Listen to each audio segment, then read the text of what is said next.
Fake Dating the Alpha, a paranormal werewolf shifter romance, written by Lily Robert. Prologue, December 23, 1991. A scream shatters the silence of the night. Victoria's breath catches in her throat, ice crystals forming in the air. Just minutes before, she'd been staring at their resort town, once as picture-perfect as a snow globe, now twisted into something darker. Something wrong. The Christmas tree in the town square loomed like a shadow, and she'd pulled her coat tighter against a chill that had nothing to do with the weather. After years of barely enough snow to keep the slopes open, this season had brought storm after storm, each one colder than the last. That's when she'd heard it, that raw, primal scream. She'd immediately known. This was their doing, hers and the pack's. What have we done? She thinks, gut twisted in anguish. Her alpha has meddled with forces beyond their understanding, desperate to save their failing resort. And now, the scream comes again. Terror that echoes off buildings until it seems to come from everywhere at once. What's going on? A man asks beside her, a human, one of their guests. His face is pale in the strange, diffused light. Before Victoria can respond, a figure stumbled into view near the Christmas tree, lurching like a wounded animal. "Steph!" the girl screams. Victoria's stomach drops. Her wolf's hackles rise. They'd wanted tourists, wanted their resort to thrive again. But not like this. Edward Carver will rejoice when he hears of this, she thinks bitterly. That bastard alpha has been waiting for their pack to falter for years, circling like the predator he is, ready to strike. Well, it's only a matter of time until he strikes now. They damned themselves trying to save everything. The screaming girl collapses in the snow, face white as death. And howling between buildings, the wind carries that haunting melody Victoria has grown to dread. "Are you hurt?" she asks, kneeling beside the girl. What happened? The human's eyes are wild, haunted as she speaks. "It's Steph," she whispers through chattering teeth. "Someone call the police," the man shouts to the gathering crowd, their forms blurring in the swirling snow. Useless, Victoria thinks. What could human authorities do against the beast they'd unleashed? "What's your name?" she asks the girl. "Jamie." She mumbles dazedly. Her eyes meets Victoria's, begging as she adds, "She's frozen, in the cave, like ice, like a statue." Victoria's heart stops. She needs to keep this girl quiet, at all costs. "The lady in white," the girl gasps, fingers clutching Victoria's coat. "She took her." Sirens wails in the distance as Jamie dissolves into frost-edged sobs. Victoria stares at the mountains looming over them. She takes a breath, turns to the man by her side. Time for damage control. "Poor thing is having hallucinations," she tells him, pointing to the girl, and he immediately nods because of course. Hallucinations sounds more plausible than the truth. Victoria must stay strong. For now, all she needs to do is make sure no one believes a word coming out of that witness's mouth. Not a single soul must suspect what she's seen is real, or else the pack is done for. 3 years later. 1. Jamie. "Are you freaking kidding me?" Her sister's shrill voice screeches through the phone, making Jamie wince. She's tucked in the small back room behind the bar, the only place with a landline. Through the open door, the cozy main room bustles with the usual chatter and clinking glasses, clients relaxing after a long day on the slopes. The crackling fireplace and twinkling Christmas lights make the polished wood surfaces glow invitingly. It's picture-perfect holiday charm, except for Becca's voice slicing through Jamie's ear. "Stella is so excited to see you, she even made you a present," Becca rants on. "What am I supposed to tell her, Jamie? That her Grinch of an aunt prefers her drunken customers to her own niece?" Jamie holds back a sigh. Beyond the door, someone cranks up the TV volume. "Look, they're talking about this resort. We're on the news," a patron yells excitedly. You can tell Stella I'll visit on her birthday, Jamie says. I work at a ski resort, Becca. Christmas is our busiest season. The tips basically fund my year. On the TV, a reporter stands in front of the resort. Tragedy struck Pinewood Ski Resort 3 years ago when 24-year-old Stephanie Burke went missing. Jamie's stomach clenches as the broadcast cuts to a clip of her younger self, mascara-streaked and frantic. Why do they have to replay this particular clip on loop every year? Young adult going missing isn't very festive. As expected, curious patrons from the bar crane their necks toward the back room, recognizing her. Jamie focuses on Becca's voice. Well, here's an idea, her sibling snaps. Get a job near your family. We have plenty of bars here, you know. Jamie, are you listening to me? You can't hide at that resort forever just because... I like it here, Jamie cuts her off firmly. It's peaceful, and the mountains are stunning this time of year. More stunning than your private suite booked in the Bahamas? I doubt it. Jamie grits her teeth. I didn't ask you to book me a room. I never said I could come. She hears Rebecca sigh in response. This is a family holiday, Jamie. Remember your family? Bex, come on. Jamie sighs. What about Grandpa Joe? Her sister insists. He's not going to be around forever. At the mention of her grandpa, Steph's face flashes through Jamie's mind again. They used to get along great. Jamie, honey, is that you? Jamie jerks back to the present at the sound of her mom's voice ringing in her ear. Crap, she must have taken the phone from Becca. Mom, Jamie says weakly, didn't realize you were there too. Is everything okay, sweetie? Why wouldn't I be okay, Mom? Jamie replies cheerfully. It's the most wonderful time of the year.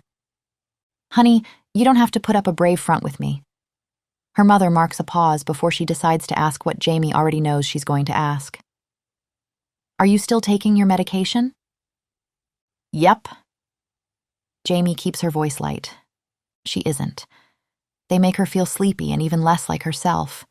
3 years of this crap and she's through. I've got to run, though, Jamie says. Big crowd waiting on their drinks. Love you. She hangs up before her mom can press further. Taking a steadying breath, Jamie pastes on a megawatt smile and heads out to face her customers. The bar goes quiet, all eyes following her. On the TV behind her, Jamie knows without looking that her younger self is still pleading on repeat. They love to replay that bit. Plays on the sensational. A man sitting at the counter goes back from staring at the screen to Jamie, mouth gaping. Jamie thinks she remembers his name as Dave. He's a ski instructor at the resort. Oh, crap, he exclaims drunkenly. It's her. It's Crazy Jamie. The latter hurriedly grabs the TV remote in retaliation, switching channels from the news station to MTV. Mariah Carey's new Christmas single is playing. Jamie doesn't think it's very good. By next year, everyone will have forgotten about All I Want for Christmas Is You. Did you really see an ice lady freeze your friend? Dave asks. Jamie ignores him, thinks of popping one of her meds into her mouth, then remembers she flushed them down the toilet, and berates herself. Steph's frozen face is flashing before her eyes. Not real, Jamie tells herself. The whole thing had been an hallucination, caused by stress, the cold, and the altitude. Dr. Goldberg says her mind created the images as a result, and he is right. Still, in her mind, Steph's dead eyes stare in frozen terror. Always. 2. Edward. I must say, Victoria swirls her wine, I was surprised you agreed to meet. Edward raises an eyebrow. Oh? He has to admit Victoria Grant is just as beautiful as he remembers. She sits across from him in the hotel's lounge, all elegant lines and Arctic beauty, much like the luxury resort she's meant to inherit one day.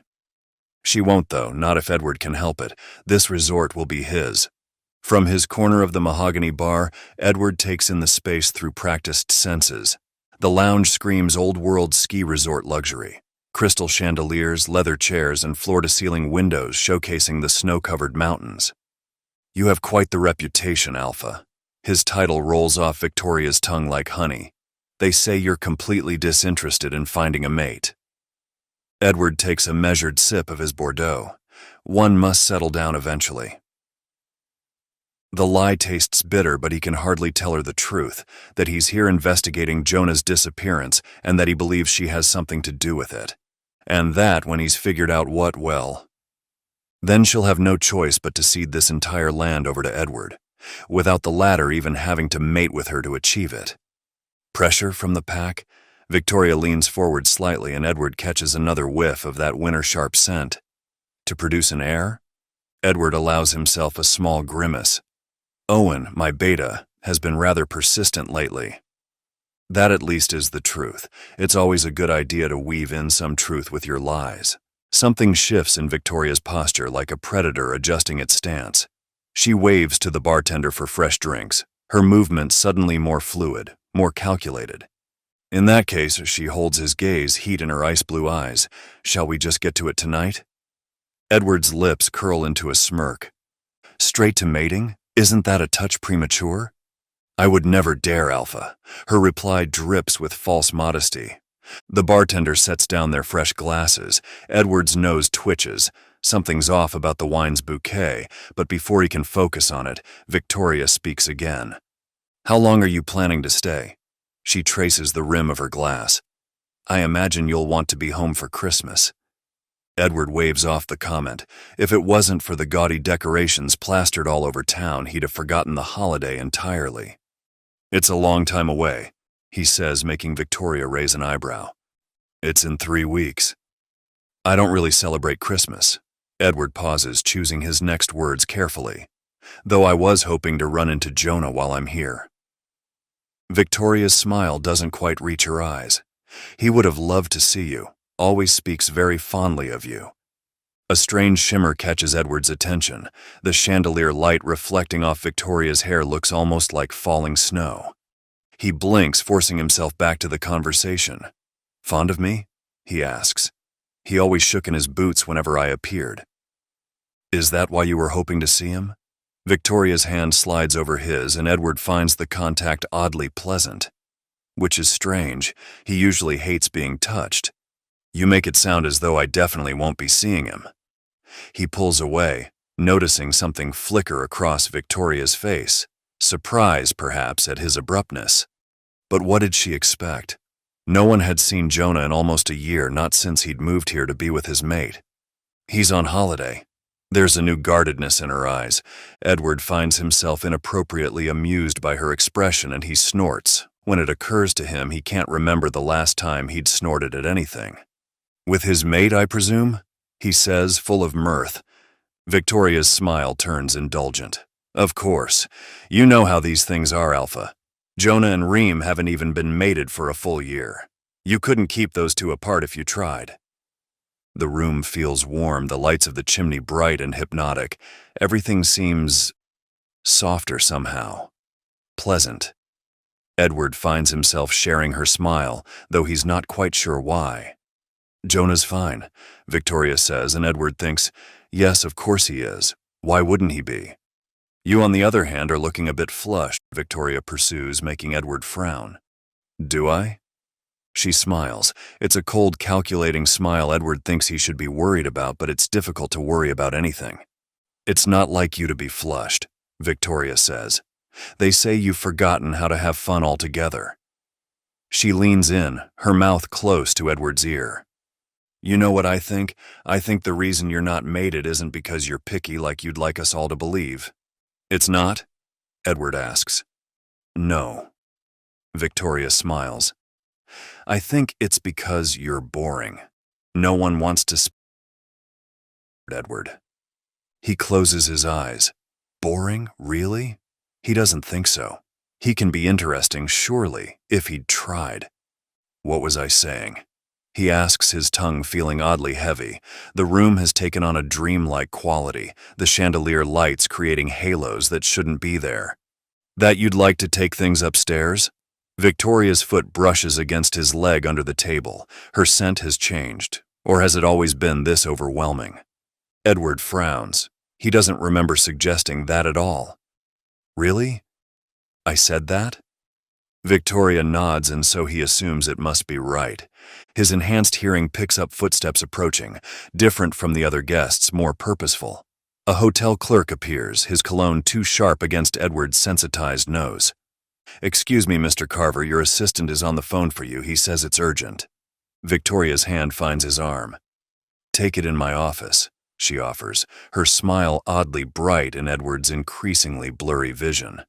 More private than the lobby. He thinks it's a good idea, like everything she's been saying for the past 10 minutes, except the walk there feels longer than it should. His enhanced hearing picks up Victoria instructing the clerk to direct any other calls to the front desk. Something about that seems important, but he can't focus enough to understand why. Her office is all glass and chrome, moonlight streaming through floor-to-ceiling windows. Edward drops heavily into the leather chair, grabbing the receiver. "What is it?" "Sir, I have the Richardson Pack's new trade agreement." Sam's voice sounds frustrated. "They're demanding an answer tonight about the timber rights and—" He stops. "Sir, did you hear what I said?" Edward squints at the ceiling. "Aren't we all looking for answers?" There's a pause on the end of the line. "Sir, are you feeling okay?" "Of course," Edward replies. "You sound a little, Sam clears his throat audibly. "You sound drunk, sir." Edward would have probably been offended if he had the energy. "Well, I'm not. Only had 2 glasses of wine with Viola." "You mean Victoria?" Sam asks. "Pretty sure it was Viola." Edward decides after a beat. Alarm creeps into Sam's voice. "Where are you exactly?" Edward looks around. "Her office?" "I think—" "Her private office?" Sam's tone sharpens. "Look, Alpha, you need to get out of there. Now." "You're the one that called me." Edward protests sluggishly. "Look, I'm pretty sure you've been drugged," Sam says, his voice sounding so very far away. A crystal paperweight on Victoria's desk captures Edward's attention, fractals of light dancing like ice. "Sir, sir." "Stop shouting," Edward mumbles. "You're in danger." Sam's panic cuts through the pleasant haze. "Please, Alpha, run. Jump through a window if you have to. Just get out." Something in Sam's tone pierces the fog. Edward's training kicks in. He needs pain, clarity. He slaps himself hard, then grabs an ornate letter opener from Victoria's desk, driving it into his thigh. The sharp pain brings a moment of lucidity. Window. Run. He can do that. The glass explodes around him as he crashes through. Cold air hits him like a slap, snow cushioning his fall. Edward forces himself up, stumbling away from the hotel. The town lights below beckon, promising safety, but they swim and blur before his eyes. That's when he sees it, a massive pine tree, twisted and ancient, its branches reaching out like grasping fingers. Something about it seems wrong, important. Edward takes another step toward it, and suddenly the ground isn't there anymore. He lands hard in what seems to be a tunnel. The air here is different, stale, thick with mold and age. His wound throbs, keeping him barely conscious. Water drips somewhere in the darkness, the sound echoing strangely. Then he sees her. A young girl stands in the shadows, unmoving. Even in his addled state, Edward knows this is wrong. She shouldn't be here, underground, alone. "Miss?" His voice echoes oddly. She doesn't respond. "Are you all right?" He reaches for her shoulder. His fingers meet something solid and impossibly cold. The surface is smooth, pristine, like glass, like ice. The girl is made entirely of ice, her features frozen in an expression of peaceful surprise, as though she'd been caught mid-breath and crystallized. 3. Jamie. The resort twinkles with lights and garlands as far as the eye can see. Pine garlands drape every lamppost and doorway, but Jamie is feeling more grinchy than merry as she hefts the trash bag into the dumpster. Right about now, Mom is double-checking their packing list for the Bahamas trip, while Becca and Mark wrangle an overexcited Stella into bed. Grandpa Joe is probably stubbornly tinkering with that unfixable camcorder he broke years ago. Deep down, Jamie knows they don't really believe her excuses of being needed at work. But the sad truth is, their worried hovering has only gotten more suffocating since the night Steph went missing. Jamie starts back toward her bar, boots crunching through the fresh snow. What she needs is a silent night and a stiff drink. "Excuse me, miss." Jamie whirls around at the unexpected voice. A paunchy, middle-aged man hurries toward her, waving what looks like a photograph. "I'm looking for my daughter," he says breathlessly, thrusting the photo toward Jamie. "Have you seen her by any chance?" Schooling her face into a politely neutral expression, Jamie dutifully studies the image. It shows a teenage girl with long, dark hair, smiling shyly at the camera. "Sorry, I don't think so. Hope you find her, though." She turns back to the bar, but a clammy hand clamps around her wrist. "Look, I know you were friends with that other girl, Stephanie Burke," the man says. "The one who went missing 3 years ago? Maybe my daughter is with her?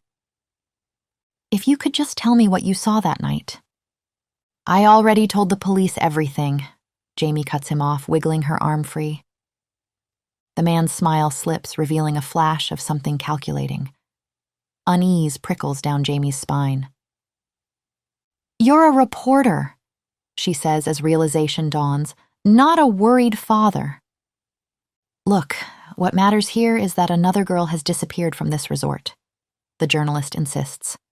"That makes 3 people in 3 years, that we know of, all vanishing without a trace. If you ask me, we're looking at a serial situation here." "Well, nobody asked you," Jamie snaps. "And Steph is fine. She sends me postcards." Sure, those postcards never quite sound like Steph, and they're always postmarked from places Steph swore she'd never visit. And sure, Jamie hasn't actually heard or seen her friend since that night. But everyone swears Steph is fine. And so, she must be, right? The reporter opens his mouth to retort when suddenly he's yanked backwards by his collar. With a yelp, he goes sprawling face first into a nearby snowbank. "Fuck off," slurs a deep voice that sounds like whiskey poured over gravel. Jamie can only gape at the man now standing between her and the sputtering reporter. He's tall, unfairly tall, with dark hair that curl over the collar of what was once a very nice suit before it got drenched in snow. Jamie's gaze catches on the sharp cut of his stubbled jaw, though it's his eyes that make her breath stutter. Amber brown with flecks of gold, currently with pupils so dilated they nearly swallow the iris.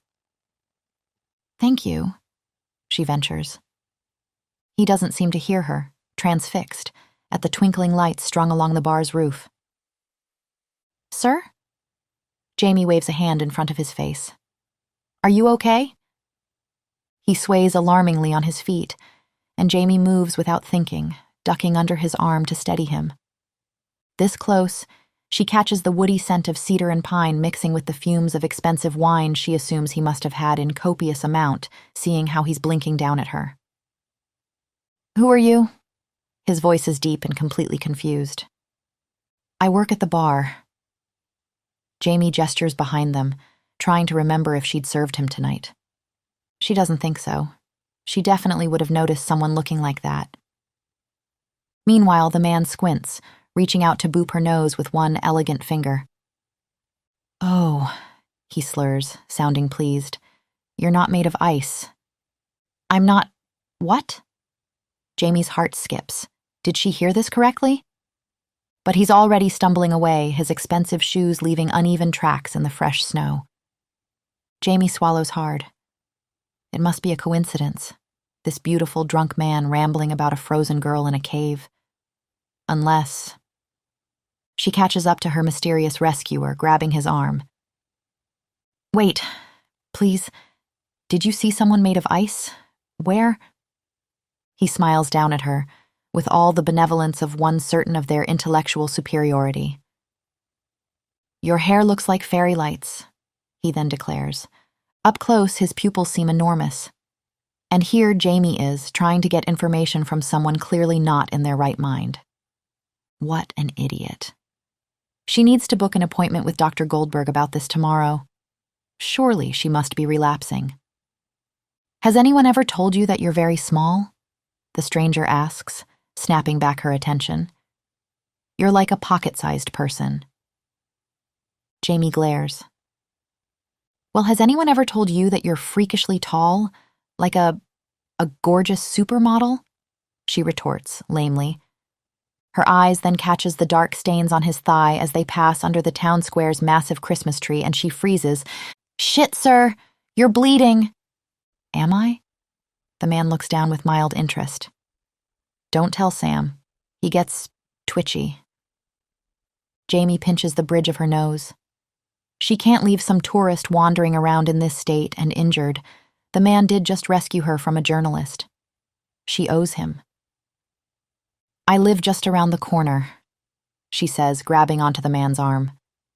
I'll take a look at that cut. This has nothing to do with caves and frozen women at all. Really, she's just a good Samaritan. You're very bossy for someone so small, the man grumbles, though he does allow himself to be steered toward her apartment. Jamie guides him up the narrow stairs, one hand firmly on his arm. I'm practically a doctor, she promises. Well, was going to be. 3 years of med school counts for something, right? She doesn't know why she's rambling like this, probably from nerves. Her duplex apartment above the bar is cozy, all exposed wooden beams and warm tones. It's not much, but staff housing is included and beats paying resort town rent prices. Sit, she orders, pointing to her second-hand couch.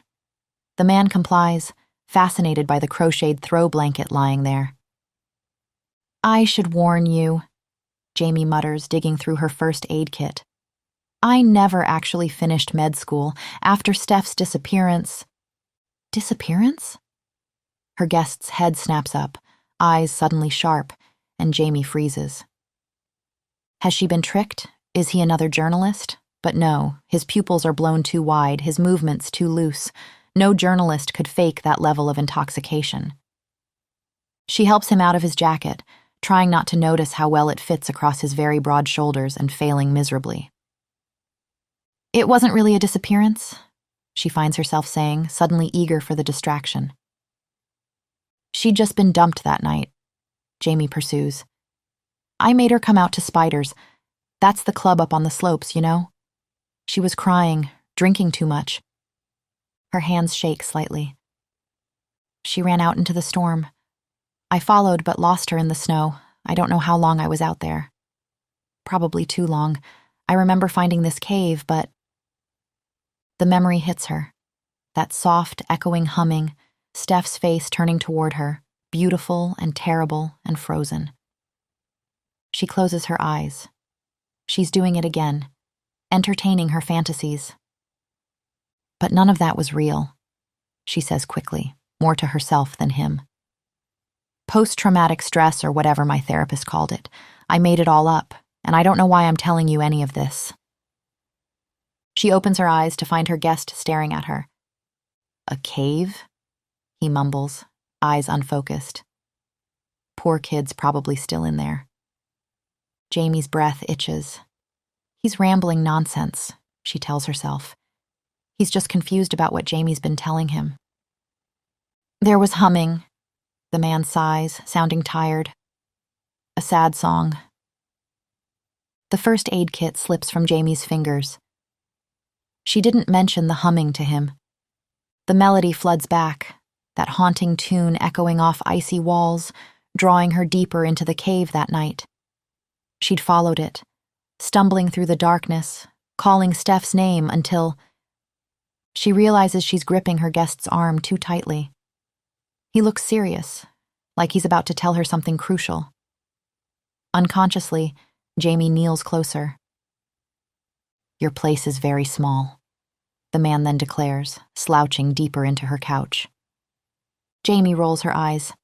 Don't move, she orders, going back to examining his leg. But her determination quickly morphs into confusion, because where the blood-soaked tear had been, there's only smooth skin. No cut, no scar, just dried blood. It's... healed? She breathes, confused. The man chuckles, warm and low. Of course, I stabbed it at least an hour ago. Wait. Jamie frowns, looking up. You stabbed your own leg? Their eyes meet, and that is when it occurs to Jamie how close she and this stranger are. It's been a while, a long while, since she's been this close to anyone this attractive. Actually, Jamie's fairly certain she's never been anywhere near someone this attractive. Christmas lights from outside cast shadows across his face, highlighting those ridiculous cheekbones. Against her will, her face goes hot. If you're fine, then you should probably go. She attempts, throat feeling dry. Sadly, his smile turns knowing, as if he could read her thoughts. Should I? His fingers brush her jaw, feather light, and then he leans to nuzzle her neck and Jamie gasps. What are you doing? She asks, sounding traitorously breathless. The man's breath is warm against her skin as he sighs contently. Can I ask you something? He slurs, sounding very drunk. Do you think I'm boring? Oh, definitely not. Jamie gulps. She needs to get this man out of her apartment ASAP before she does something truly stupid, like climb him like the well-dressed tree he is, but his wrists are sliding against her skin in strange, deliberate patterns, and she doesn't entirely mind. All right, she kind of likes it. A lot. There, he says eventually, looking pleased with himself. You're safe now. Safe? Jamie snorts. When was she ever in danger? Her guest sinks back into the couch, a soft, lazy grin unfurling across his too handsome face. Don't fall asleep, Jamie warns, noticing his eyes drifting closed. Won't, he mutters, promptly doing just that. Instead of shaking him awake, though, she pulls the knit blanket from the back of the couch and spreads it over him. Anyone wearing a Rolex surely isn't here to rob her. She might as well get some sleep herself. The adrenaline fades as she brushes her teeth, the night's encounters replaying in her mind. Her family's disappointment, the reporter with his leading questions, and now this man on her couch. This beautiful, bizarre man, babbling about a girl frozen in a cave. It's too much, and Jamie needs to lie down. But she's only halfway to her bedroom when she hears it, soft humming from the couch. Terror strikes, and she freezes by the door. It's the same song, the exact same haunting tune that had led her through the darkness that night, searching for Steph. It must be a coincidence, she tells herself, watching the man hum to himself in his sleep. This song probably plays in one of the tourist stores or something. The melody sends ice down her spine nonetheless, and the uncomfortable pit in her stomach doesn't leave Jamie by the time she settles in bed. Outside, the first fat flakes of snow begin to fall, shining like stars against the inky night sky. Interlude. The Spirit.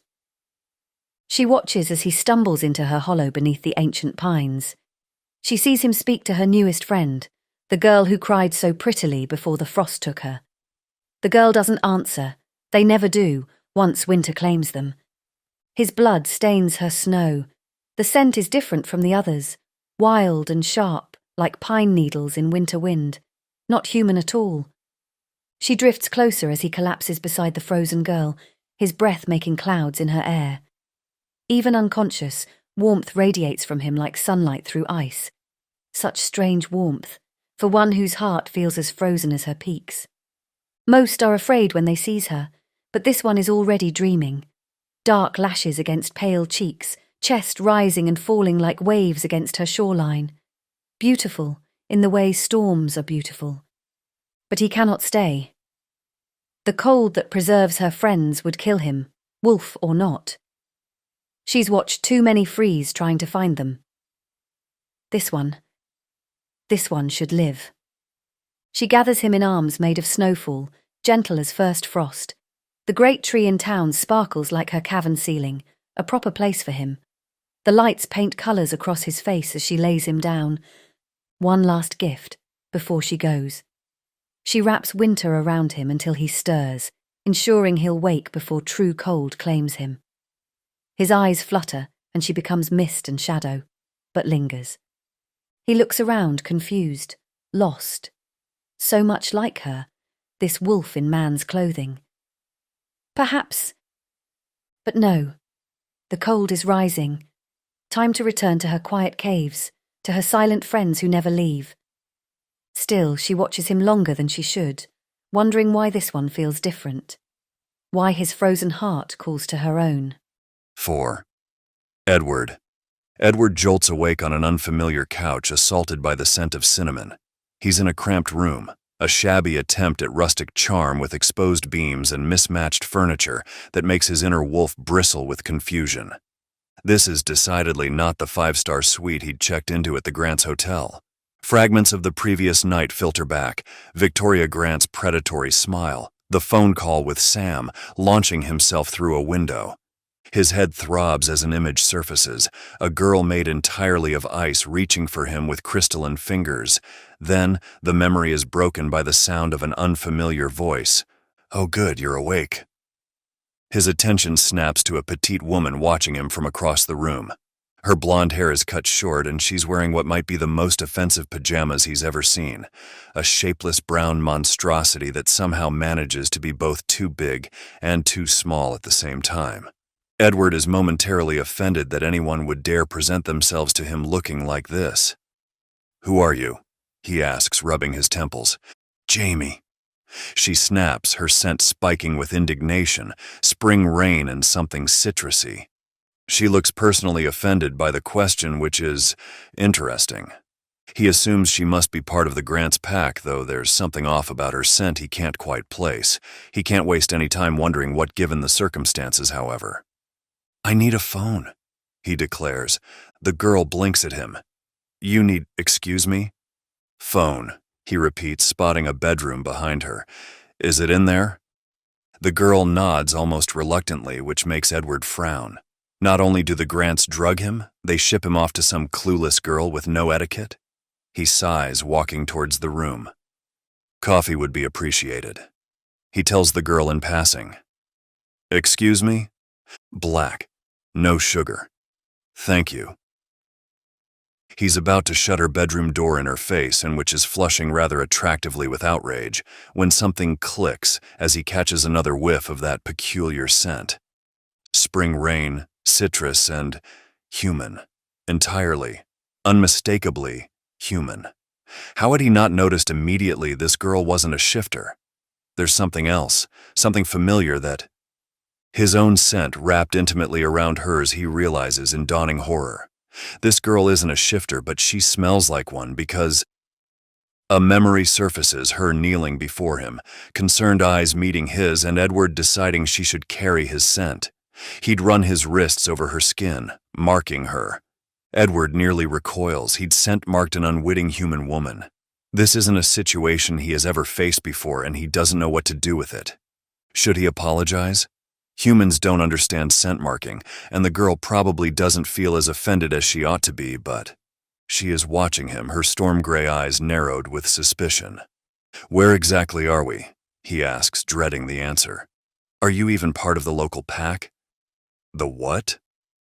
The girl blinks, and uneasiness increases sharply in Edward's mind. "You brought me here, did you not?" he insists with a frown. "Surely you must know who I am." The girl is now looking at him like Edward's not entirely right in the head. "And how the heck should I know?" she asks with a pout. "Are you some sort of celebrity or something?" Shit, this girl has no idea who she is, Edward realizes. Meaning, not only is she not a shifter, but she probably doesn't even work for the Grants at all. All of their hotel staff, even humans with no idea what shifters or alphas are, had at least been briefed on the fact that Edward was an important guest. That much had been obvious the night before. "Then why the heck have you brought me back into your home?" he exclaims, appalled. "I'm asking myself the same thing." The girl mutters, crossing her arms. Unbelievable, the girl is a puny human unable to defend herself, and yet she'd still brought him back here? "Have you got no common sense?" Edward insists. "What if I were a dangerous criminal?" "Are you?" The girl argues, making him gape. "Well, no." He concedes. But that is hardly the point. The human stomps her feet in annoyance. "You know, a simple thank you would have sufficed." She spits. Edward's lips twitch. He's tempted to remind this girl she can't speak to him like this. Except being an unknowing human, she has no idea how to address him, so it wouldn't be very reasonable of him. "Look," he says, rubbing his temples, "I'm just trying to understand what I'm doing here exactly." Jamie hesitates, her sense spiking with awkwardness. "Last night I was harassed by a journalist." She explains. "What?" Edward frowns. "Why?" "Will you let me finish?" Jamie snaps, heat rushing to her cheeks. "Anyway, you helped me get rid of him, so it didn't feel right leaving you after that, completely disoriented." "I was not completely disoriented," Edward denies, even though he doesn't remember what he'd been like in the least. Jamie's face indicates that she is well aware of that. "You didn't have to help me, but you did." She mumbles quietly. "That was, very kind of you. I just wanted to return the favor." Edward blinks. No one has ever called him kind in his entire life, because he isn't. "I'm not kind," he says, walking into Jamie's room to get to the phone. "And what you did was foolish." "Well, please try not to choke on your appreciation," Jamie calls out behind him, making Edward smirk. "How about that coffee, sweetheart?" He shuts the door on her indignant expression, catching her muttered, pretentious ass with his enhanced hearing. He finds himself fighting back an amused smile as he pulls up Owen's number, moving to the window where fresh snow drifts against the glass. His nose wrinkles at the lingering scent of stale beer and fried food, wafting up from the bar below. The Grants' resort looms above them on the mountainside, pristine and expensive, exactly where he should be right now instead of in this tiny apartment. "It's me," he announces, catching his own reflection in the window. His usually immaculate suit is wrinkled beyond salvation. Wonderful. "Oh, thank fuck," Owen's relief crackles through the line. "Sam's gone off his wits' end, claiming you've been captured and that the Grants set a trap for you and we should go and rescue you." Well, he isn't entirely wrong. Edward traces a finger along the frosted window pane, remembering crystalline fingers reaching for him. "Something happened last night, and I think it had everything to do with the Grants." "Sam's on his way over." The sound of paper shuffling comes through the line. "Richard claims you disappeared last night, though he didn't seem particularly worried. Your PA certainly was." Edward's jaw clenches. Richard Grant's lack of concern is telling. "Anyway, when are you coming home?" Owen says. "We need to plan for the merger." The scent of coffee reaches him, rich and dark. At least the human knows how to brew properly. "I can't come home," Edward says, tracking Jamie's movements by sound as she putters in the kitchen. "Jonah's still missing. Victoria claims he's on holidays, but that's a load of crap. And there's also the small matter of her drugging me." "She drugged you?" Owen's growl reverberates through the phone. "Alpha, that's cause for war." Edward rolls his eyes, catching another glimpse of Jamie through the bedroom doorway. She's measuring coffee with precise movements, her awful pajamas riding up to reveal surprisingly shapely legs. "Let's not be dramatic," Edward says as he forces his attention back to the window. "I don't think they meant to make me disappear, probably just to distract me." "From what?" Owen asks. "That's what I'd like to find out." Edward rubs his temples, trying to separate drug-induced hallucinations from reality. The ice girl had seemed so real. "Well, whatever it is, the Grants aren't going to just let you stick around." Papers rustle again. "They claim if you're not intent on courting Victoria properly, they'd like you off their territory by sundown." The wolf in Edward bristles at the threat, a low growl building in his chest. "We can't leave things be when Jonah's missing," he says. "We don't know that he's missing," Owen replies, his shrug audible. "And he chose to leave our pack to be with his mate. Not our problem." "He's Sam's brother," Edward protests, annoyed. "You're too soft on the pup," Owen observes. Edward rolls his eyes. "He's not a pup," he says, an image of his lanky assistant erupting in his mind. "Exactly." Owen's tone turns sly. "Stop coddling him, and maybe get one of your own, and a mate with that." "Not this again," Edward sighs. "You need to settle down, Alpha. Secure the pack, provide an heir." "Well, as long as it's not with Victoria Grant." He grimaces at the lingering scent of whatever they'd drugged him with.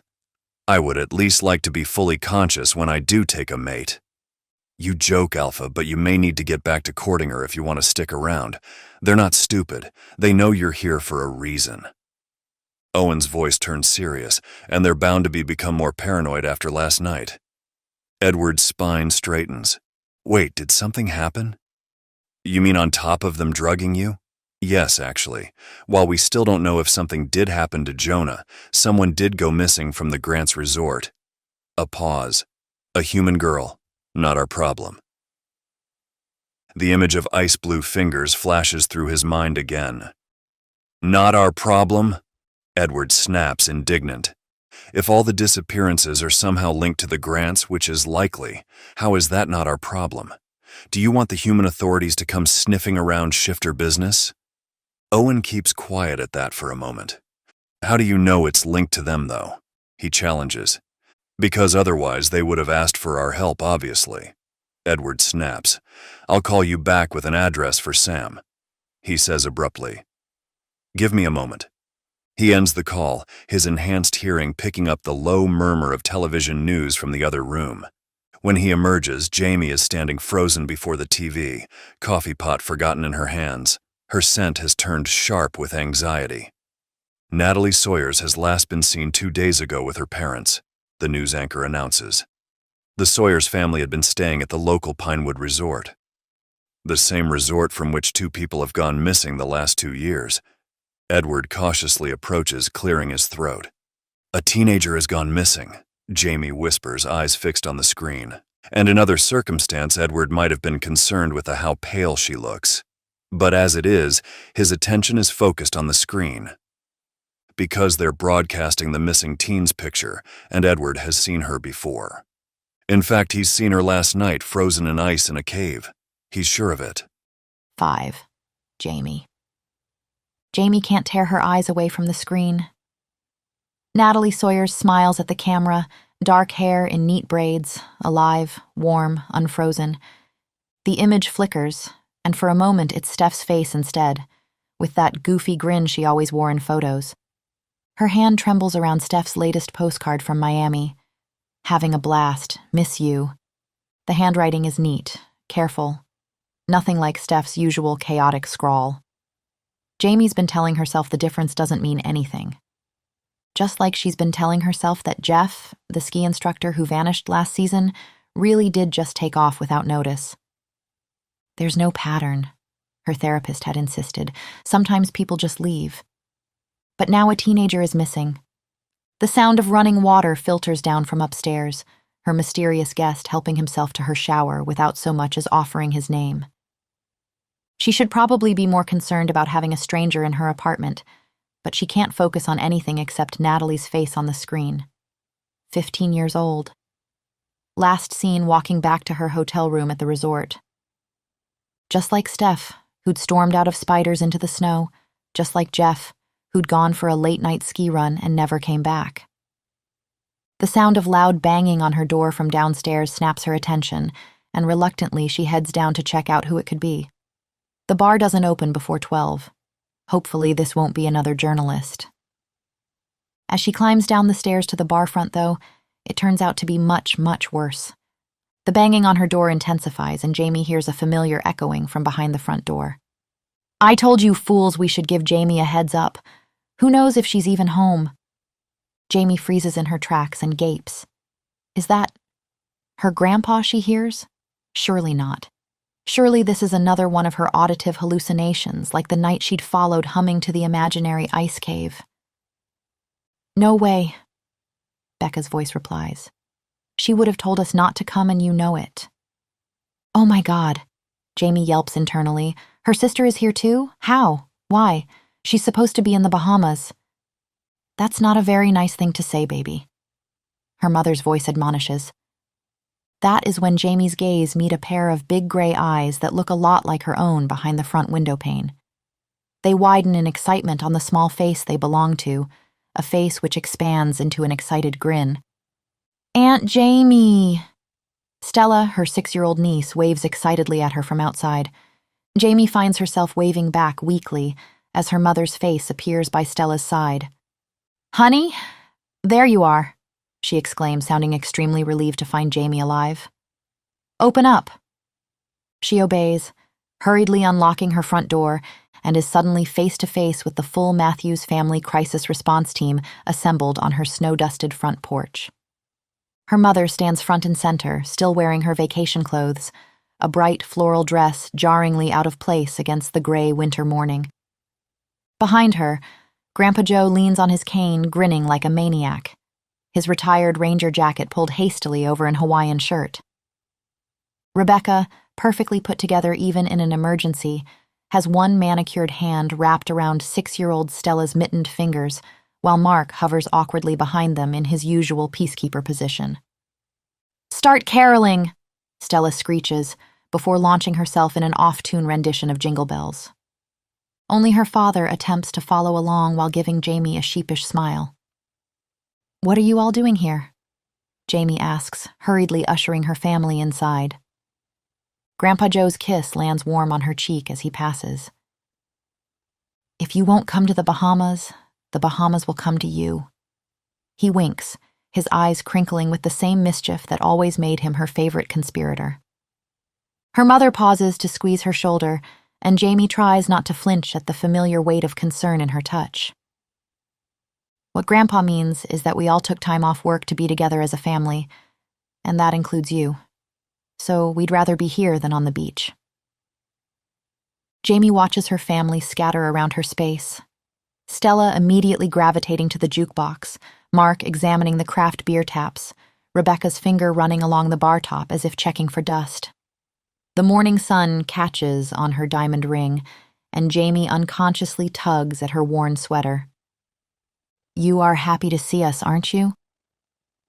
Rebecca's challenge cuts through her thoughts, her sister's sharp eyes missing nothing. "Of course," Jamie says, forcing brightness into her voice as she moves to hug each of them in turn. Her mother holds on a beat too long. "We'll be staying with you if that's all right," she asks. Jamie pretends not to notice the wetness in her eyes. "Unless you'd prefer us to go to the hotel?" Becca chimes in, making her refrain from rolling her eyes. "Let's go upstairs." Jamie diverts, gesturing towards the staircase. "I'll make you guys some breakfast."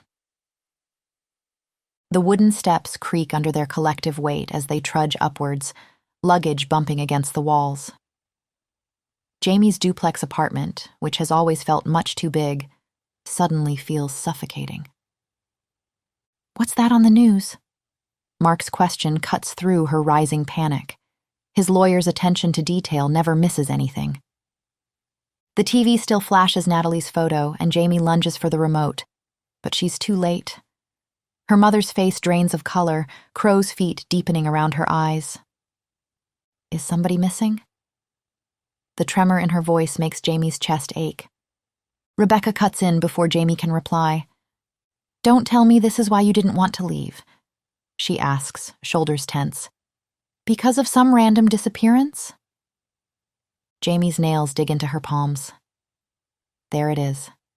That familiar mix of concern and judgment in their eyes, like they're all waiting for her to snap. "All right, let's just calm down." Grandpa Joe's weathered hands rise in a peacekeeping gesture, but her mother barrels on. "Honey, I told you staying at this station wasn't a good idea." Her voice drips with that special brand of maternal worry. "How can you get better when—" "I am better." The words burst out sharper than intended. "Look, I didn't decide to stay here because of the missing girl, all right? This news just came up this morning. How could I have known?"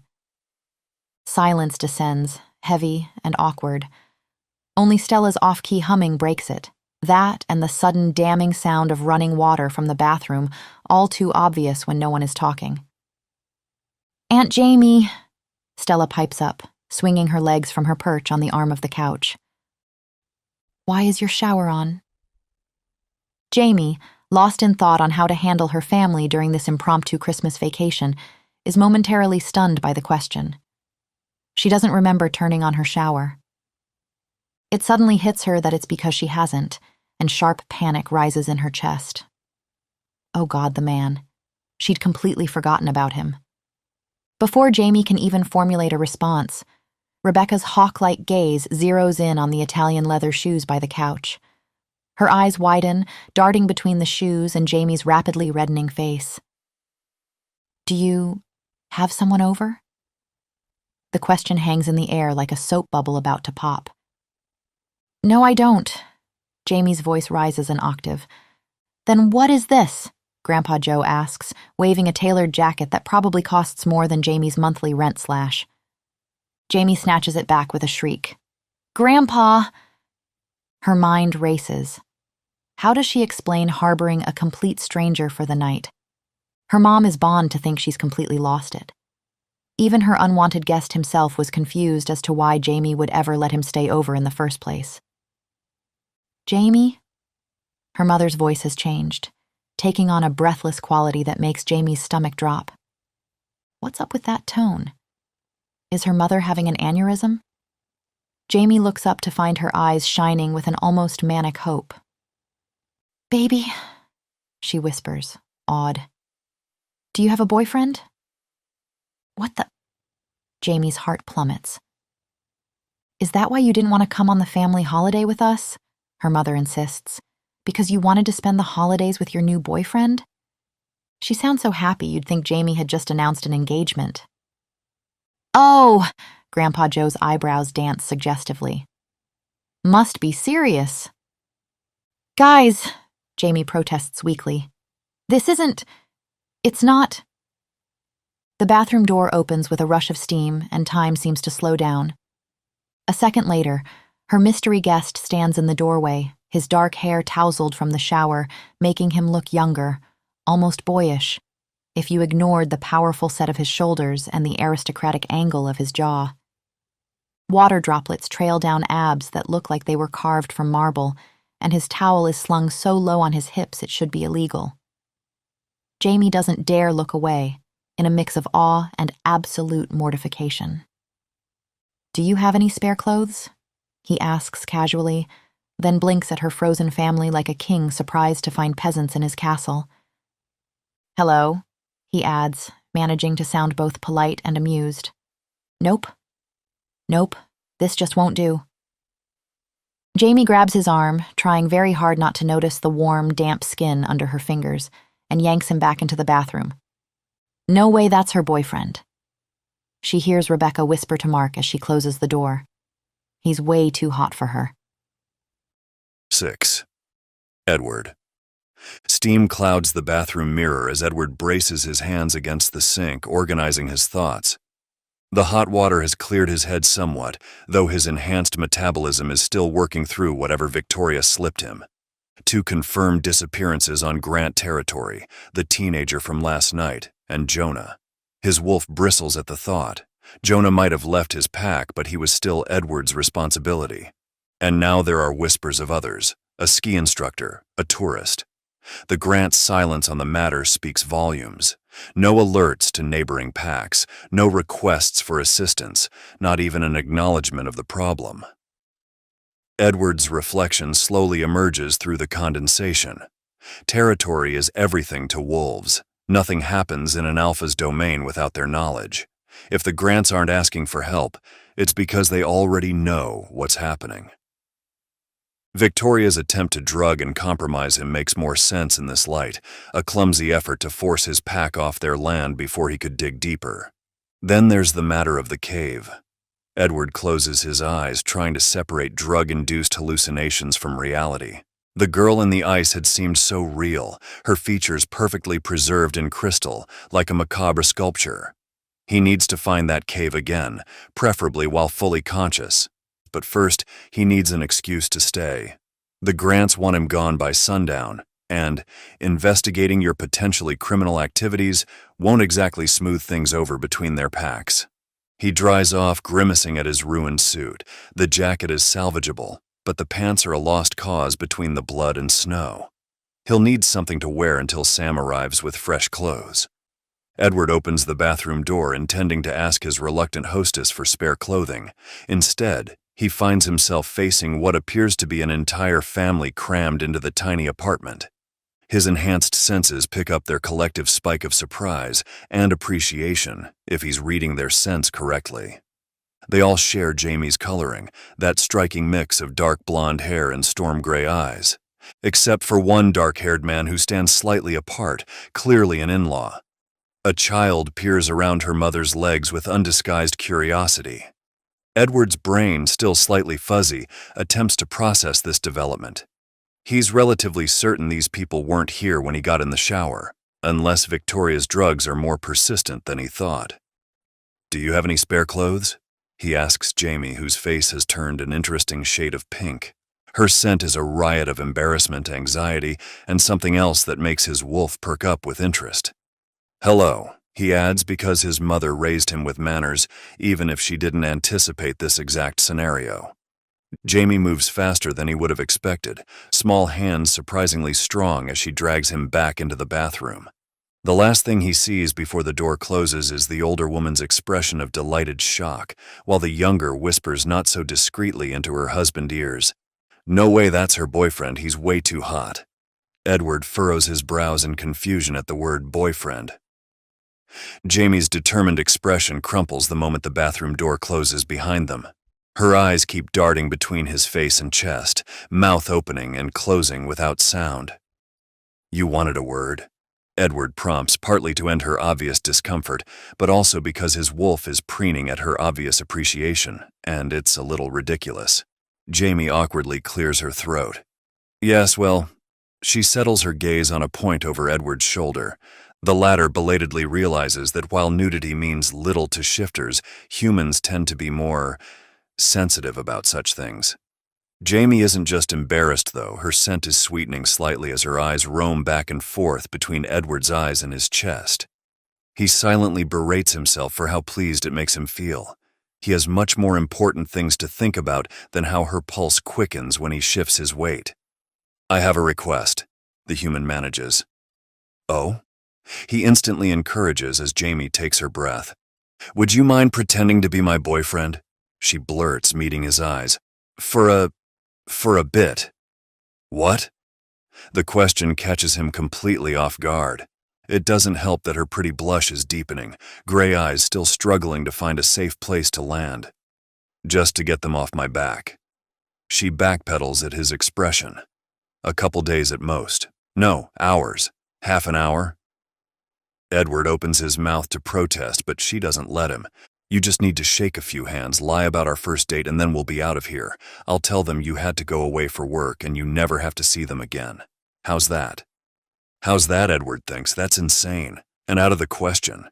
He has missing persons to find, a potentially criminal alpha family to investigate, and a frozen cave to locate amongst other things. So his first instinct is to dismiss the idea entirely. But then, wait a minute. This could work out in his favor. A relationship with a local would give him the cover he's been looking for.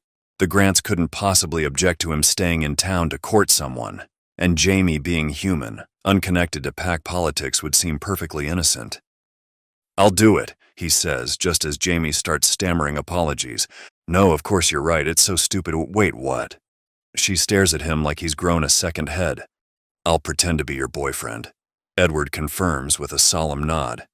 Yes, he thinks. The plan could work. He won't just say he's dating her, though. That wouldn't be good enough. After all, he just met Jamie. Nobody would think it a credible enough excuse. No, he'll claim the human is his fated mate. That would justify his supposed urgency to stay near her. Yes, no wolf would ever think to question another's fated mate bond. These things are sacred. Plus, Jamie won't even care since she's human. It's brilliant. Why would you do that? The girl's throat bobs nervously. You know, we wouldn't. I mean, nothing would happen for real, right? Her obvious distress makes him a little ashamed. Right. He's going to have to tell her something if he wants this to work. To be honest, it would actually help me as well if... He begins, but a knock at the door interrupts. "Jamie?" Her sister's voice filters through. "Are you planning on hiding in here forever?" Edward catches Jamie's scent spike with panic and finds himself oddly torn between amusement at her predicament and guilt at using her situation for his investigation. "Let's go." he tells her, grabbing onto her hand. "What are you doing?" Jamie yelps, panicked. She pulls back on his hand, pointing to Edward discard clothes.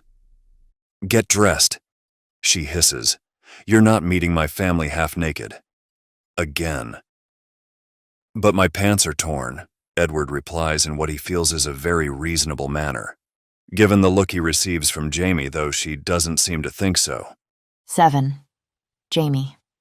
The morning sun turns the fresh snow into a field of diamonds, dazzling against the cloudless sky. Jamie sneaks a glance at Edward as they approach the chairlift station. Even in his borrowed boots and ruined designer suit, he moves with the ease of someone who's never doubted his place in the world. Catching her reflection in a store window, Jamie winces at her puffy lavender, unicorn-patterned snow boots. She, on the other hand, looks like a walking marshmallow next to Edward's polished presence. No one will ever believe they're dating. Her family certainly didn't, not after she stood there gaping when her mom asked, "What's this lovely young man's name?" Edward. His name was Edward, and she really should have asked before agreeing to this charade. "Who doesn't know their own boyfriend's name?" she mutters, trudging after him toward the chairlift winding up to the Grant Hotel. "Oh, come on." Edward steadies her with a surprisingly gentle hand when her boot slips on the lift.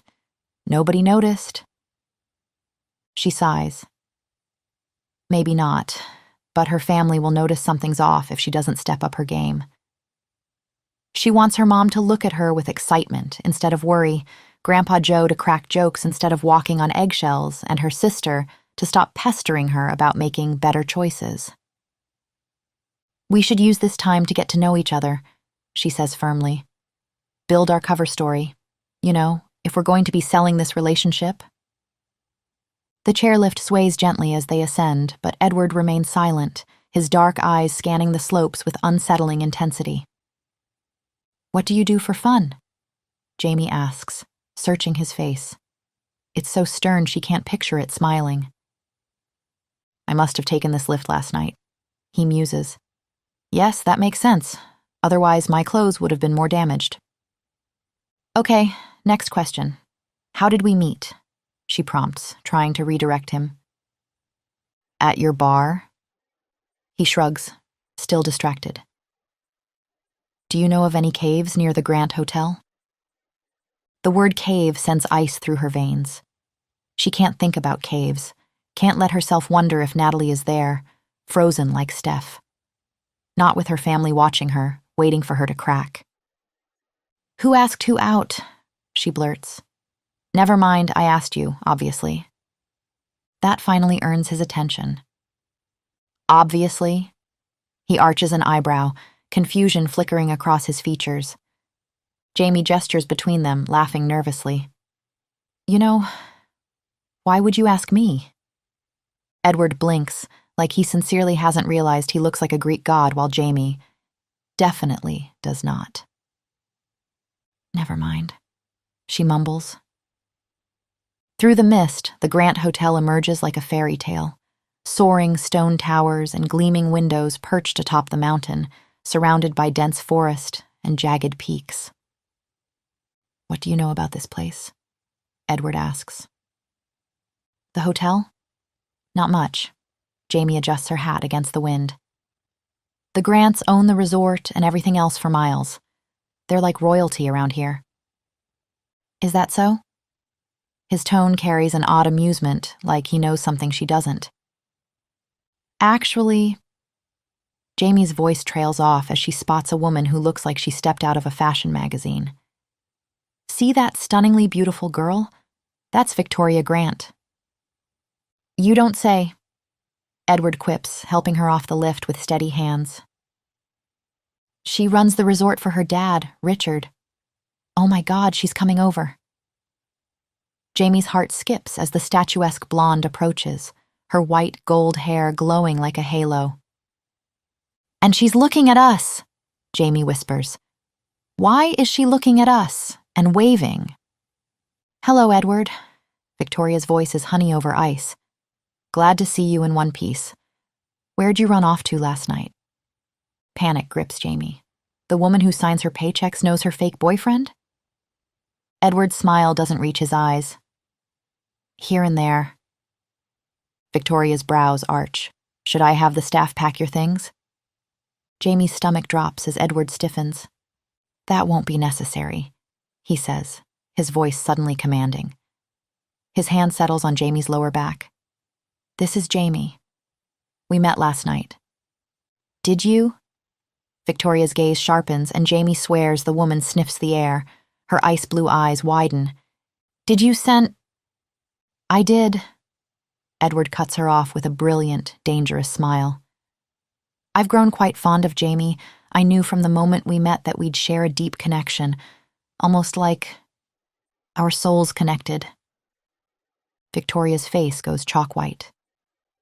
Your souls... She looks between them, her voice tight. You mean she's your fated... That's right. Edward's arm tightens around Jamie's waist. Jamie is mine. Yours? Jamie squeaks, wondering when this charade spun out of control. And I'm not leaving. Edward's grin flashes teeth. Now, let me know when my assistant arrives. Victoria growls, a sound that raises the hairs on Jamie's arms, then storms off. Jamie, still frozen in Edward's embrace, stares after her. Something is happening here she doesn't understand. She didn't buy it. Edward mutters against her hair, his breath warm. What? Jamie asks. He spins her to face him, his movements fluid and controlled. She didn't buy it. You and I need the Grants to believe it. Why? His lips lower to her ear. I'm investigating her and her father. The words hit like ice water. What? Her father... Edward growls, clapping a hand over her mouth. Be discreet. Don't talk to me like that. She slaps his hand away. Frustration flashes across his perfect features. It makes him look less composed, less aristocratic, less... unreachable, but no less beautiful. I'm going to kiss you now, he says. Jamie blinks. Kiss me? His hand cups her jaw with surprising gentleness. Victoria isn't stupid, and your nervous rambling isn't helping. What if I don't want you to kiss me? She challenges. Then I wouldn't force you, Edward says solemnly, but don't expect me to play along if... Jamie yanks him down by his scarf, crushing her mouth to his. For a moment, it's overwhelming. He's so much larger than her, one hand spanning her waist while the other cradles her head. She feels delicate, safe, owned by the way he holds her, all measured and controlled. She might have enjoyed it even, if there hadn't been a mechanical tint to it all. Like Edward is doing what he's supposed to do and not what he actually wants to do. Heat and frustration war in her chest. Before she can think better of it, she threads her fingers through his hair and pulls. The sound he makes, raw and completely spontaneous, shoots straight through her. For just a moment, control seems to slip in the way his lips part, in the way his grip tightens and with how he presses against her. Then he pulls away, straightening his jacket. Thank you for your cooperation, he says smoothly, avoiding her eyes. His voice is slightly rougher than before, and it doesn't escape Jamie's notice. In the distance, Victoria watches them with golden eyes, which Jamie is certain had been blue a second ago. 8. Edward. The hotel lobby's mahogany and marble should help Edward focus, but all he can think about is the lingering sweetness of Jamie's scent on his skin. It makes his jaw clench in frustration. The missing girl, Jonah, his pack, none of them are served by him getting distracted by soft lips and defiant gray eyes. People depend on him and he can't afford distractions. Alpha! A familiar voice breaks through his self-recrimination. Sam barrels across the lobby, all gangly limbs and barely contained energy. His usually pristine suit is rumpled, dark circles under his eyes suggesting he hasn't slept. Oh, thank God, I've been searching everywhere. What happened? Are you hurt? Should I call for... Sam. One word is usually enough to stem his PA's enthusiasm, but not today.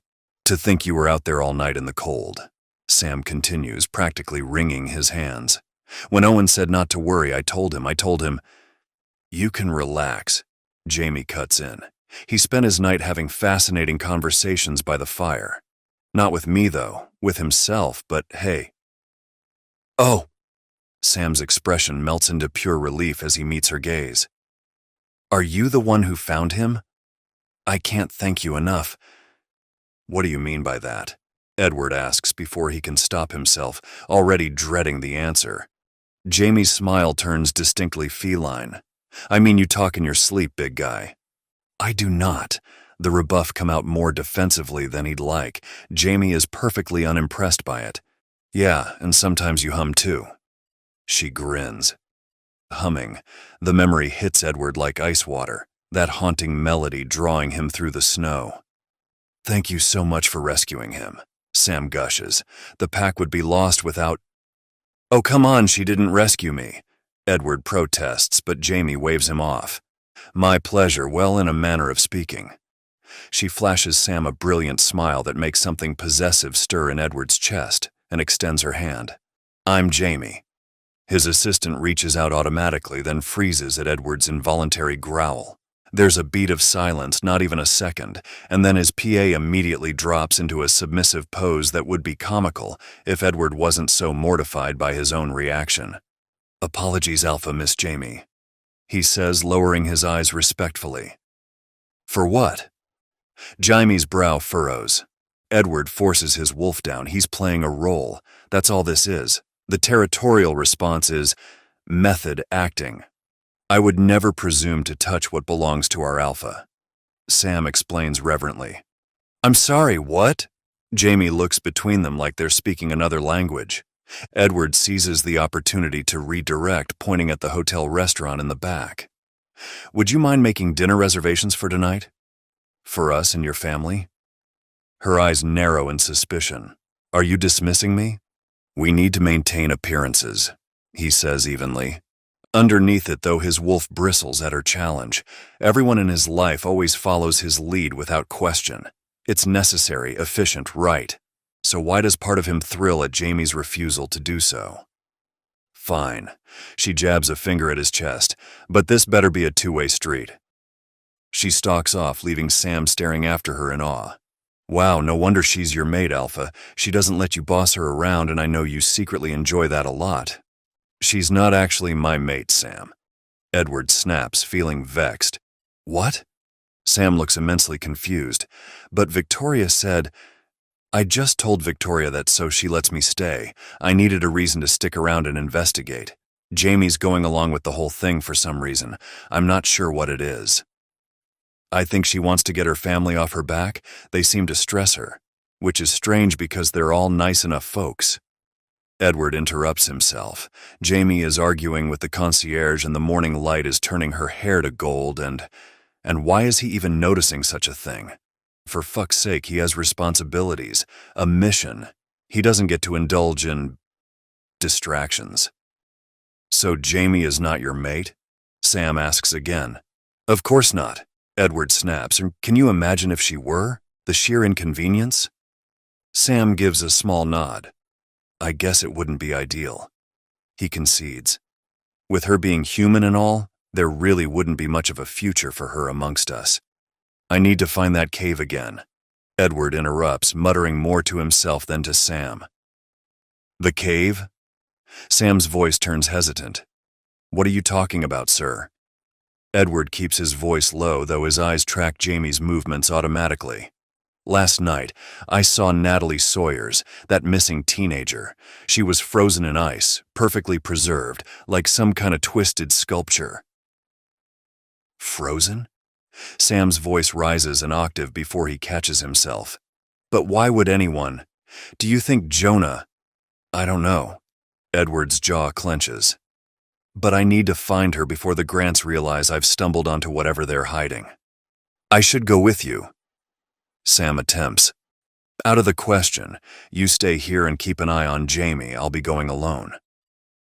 Go where? Jamie materializes beside them, making Sam jump. Her scent carries notes of irritation beneath the lingering sweetness.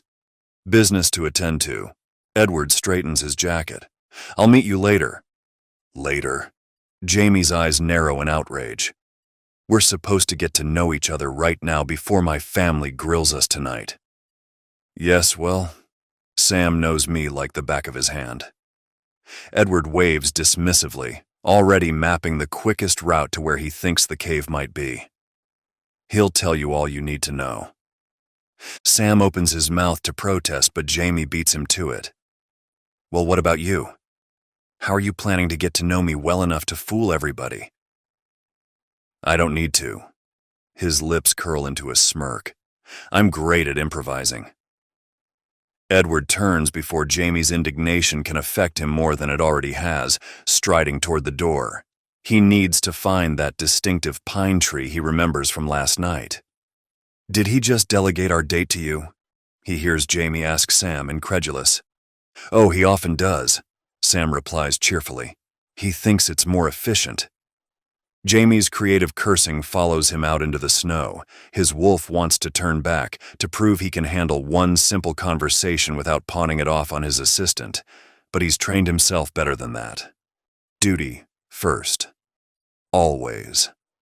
Edward follows his own scent from the night before, picking up traces of Victoria's drug mixed with pine and frost, though amidst it all is Jamie's spring rain scent, which clings to his skin. He thinks he remembers her small hand on his arms anchoring him. When she'd checked his injury, he thinks, there'd been no carefully measured distance in her touch, though perhaps he doesn't remember it correctly. People always handle him carefully, like he might snap at any wrong move. Edward picks up his pace. The hotel's lights fade behind him with each step. No birds call. No animals move in the underbrush. The silence feels wrong, especially to his enhanced hearing. Dark clouds gather overhead, turning the morning light gray and hostile. Edward stops. Around him, black trees cut sharp lines against white snow. The wind dies completely. For a moment, he stands exposed in the emptiness. No pack duties, no careful control. Just the memory of being cared for and how surprisingly good it had felt. And then the sensation of being watched hits him hard. He's not alone out here. Swiftly, he scans the tree line, scents the air. Nothing. But his wolf's hackles rise anyway. The hotel has disappeared completely now. That's when he spots it, a pine tree twisted at unnatural angles, its branches bent like broken bones against the gray sky. The sight triggers a memory, that haunting melody that had led him through the snow. He can almost hear it now, hovering just below awareness. The trapdoor is new, recently replaced. Someone's covered his tracks from last night. His claws extend as he rips it open, the sound sharp in the dead air. Below, darkness waits. The cave smells of ice and stone and something older, something that makes his wolf growl. He looks around, he calls out. But Natalie's frozen form is gone. Only shadows remain, and the steady drip of melting ice. Somehow, amongst the echoes of his voice, soft singing answer. Sad. Familiar. A punch to the gut. There's no one around, not that he can see. But Edward is beginning to think he may not be alone down here after all. Interlude. The spirit. He returns to her hollow, this wolf who walks alone. She sees him searching, no doubt, for the frozen girl, but the other wolves have taken her away. They always do. They steal her friends, hide them somewhere warm where winter can't reach. The despair rises in her like a blizzard. But this wolf, this one searches alone. Not with his pack, not with the others who guard her mountain. No, his eyes sweep the shadows like someone seeking what's lost. Seeking friends. She drifts closer, curious. His soul is so still, like a lake frozen to its depths. No ripples, no movement, just perfect, beautiful numbness. She recognizes that stillness. It calls to her like her song calls to him. And he does hear it.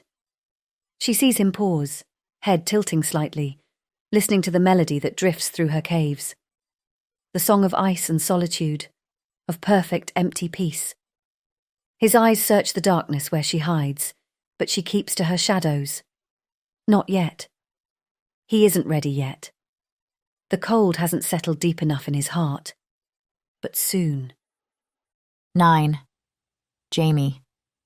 The hotel restaurant that evening is all twinkling lights and evergreen garlands, with floor-to-ceiling windows overlooking the snow-covered slopes. A massive Christmas tree sparkles in the corner, the scent of pine mingling with something that smells like her mother's favorite sugar cookies, reminding Jamie of simpler times. She used to love Christmas. Steph did too, which is why they'd spend it working at this station together the night she'd disappeared. The night she left, Jamie corrects herself. She hasn't disappeared. She just left. Perhaps Natalie Sawyer did too? Jamie tugs nervously at her dress. She'd borrowed it from Rebecca, which means it actually fits. A Christmas miracle in itself. Will it be enough to convince her family, particularly her hawk-eyed sister, that she and Edward are madly in love, though? Probably not. Her date hasn't even bothered asking her a single thing about herself, and Jamie is still confused as why he's agreed to the entire charade in the first place. What does Mr. Tall, Dark, and Commanding, who thinks delegating his relationships to his assistant is peak efficiency, has to gain from acting like Jamie's boyfriend? She knows it has something to do with Victoria Grant, but she can't figure out exactly what. The fact that she hasn't spoken to Edward since he ran off earlier isn't helping either. Now, he welcomes her and her family at their dinner table like he owns the place and done the cooking himself, his large hand settling on Jamie's back to guide her to her seat. God, he's the worst. The absolute last person she'd ever date. You look beautiful, he murmurs, like he's saying it just for her sake. Then he's pulling out her chair with those impossibly graceful movements of his, and she wants to retort something snappy, except they're supposed to be in love, so she just smiles at him instead. He seems pleased, if the way his lips brush her cheek in a feather-light kiss is any indication. Awkward, Jamie pulls up her chair, bumps against the table, and makes most of the wine glasses settled on there topple over. She reluctantly meets Edward's gaze as he resets them so casually, you'd think nothing even happened. His smile brief but soft in a way that reminds her of how he'd looked, half asleep on her couch. The memory does funny things to her stomach. Okay, fine. Maybe not the last person she'd ever date, she decides. Third on the list. On a good day. Thanks for agreeing to dinner with us, Edward, Rebecca says. It's probably not what you had in mind for the holidays, getting to know the entire family at once. Jamie tenses. She knows that tone. It's the same one Rebecca uses in court just before she goes for the jugular. It's my pleasure. Edward's smile never wavers. You can't really know someone until you get to know their family, and it's important to me to know everything about Jamie. Her mother actually sniffles that. You hear that, Jamie? He's family-oriented. Jamie groans. According to Sam's earlier, Edward doesn't have time for such frivolous pursuits as favorite movies or regular meals, so she highly doubts he's in any way family-oriented. His assistant had seemed downright offended by the suggestion that Edward might engage in something as pedestrian as relaxation. Mr. Carver optimizes his time for maximum productivity, he'd explained earnestly. He doesn't have time for hobbies. But apparently Edward has time to perfect his Prince Charming routine because he's pulling that off seamlessly. So, what do you do for a living, Edward? Grandpa Joe jumps in, probably hoping to steer them towards safer waters. Investment management, primarily. Edward replies, My family owns different businesses. He's a business owner, her mother squeals, looking about ready to book the wedding venue. God, she's going to be so disappointed when they inevitably break up. Edward is hitting every item on the perfect son-in-law checklist.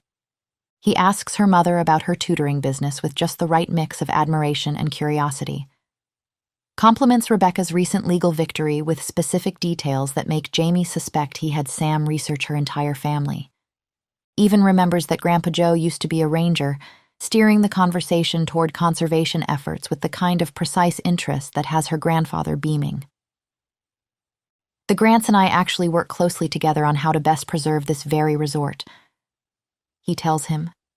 Climate change has largely impacted the weather, and winters were getting hotter and hotter the last few years, which is neither good for business or the environment. Jamie pouts. It's impressive how they're all eating out of the palm of his hand. She wished she had the same confidence he so easily displays. These days, Jamie always feels like she never manages to say what she is meant to say. And being away from her family, people whose opinion she actually cares about, she'd convinced herself it didn't really matter, but now...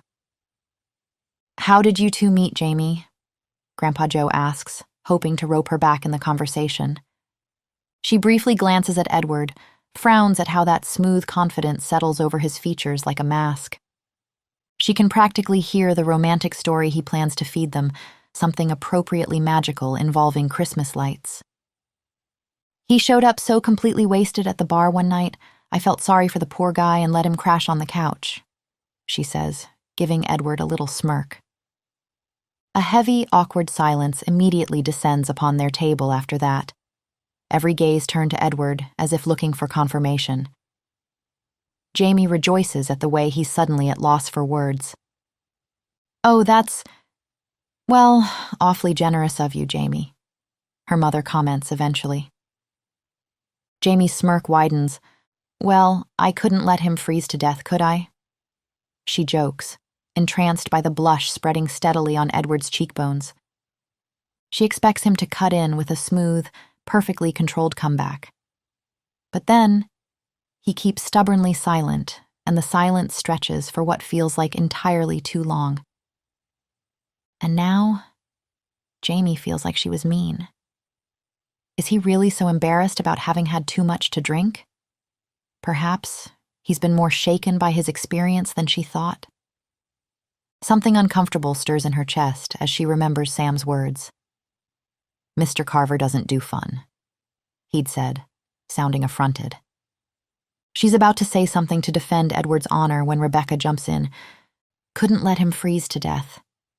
You were just hoping to get with him, weren't you?" Jamie blinks. "What?" She squeaks as the entire table, minus Edward, dissolves into knowing laughter. "Of course not. I wouldn't..." "Jamie, honey, nobody blames you for seizing the day." Grandpa Joe's eyes twinkle with mischief. "Oh my God," Jamie groans. This is karma for trying to embarrass Mr. Perfect, isn't it? Well, serves her right, she decides in good humor. Don't dish it if you can't take it. She meets Edward's eyes again, hoping to get him to laugh at her as well, but he looks as serious as ever. "I realize I never properly thanked you for helping me." His voice cuts through the teasing, surprisingly soft, and the entire table becomes silent again. When she meets his eyes, there's none of his usual calculation there. Only warm gratitude. "Thank you, Jamie," he reiterates. The sincerity in his tone makes her breath catch. For a moment, the rest of the restaurant fades away. No familial pressures, no fake relationship, just his warm gaze and the way her heart seems to skip every other beat. Anyway, Grandpa Joe waves his menu like a white flag. "Who's hungry?" The rest of dinner flows surprisingly smoothly. Edward's easy confidence contagious, and Jamie finds herself relaxing into the warm family atmosphere she's missed. For once, she doesn't feel like the broken piece that doesn't quite fit. Her mother's actually laughing at her jokes instead of analyzing them for signs of instability. Even Rebecca's usual sharp edges seem softened. It's nice. Dangerous, really, how nice it is. She should probably discuss with Edward how long they're planning to keep this up. They can't fake date forever, and the longer this goes on, the more it'll hurt her family when they break up. A hotel clerk appears at Edward's elbow, murmuring something about an urgent phone call. He excuses himself with that perfect politeness of his, and the spell breaks. "He's very charming," her mother sighs, watching him leave. "And probably very rich," Grandpa Joe adds with a wink. "What?" He holds up his hands at Jamie's glare. "It doesn't hurt to be able to pay the rent. I can pay my own rent, Grandpa." Heat creeps up her neck. She hates this, them acting like she's some damsel waiting for a wealthy knight to solve all her problems. "It's just nice to see you have someone to rely on, that's all." Her mother's worried voice sets Jamie's teeth on edge. Does he know about what happened? Rebecca asks, setting down her wine glass with deliberate care. And there it is. Because everything in Jamie's life has to circle back to that night, to Steph, to her supposed breakdown. It's like living in a house with funhouse mirrors. Everywhere she turns, she sees her family's distorted version of herself reflected back. What do you mean? She keeps her voice light, though her hands clench under the table. Don't play dumb, Jamie. Rebecca patronizes. If you want this to work, he should know. And what do you know, Becca? The words come out sharper than intended. What do you think he has to realize about me that he hasn't yet? Jamie. Her mother's soft tone feels like sandpaper on her nerves. No, say what you want to say. Go on. She forces a smile. You think that when he finds out I'm crazy, he'll leave. Am I right? That is not what I said, and you know it. Rebecca's lawyer voice comes out. We just want to make sure you don't... That I don't what, Mom? Jamie laughs. Fuck it up? Like I've fucked everything else up? Is that what you want to say? Her mother's eyes fill with tears, and Rebecca looks ready to start citing precedents about sisterly concern. The familiar mix of guilt and frustration rises in Jamie's throat like bile. All right, Grandpa Joe clears his throat. How about we... If me being myself isn't enough, then he's not the one, is he? Jamie pushes back from the table, chair legs scraping against hardwood. Excuse me, I need the restroom. She walks away from their worried faces, their good intentions that feel like chains. They love her. She knows they love her. But their concern has become a cage. She's tried to escape it, but only found herself stuck in a different one instead. The ladies' room offers no peace. Jamie splashes cold water on her flushed cheeks, but can't wash away the frustration burning under her skin. She needs air. The terrace door opens with a blast of winter wind. Snow has started falling again, fat flakes dancing in the light spilling from the restaurant windows. Jamie wraps her arms around herself, her thin dress offering little protection against the cold. She gets it. Really. They watched her fall apart after Steph disappeared, sat through therapy sessions, fielded midnight panic calls. It was hard for them too, she gets that. But she wishes someone would look at her and see strength instead of cracks for once. Trust her judgment instead of just waiting for her to finally break. Jamie sighs, walking to the edge of the terrace if only to distract herself. The view below stretches endless and white. The slopes look otherworldly in the darkness, untouched snow glowing blue beneath the winter moon. It should be peaceful. Instead, the silence weighs heavy, making her breath steam in the frigid air. Movement catches her eye. A figure weaves between the trees at the edge of the resort, small, graceful, like a dancer in the snow. Jamie blinks hard, her heart stumbling. It can't be. She's not seeing things again. She's not. But the figure is definitely female, and suddenly Jamie can't breathe. Logic screams that it's not Steph. It can't be Steph. But what about Natalie? A teenage girl, lost in the cold, looking for help. Hello? Her voice carries across the empty slope. Are you okay? No response. But... The figure pauses. Jamie's already moving, taking the terrace stairs 2 at a time. Her heels sink into the snow as she runs, dress whipping around her legs. The cold bites through her skin, but she barely notices. Natalie, is that you? The temperature plummets. Each breath feels like swallowing ice. The figure turns slowly, and a familiar melody begins to play at the edges of Jamie's consciousness. Soft, sad, searching. Every instinct screams at her to run. But like that night 3 years ago, she finds herself moving forward instead, drawn by that haunting song. She knows how this ends. She's been here before. She keeps walking anyway.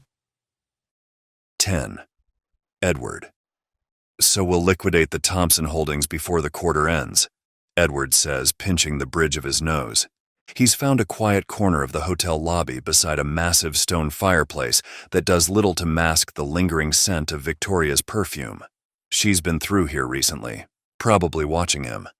The market's unstable and I don't trust their new management. He concludes. Fine. Owen's voice crackles through the speaker. As you command, Alpha. Now. About the Martin-Richmond family feud? Edward paces across the polished marble, his reflection fragmenting in the lobby's gilt-framed mirrors.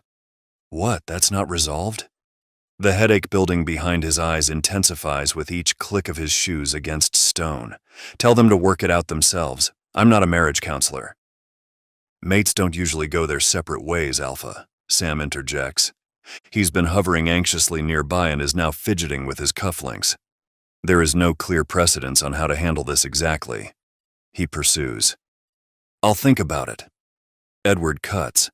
He catches the scent of dinner service starting up that reminds him he's kept the Matthews family waiting and concludes. Now, if you'll both excuse me, I have to go back to my mate. The words slip out easily, and sure enough, Owen immediately backs down. Edward watches a group of tourists trudge past as he files that observation away. Pretending Jamie is his mate might be the most effective strategy he's discovered for avoiding pack politics. Usually, Owen would have 3 more crises requiring immediate attention. You didn't tell him the truth, Sam asks once the call ends, his whisper barely audible over the crackling fire. Edward scans the lobby, noting the positions of security cameras and staff, before responding. Why would I? He'd just waste my time pestering about either coming home or claiming Victoria Grant, if not both. And we're here to find your brother, aren't we? Sam's eyes well up, the scent of salt hitting Edward's nose. Alpha, I can't thank you enough for… Edward interrupts immediately. Just doing my job, Sam. He reminds him tersely. Jesus, he knows the kid means well, but he gets so emotional sometimes it's uncomfortable. Come up to my suite later, Edward waves. We'll review our next steps. Perhaps call Owen back if he needs more hand-holding. Walking back toward the restaurant, past glittering Christmas displays and the soft murmur of other diners, Edward feels his shoulders loosen fractionally. The warm glow of chandeliers and lingering traces of Jamie's spring rain scent make the space feel almost welcoming. Playing the attentive boyfriend to Jamie's family is significantly less taxing than mediating pack disputes or calming nervous investors. No complex feuds going back decades, no life or death decisions weighing on his judgment. Meanwhile, the humans have no idea what he is and don't expect a thing from him. It's not entirely unpleasant. Edward returns to find an empty chair where Jamie should be, though her scent lingers. Spring rain turned sharp with anxiety and hurt. The remaining Matthews family members look like they're attending a wake rather than a holiday dinner. Wine glasses clutched too tight, smiles too strained. Everything all right? He asks pleasantly, as if he can't smell the remnants of tears in the air. Where's Jamie? Carol's eyes meet his, swimming with maternal distress, but Rebecca cuts in first. She went to the restroom. She should be back soon. The words are clipped, her shoulders rigid beneath her designer blazer. Edward nods slowly, settling his gaze on Grandpa Joe. The older man has been watching him all evening with shrewd eyes that remind him of his own father. Now, those eyes hold a mix of worry and weary understanding. She got mad because of her mother's fretting and her sister's meddling, Joe says with an awkward smile that doesn't quite reach his eyes. Dad, Carol's protest, I'll go see if she's ready for dessert. Edward interjects smoothly, letting his voice carry just the right note of concerned authority. It works like magic, as it always does, their shoulders dropping, faces softening with relief at the prospect of someone else handling the situation. He briefly wonders what could have sparked such tension in a family that had been laughing together mere minutes ago. Then he remembers it's irrelevant, and not his concern. His only job is to convince every shifter in the vicinity that he's properly devoted to his mate. Which Jamie isn't, obviously. This is strictly business. The bathroom door creaks as he pushes it open. Jamie? No response, and more importantly, no fresh trace of her scent. But there is a trail leading toward the terrace, carrying notes of anger and something else. Fear? His wolf stirs uneasily. The terrace door stands ajar, letting in fingers of frozen air. Edward scans the darkness, tension building between his shoulder blades, though he refuses to acknowledge why. Her scent leads toward the slope, mixed with something ancient and cold that makes his hackles rise. He's not worried about her, though. That would imply emotional investment. No, if he's looking for Jamie through the darkness, it's only for appearance's sake, even if his wolf is already moving to follow her trail into the dark. Jamie! His call echoes across the empty slope. His heart drops. There, darting through the snow, this small figure. It's her. Damn it all, he thinks. She's going to make him look like an incompetent mate, running around in freezing temperatures wearing nothing but a cocktail dress. Even he knows humans are susceptible to cold. What is she thinking? Jamie! He tries again. When she doesn't respond, he jumps down the terrace, not bothering with stairs, landing gracefully in the snow. Then he breaks into a sprint. This is about maintaining appearances, he reminds himself, eyes glued to her back. Nothing more. He's catching up easily, but it doesn't feel like it. It feels like he took forever when his arms close around her waist, pulling her back against his chest. Where do you think you're going? The words come out as a growl. She twists in his grip, panic rolling off her in waves. Let me go. There's somebody out there. Edward scans the darkness, maintaining his hold on her slight frame. Where? He tries to catch another scent, but all he can smell is Jamie, her hair brushing his nose, the vulnerable line of her neck as she strains forward. Her usual subtle warmth, so different from the sharp, wild sense of shifters, is overwhelmed by fear. I can't see anyone, Jamie. He gentles his voice without meaning to. Show me where. She struggles a moment longer before deflating against him.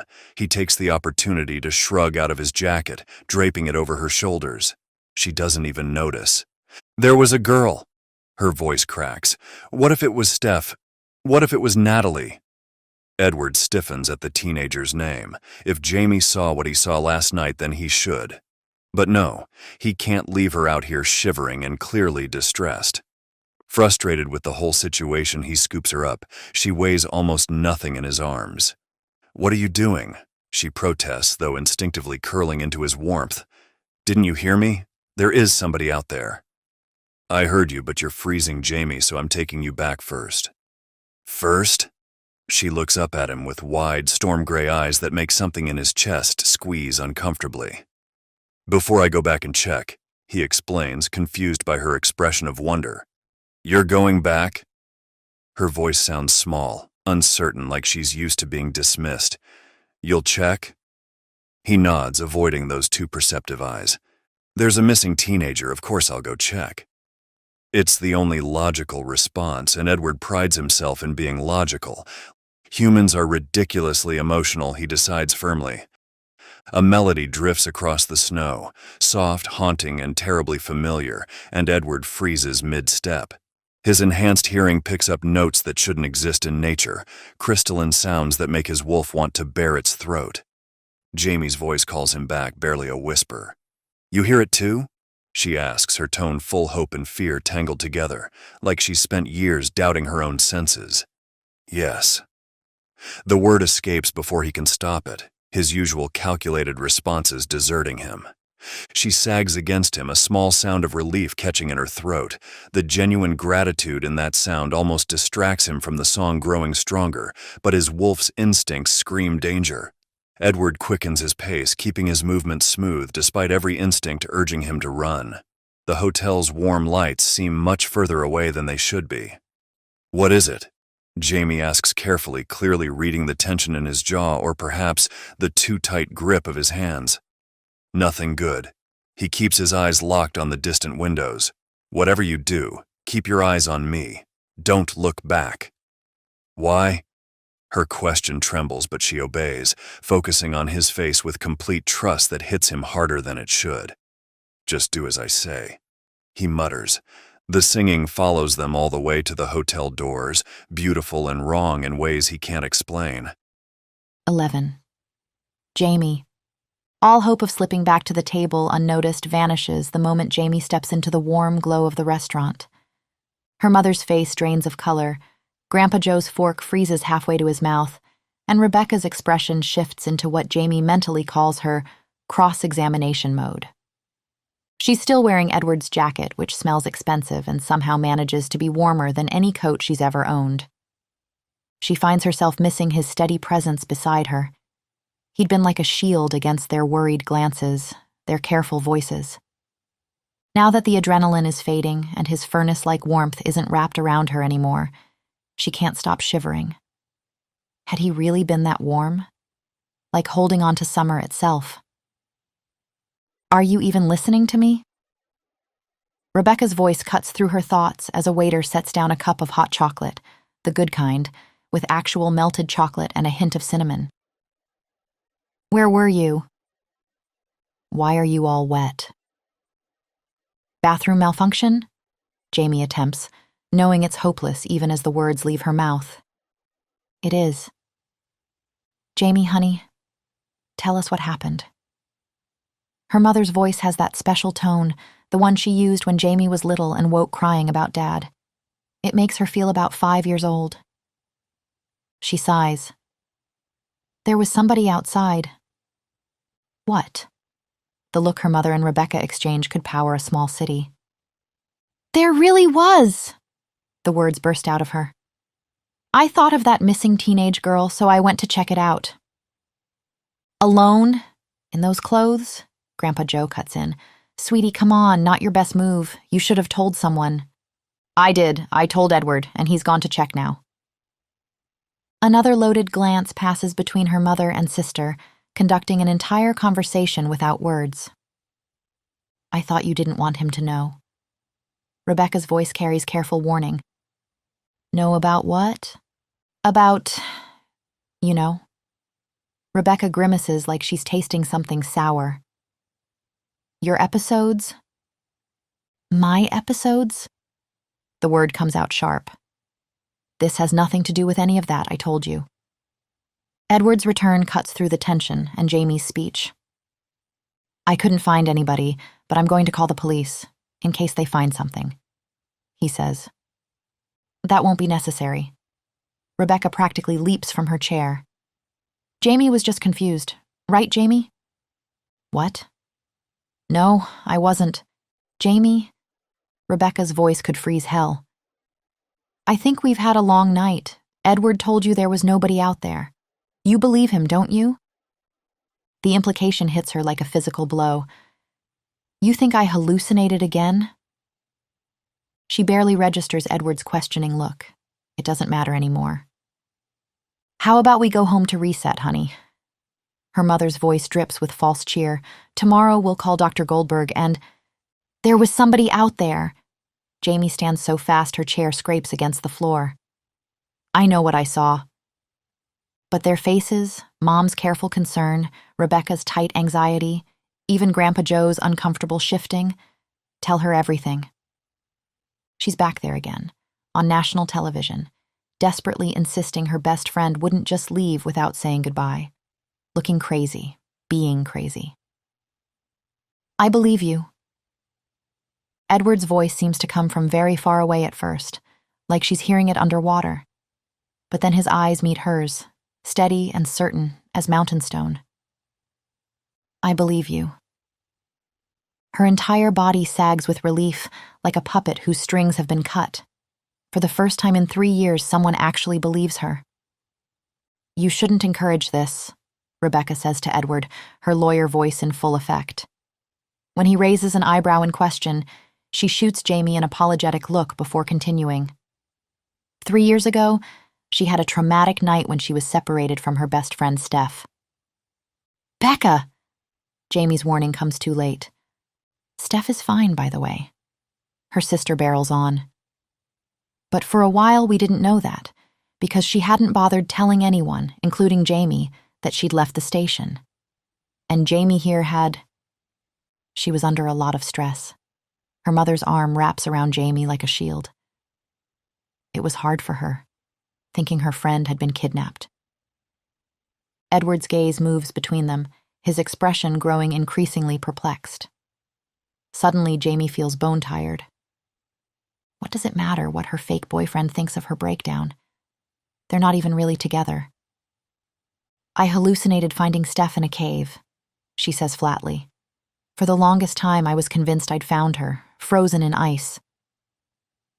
Edward's eyes sharpen. Frozen in ice? Her mother opens her mouth, probably to offer another well-meaning defense, but Jamie's done pretending. Yeah, that's right. I thought my friend had been turned into ice. The words taste bitter. Still see it sometimes when I close my eyes, her face frozen in fear. She pauses, might as well go all in. Oh, and there was this lady with her. She was unreal, like a mirage made of snow. But she moved, and she sang. Let's go. Rebecca grabs her arm. Let's go home. Jamie resists. She can't face it. Their worry, their shock, their careful diagnosis of her mental state masked as concern. How about you guys head out? Edward's voice cuts through the tension, impossibly calm. Jamie can sleep here tonight. With me. The suggestion hits like a thunderbolt. Her family looks equally stunned. Why are you staying here instead of with Jamie if you're dating her? Rebecca's arms cross, lawyer mode reactivating. It's just for tonight. Edward's smile never wavers. I thought it'd be romantic. He turns to Jamie, something calculating in his gaze. But I can cancel the champagne if you're not up for it? There's clearly no champagne waiting upstairs. No romantic evening planned. Edward wants something from her. Information probably, given how his expression changed at the mention of ice. She should say no. But the alternative is going home to worried whispers and carefully hidden phone calls to her therapist. Yeah, okay. She forces a smile. Sounds great. The way Edward's eyes gleam tells her she might have just made a deal with the devil. But right now, even that seems better than another family intervention. Jamie keeps her eyes fixed on her feet while Edward handles everything. The dinner bill, her mother's worried hovering, Rebecca's thinly veiled suspicion. He manages it all with practiced ease, his presence a solid wall between her and their concerned glances. The steady pressure of his hand at her back should be uncomfortable, but isn't. Maybe because she knows he's just playing a part. There's something almost comforting about his lack of genuine concern for her mental state. She traces the pattern of the marble floors rather than meet his gaze. She's seen that particular flavor of judgment too many times over the past 3 years. The elevator ascends silently, mirrors reflecting her pale face and Edward's unnaturally still form beside her.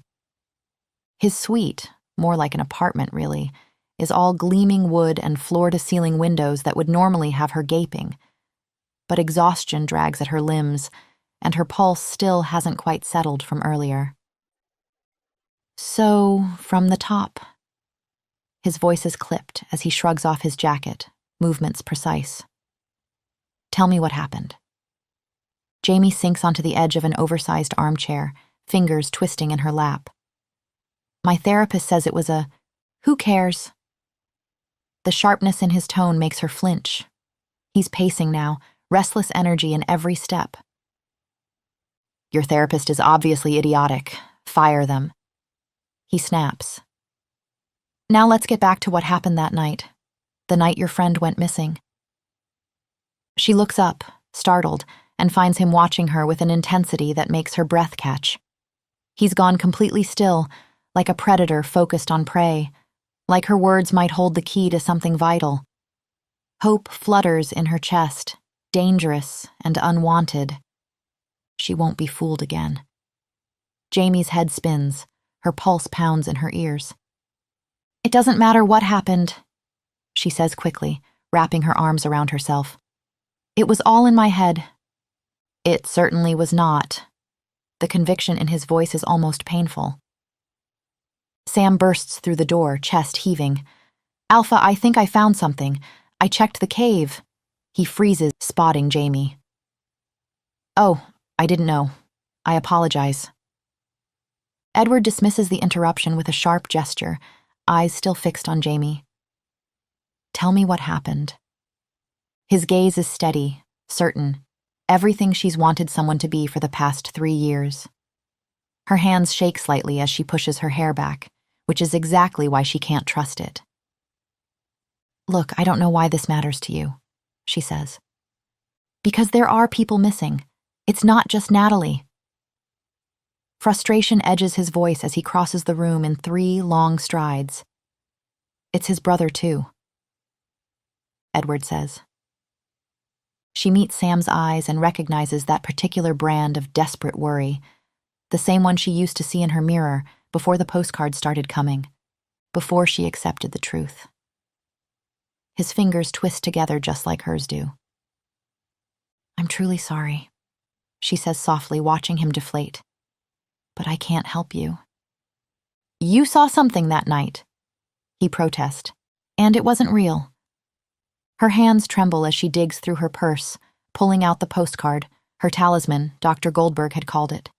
Proof that she's not crazy, that Steph is fine, that the ice and the singing were all in her head. The corners are worn soft from countless moments of doubt. "My friend didn't go missing. She just left." She holds out the card like a shield. "Look, she writes to me." But instead of disappointment, Edward's face lights with triumph. He moves so fast she barely sees him cross the room. "Sam, come here." He passes the postcard to his assistant, who nearly trips in his haste to take it. "Look familiar?" Sam's face drains of color as his eyes scan the text. "It's the same one Jonah sends me. Same location, same text." His fingers tighten on the paper until it crumples. "So he really is missing." Sam's voice cracks. "He's really gone." Edward nods grimly. "Perhaps Reem is too. We haven't seen her since we've arrived," he says before turning back to Jamie.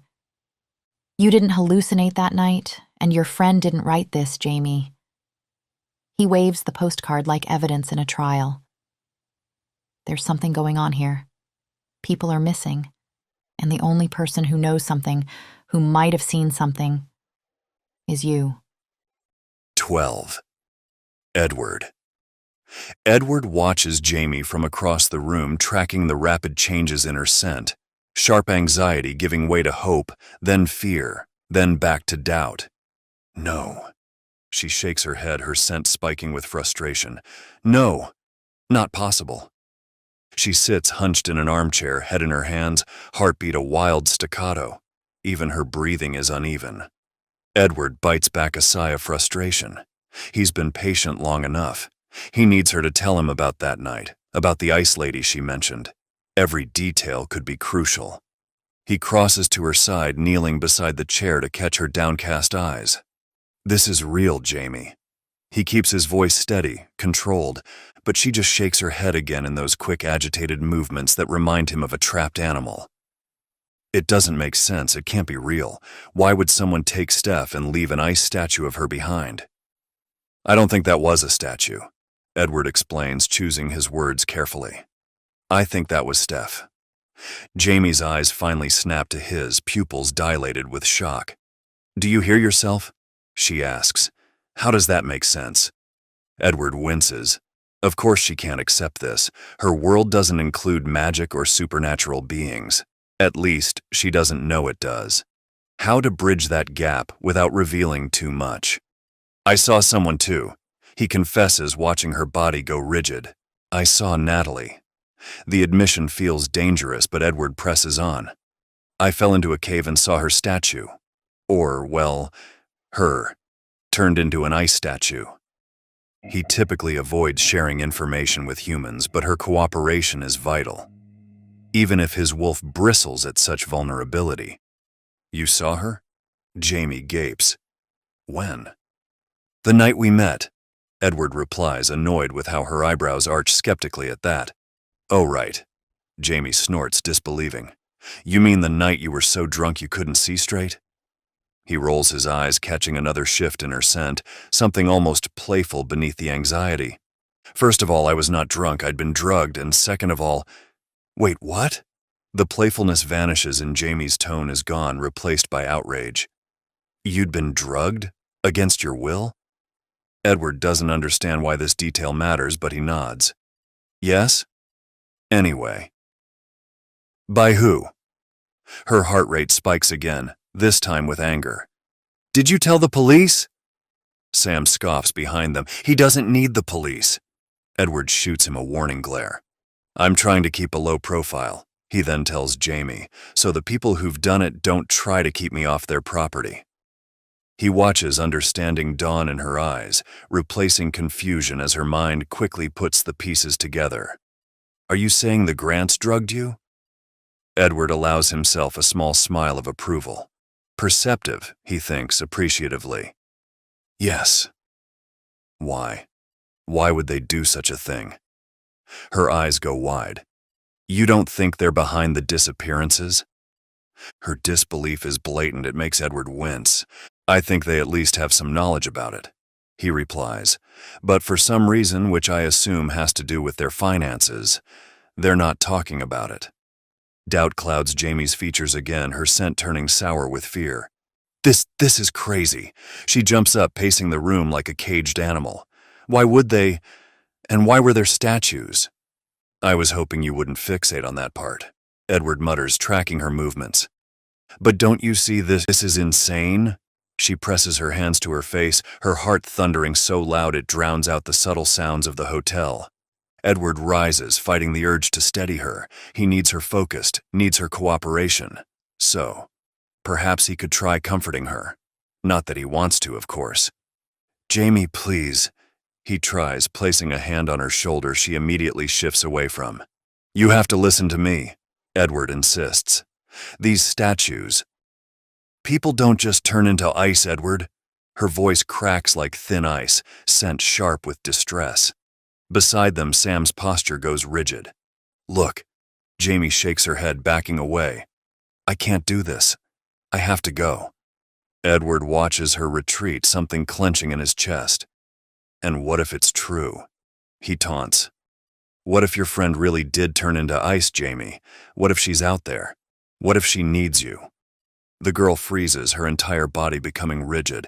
Then she whirls around, face bone white, tears gathering in her eyes. The sight hits him like a physical blow. Don't you dare! Her finger shakes as she points at him, voice trembling.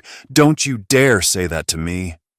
You don't know how many times I've looked, how much I harassed every officer that would listen, how many sleepless nights I've spent.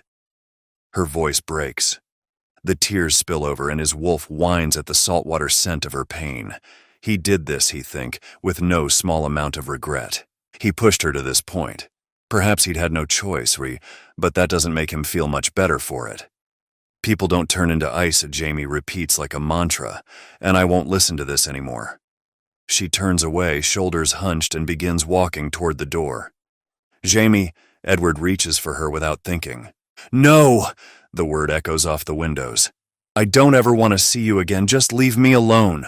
I can prove it. The words burst out before he can stop them. He'd regret them except they work. Jamie freezes mid-step, her heartbeat skipping. What? She asks. Sam's voice rises in panic.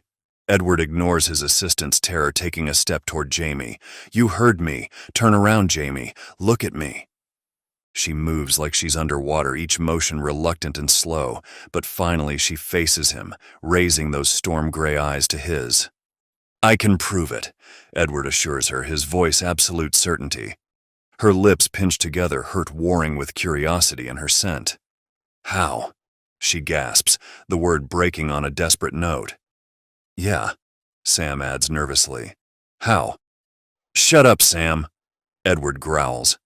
His assistant starts fidgeting, probably already guessing Edward's intentions before Edward himself has fully committed to them. But, Sam grimaces, but sir,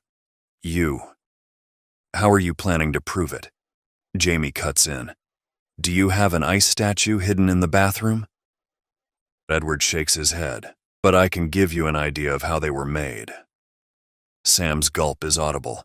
Edward forces himself to ignore it. He's already committed to this path. Suspicion narrows Jamie's eyes. All right, she challenges. Fine. How were the supposed ice statues made then, big guy?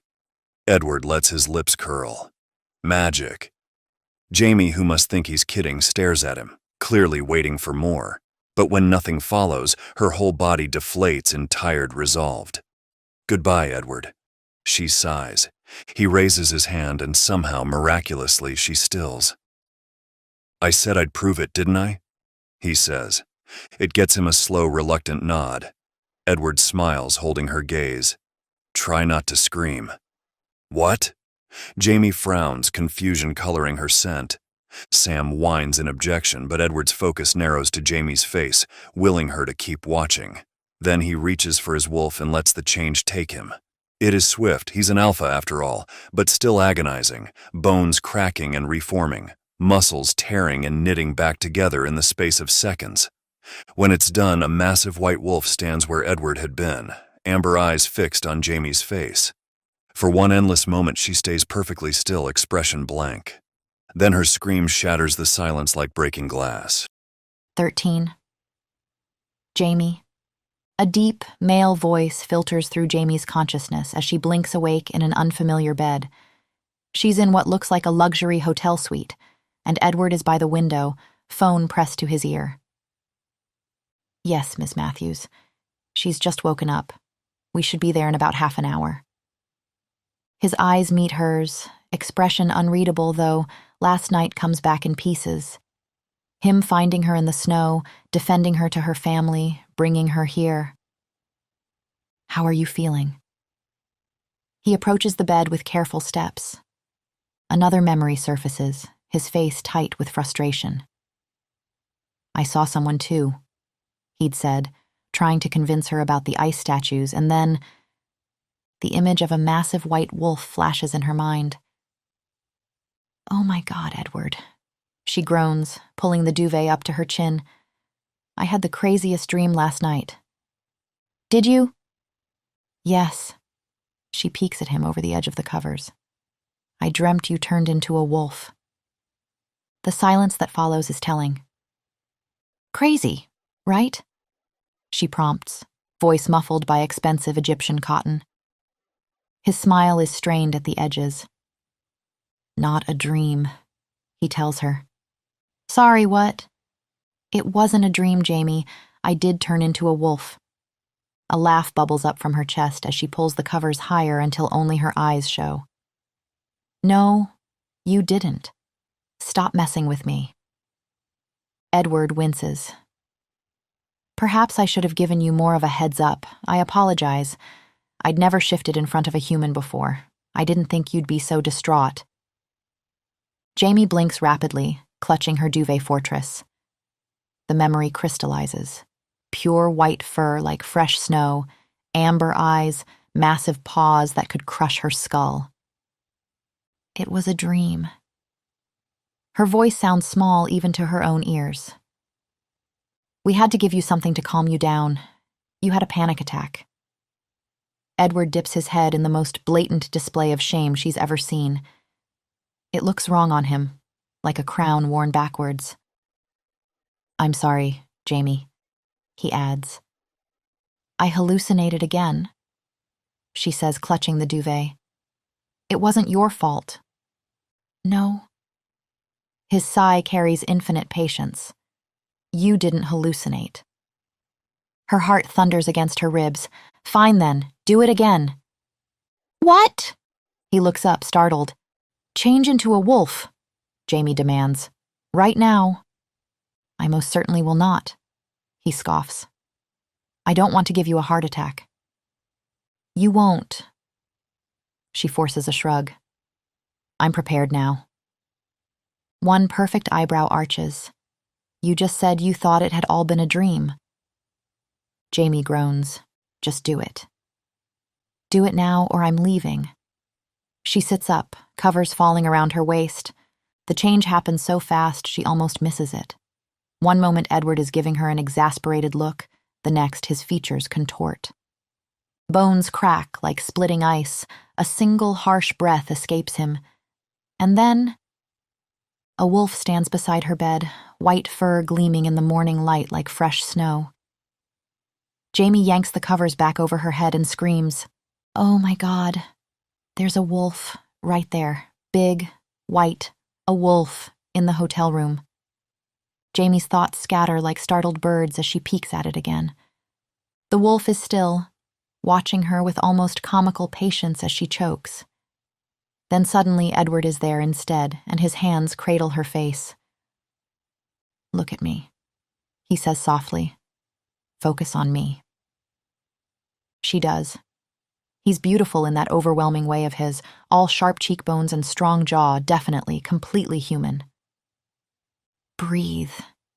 His voice carries a new rumble, something that seems to vibrate through her bones. "Through your nose, go on. Good. Release." He guides her breathing, thumbs stroking small circles on her cheeks until the world narrows to just this, his steady gaze, the soothing timbre of his voice, the gentle rhythm of his touch. The panic recedes, replaced by something warm and pleasant. "Good," Edward praises. His smile is soft, genuine, and C finds herself smiling back. Then he steps away and, "Oh." Jamie whips around so fast she nearly falls off the bed. "Why are you naked?" she screams. "What?" He sounds genuinely confused. "Oh, I tore through my clothes while shifting. We usually remove them before." He clears his throat. "I'll put something on, unless you'd like me to change again." "Could you?" The question slips out before she can stop it. Now that the immediate panic has passed, she needs to see it again.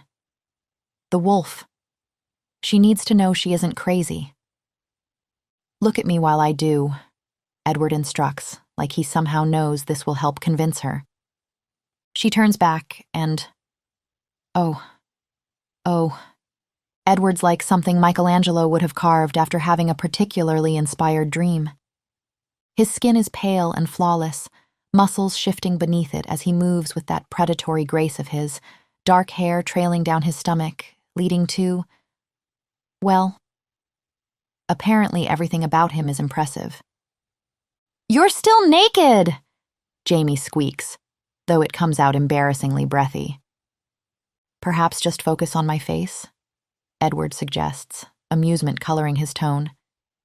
Jamie bravely locks onto his eyes, determined not to let her gaze wander south again. They're the same striking amber, carrying that same knowing glint, even as they change, but don't really change. And suddenly, she's looking at a massive white wolf, who almost seems to look a little amused. Jamie stares at the wolf in wonder. It's really there, impossible, but undeniable. Her hand reaches out before she can stop herself. "May I?" The wolf, Edward, cocks his head. "Please?" She wiggles her fingers hopefully. The wolf lets out what can only be described as a sigh, then moves closer, settling beside her as she lets her hand sink into thick white fur. It's impossibly soft, warmer than she expected, like touching living silk heated by sunlight. It's real, she thinks, when something between a purr and a rumble escapes the wolf's throat. It's kind of cute how his eyes are drifting closed in contentment, she thinks, just as the sound of bedroom's door bursting open makes her jump. "Sir!" Sam exclaims. "Owen would like you to give him a call back before—" The assistant freezes, mouth hanging open. "Hello," Jamie greets cheerfully as Edward abruptly pulls away. "Miss Jamie." Sam's nod is awkward, eyes darting between them. "What does Owen want now?" Edward's voice makes her jump. He sounds irritated, and when she turns, he's standing there completely human and completely naked. "Maybe you could get dressed, sir," Sam suggests mildly. Edward's eyes flicker to Jamie, who politely lowers her gaze, though not without considerable regret. "Right." His footsteps retreat across the room. Sam offers her an encouraging smile. "How are you feeling this morning, Miss Jamie?" "Better?" She nods politely, suddenly realizing that yesterday, when he was supposed to brief her about Edward, he'd somehow forgotten to mention the whole turning into a giant wolf thing, which he clearly knew about. "Wait, can you also change into a—" Sam shakes his head. "I'm a shifter," he explains carefully. but I haven't been granted a wolf. There's something in his controlled tone that suggests old hurt. What does that mean? She asks gently. I have most of the abilities all other shifters have, like enhanced senses or strength, but I can't turn into a wolf. Jamie's mind spins. You all have enhanced senses? There are more of you? How many dots? It's like a curtain being pulled back, revealing a whole hidden world, one where people can turn into wolves and... So wait. She clutches her head. What about vampires? Are they real? Oh, yes. Sam nods. Really unpleasant folks. Mermaids? Them too. The Loch Ness Monster? Nah. He shrugs. That one's a myth. Jamie gulps. And so, Natalie, Steph, they were actually turned into ice statues? Sam grimaces. Seems likely, yes. The words hit her like a physical blow. Steph never sent those postcards. Steph had been in that cave and maybe still is. I have to go look for her. Jamie launches herself off the bed. Her heart pounds with conflicting emotions, wild relief that she isn't crazy, mixed with horror crashing in. Oh, God, Jamie whispers. I abandoned her. I let them convince me I was crazy, and I abandoned her. Edward, who's reemerged from the bathroom, takes in her distress with knowing sympathy. It wasn't your fault, Jamie. Everyone banded together and convinced you what you saw hadn't been real. Of course you doubted yourself. Jamie's eyes snap to his, resolve settling in. I want in, she declares. In? On whatever it is you two are planning to do. Edward and Sam exchange a loaded look. You are planning to find everyone, right? Jamie asks, voice rising with anxiety. His brother? Natalie? Steph? We are, but... Edward clears his throat. I can't promise you they'll still be alive when we do. Jamie nods, throat tight. We still have no idea what exactly was done to them, Sam adds. Turning into ice is not exactly common occurrence. So what's our next move? Jamie asks. Meeting your family for breakfast because they're freaking out. Edward points to a box by the door. Get dressed. While Edward instructs Sam about covering their tracks with Owen, Jamie opens the box to find a white wool ensemble that probably costs more than her monthly rent in her size. Before we go. Edward's voice comes from much closer. She turns to find him standing near enough that she can feel his warmth, smell his crisp, winter pine scent. Sam has disappeared, and suddenly the room feels very small. Come here, Edward beckons, his voice carrying that gentle command. She finds herself moving before she can think better of it. His hands are impossibly warm as they catch her wrists, running his own against them in deliberate strokes.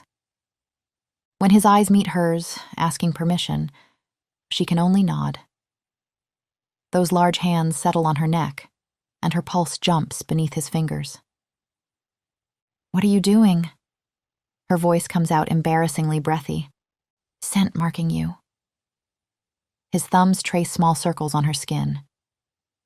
It's a thing mates do, and since you're supposed to be mine, I can't let you walk out amongst other shifters not smelling like me. Memory flashes, his touch that first night when he'd been on her couch and what he'd said. To keep me safe, then? She barely recognizes her own voice. Edward nods. It's also a mark. It claims you as mine. His voice drops lower as he adds, so that no other wolf will try and take you. Jamie nods again, mind hazy. Because you told other shifters I was your... mate? Right. His fingers trace her collarbone. For appearance's sake, I need them to believe I'm here for you, because I can't be apart from you. So I told them you were my fated mate. The words send a shiver down her spine that has nothing to do with fear and everything to do with the way his eyes have gone dark and intent. What's a fated mate? She asks. Edward's laugh is soft, intimate in the small space between them. A soulmate of sorts. All wolves have one. But finding your true mate is very rare. I told them you were mine so that no one would doubt our connection. Victoria's golden eyes flash in her memory, another shifter, of course. One Edward had been trying to convince when he'd asked Jamie to kiss him yesterday. But I'm not, though, right? She asks, hesitant. I'm not your fated mate? His laugh becomes dismissive. Of course not. He steps away, taking his warmth with him. Jamie stands frozen as she watches him disappear in the bathroom, all fluid grace and casual indifference. Her skin still burns where his hands had been. Interlude. The spirit. She watches from between snowflakes as the wolf walks with the bright girl, the one who cried for her frozen friend that night. They speak of her friends, these perfect silent ones she keeps safe in ice, and something in the wolf has changed. His soul no longer mirrors her frozen lakes. It flickers now, like the lights they string through her trees. Each time the bright girl moves closer, the stillness in him fractures, warmth seeping through like spring threatening her winter. She drifts nearer, curious and dismayed. This isn't right. He was perfect before, dark and quiet and alone, beautiful in his numbness. Now his edges soften when the girl laughs, his frozen heart cracking like river ice in thaw. She reaches out with tendrils of frost, trying to touch what she remembers, but his warmth pushes back without him knowing. It feels wrong against her nature, this heat that radiates from him. Foreign. Dangerous. The bright girl's hand brushes his arm, and his soul flares like sunrise on snow. She's forced to retreat into shadow, her confusion swirling like storm clouds. This wolf who understood the peace of perfect stillness is changing, becoming something she doesn't recognize, something that belongs to warmth and light and laughter. Drifting through her caves of ice, she thinks of him, of how beautiful he was in his solitude, and how she might bring that beauty back. 14. Edward. Edward fields Jamie's endless questions as they make their way down the mountain. Are the Grants really shifters? Yes. How many shifters exist? More than humans suspect, fewer than wolves would like. What exactly is a pack? And so on, and so on. He answers efficiently, trying to keep her focused on what matters, the night Stephanie disappeared. But 3 years of therapy and repression make excavating those memories like digging through ice. Steph and I went to Spiders. Jamie points to a modern structure jutting from the mountainside. It's a club, open all day, most of the night, people coming and going constantly. Her voice carries old guilt as she describes Steph's recent breakup, the drinking, the man she'd met at the club. He seemed nice enough, so I didn't think to stop her. Do you think he could have something to do with her going missing? Edward asks. Doubt it. Jamie shakes her head. I mean, you never known, but I haven't seen him around since that night. It must have been a passing tourist, and since others have gone missing after Steph. Edwards nods as they step off the lift into fresh snow. Jamie looks transformed in the clothes he'd sent Sam to purchase, a white wool ensemble that makes her look like winter personified. There's a new steadiness to her movements, a clarity in her storm-gray eyes now that she knows she hadn't imagined everything. There's really not much to say. She sighs, boots crunching in the snow. I realized I couldn't see her anymore. Started asking around. The guy she'd been with said she'd gone home. I went outside to look because she'd had too much to drink and I was worried. Her brow furrows as she describes searching, specifically remembering not taking the chairlift down, but heading toward the woods instead. Why that direction? Edward watches her carefully. Did you hear singing like last night? She meets his eyes, a shiver running through her small frame. I think so. Distress clouds her features before hardening into determination. Yes, I did. I felt compelled to follow it. Unease settles in Edward's stomach as the snowfall shifts around them.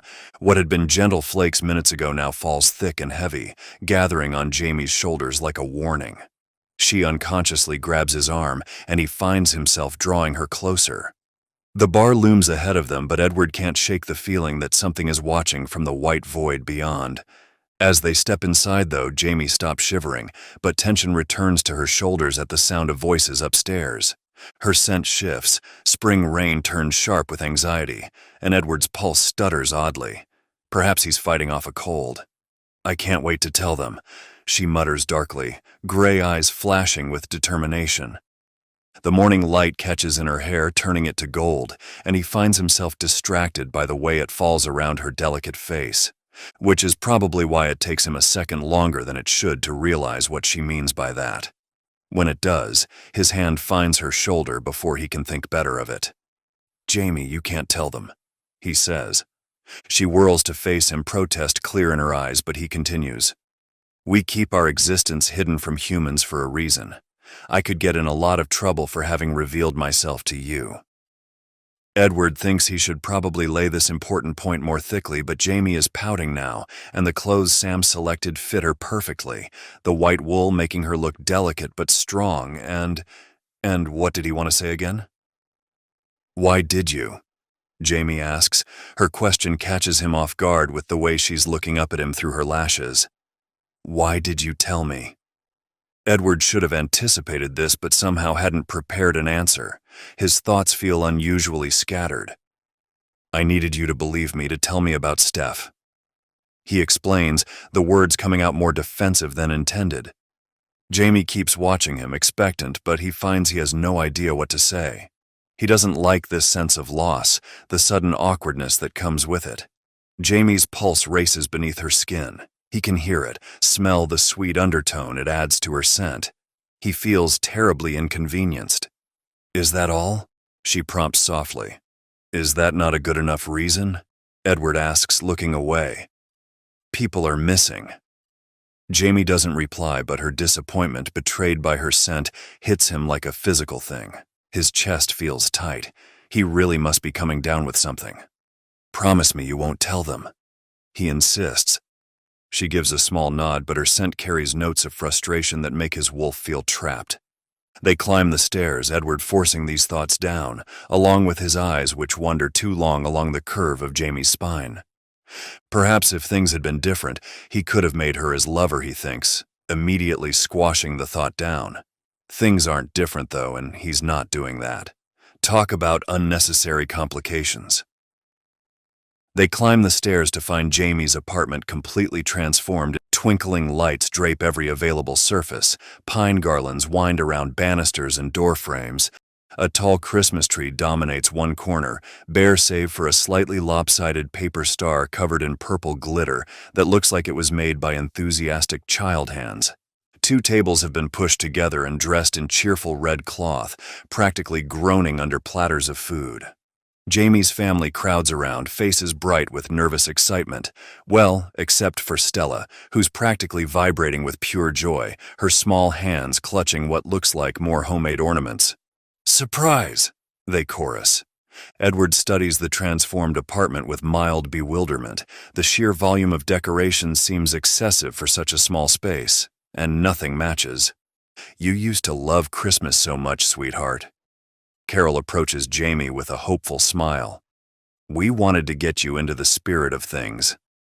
Jamie's quiet contentment as she thanks her mother puzzles Edward. Christmas is ages away. Surely this much clutter is premature and impractical. "Look, I've even brought the star you made me, Auntie." Stella points proudly to what might be the most aesthetically challenged decoration Edward has ever seen, but Jamie's smile is so soft, so genuine, that Edward finds himself reconsidering his judgment. Perhaps these traditions serve some purpose he doesn't quite understand. Then he looks at the purple glitter threatening to shed everywhere again and decides that no, they definitely don't. "Let's eat." Grandpa Joe gestures toward the laden table. "We've made plenty of food and everything needs to go. That's a core family value," he adds, for Edward's sake. The latter blinks, genuinely confused. He approaches nutrition as fuel, precise portions, balanced macronutrients, nothing more. But as he finds himself wedged between Stella's boundless energy and Carol's maternal warmth, facing Jamie across a sea of plates he can't quite categorize, he understands these people don't see it the same way. "Waffle?" Carol offers him a towering plate of carbohydrates. I'm all right. He declines with practiced politeness. I'm not very big on sugar. He refrains from explaining the metabolic inefficiency of processed sugars, sensing somehow this wouldn't be well received. You have to try one of my gingerbread cookies, Uncle Edward. Stella tugs his sleeve. I made them with Dad. I'm not your uncle, he corrects, wondering how she's reached this erroneous conclusion. And that's very kind of you, but no thank you. Stella beams up at him with complete disregard for his refusal. Just one. She waves what appears to be a decapitated cookie at his face. No, really, The cookie makes forceful contact with his mouth, and Edward freezes, suddenly overwhelmed by butter and sweetness and something else. Something warm and bright that makes his wolf want to curl up and purr. He chews slowly, analyzing this unexpected sensation. How is it? Stella's innocent smile suggests she knows exactly what she's done. Not bad, he replies, the admission feeling like surrender. You want another? Edward hesitates, his carefully maintained nutritional standards warring with this new, dangerous knowledge. Yes, please, he mutters, steadfastly ignoring Jamie's poorly concealed laughter. The meal continues in a way that defies all his expectations. There's no clear power structure, no careful deference to the strongest member. No one seems to be leading or following. They just flow. Edward finds himself increasingly fascinated by their dynamics, the way they pass plates and share stories with easy familiarity. He's used to being the center of gravity in any room, the alpha everyone orbits around. Here, he's just Edward. No one waits for his opinion before speaking. No one watches him for cues.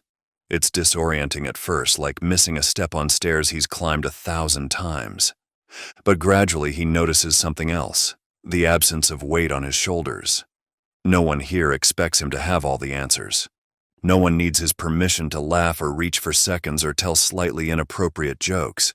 He finds himself relaxing muscle by muscle, though he hadn't realized he was tense. It's strange, this weightlessness, like stepping out of armor he's worn so long he'd forgotten it wasn't his skin. So Edward, Grandpa Joe says as mugs of hot cocoa appear, towering with whipped cream, we hope us imposing on Jamie won't deter you from staying here with her as planned. That's right, Carol chimes in before he can respond. We must insist you don't move to some expensive hotel just because of us. We're so happy to have you. Her hand settles warmly on his shoulder, and Edward goes completely still, fighting the urge to recoil. No one ever touches him without explicit permission, hasn't in years. He knows Carol means no harm, and it's not like he feels threatened by her touch, but, well, it's unexpected. Edward doesn't like unexpected. Mom, Jamie protests, leave him alone. Edward meets her eyes across the table. She probably doesn't want him imposing, doesn't want to share her tiny bedroom with someone who isn't actually her boyfriend. It would be logical to leave. But his gaze catches on Stella's small form, on Carol's unprotected back as she fusses with more cookies. These humans are completely defenseless against supernatural threats. They don't even know they need protection, but that doesn't absolve Edward of his duty to provide it. He's responsible for their safety whether they know it or not. Thank you, Ms. Matthews.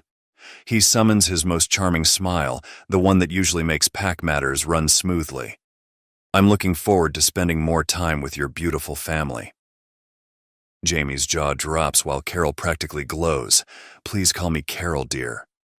Later, watching Jamie shoot nervous glances as he unpacks in her room, he tries to reassure her. I won't actually be sleeping next to you, Jamie. Don't worry. To his surprise, her shoulders drop slightly. Oh, no. I'll either be working downstairs or patrolling the resort. The sooner he finds their culprit, the safer everyone will be. I have a feeling whoever's making tourists disappear, they're not going to do so in broad daylight. Her brow furrows.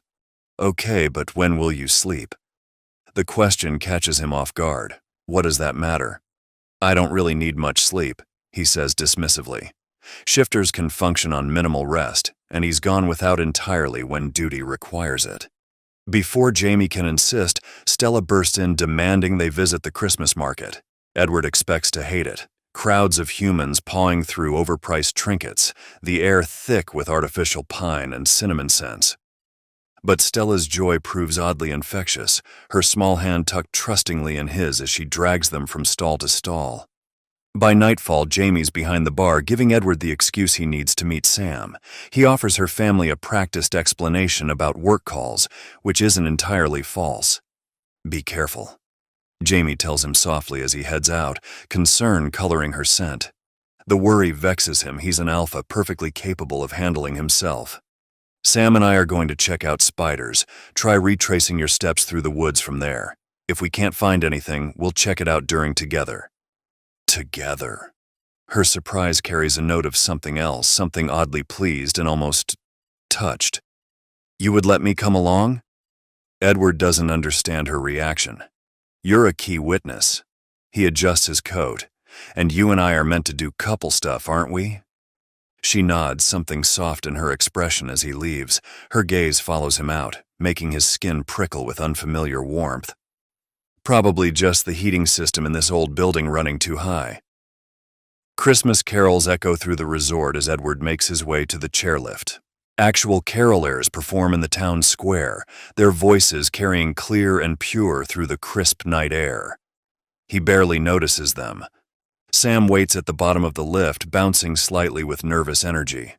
"How are things with the humans?" "Fine." Edward shrugs. "Strange." Something in his tone must betray his confusion because Sam doesn't press further. The chairlift creaks into motion, carrying them up into darkness. The night is cleared, at least, stars sharp overhead.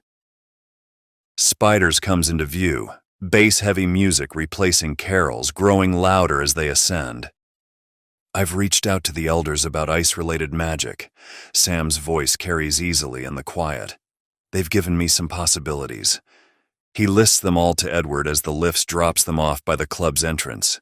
Spiders assaults Edward's enhanced senses, strobing lights that make his wolf want to snarl, perfumes and pheromones thick enough to choke on. Humans press against each other, trading partners like they mean nothing. The casual way they touch, claim, discard, it grates on something primitive in him. "Want to get out of here?"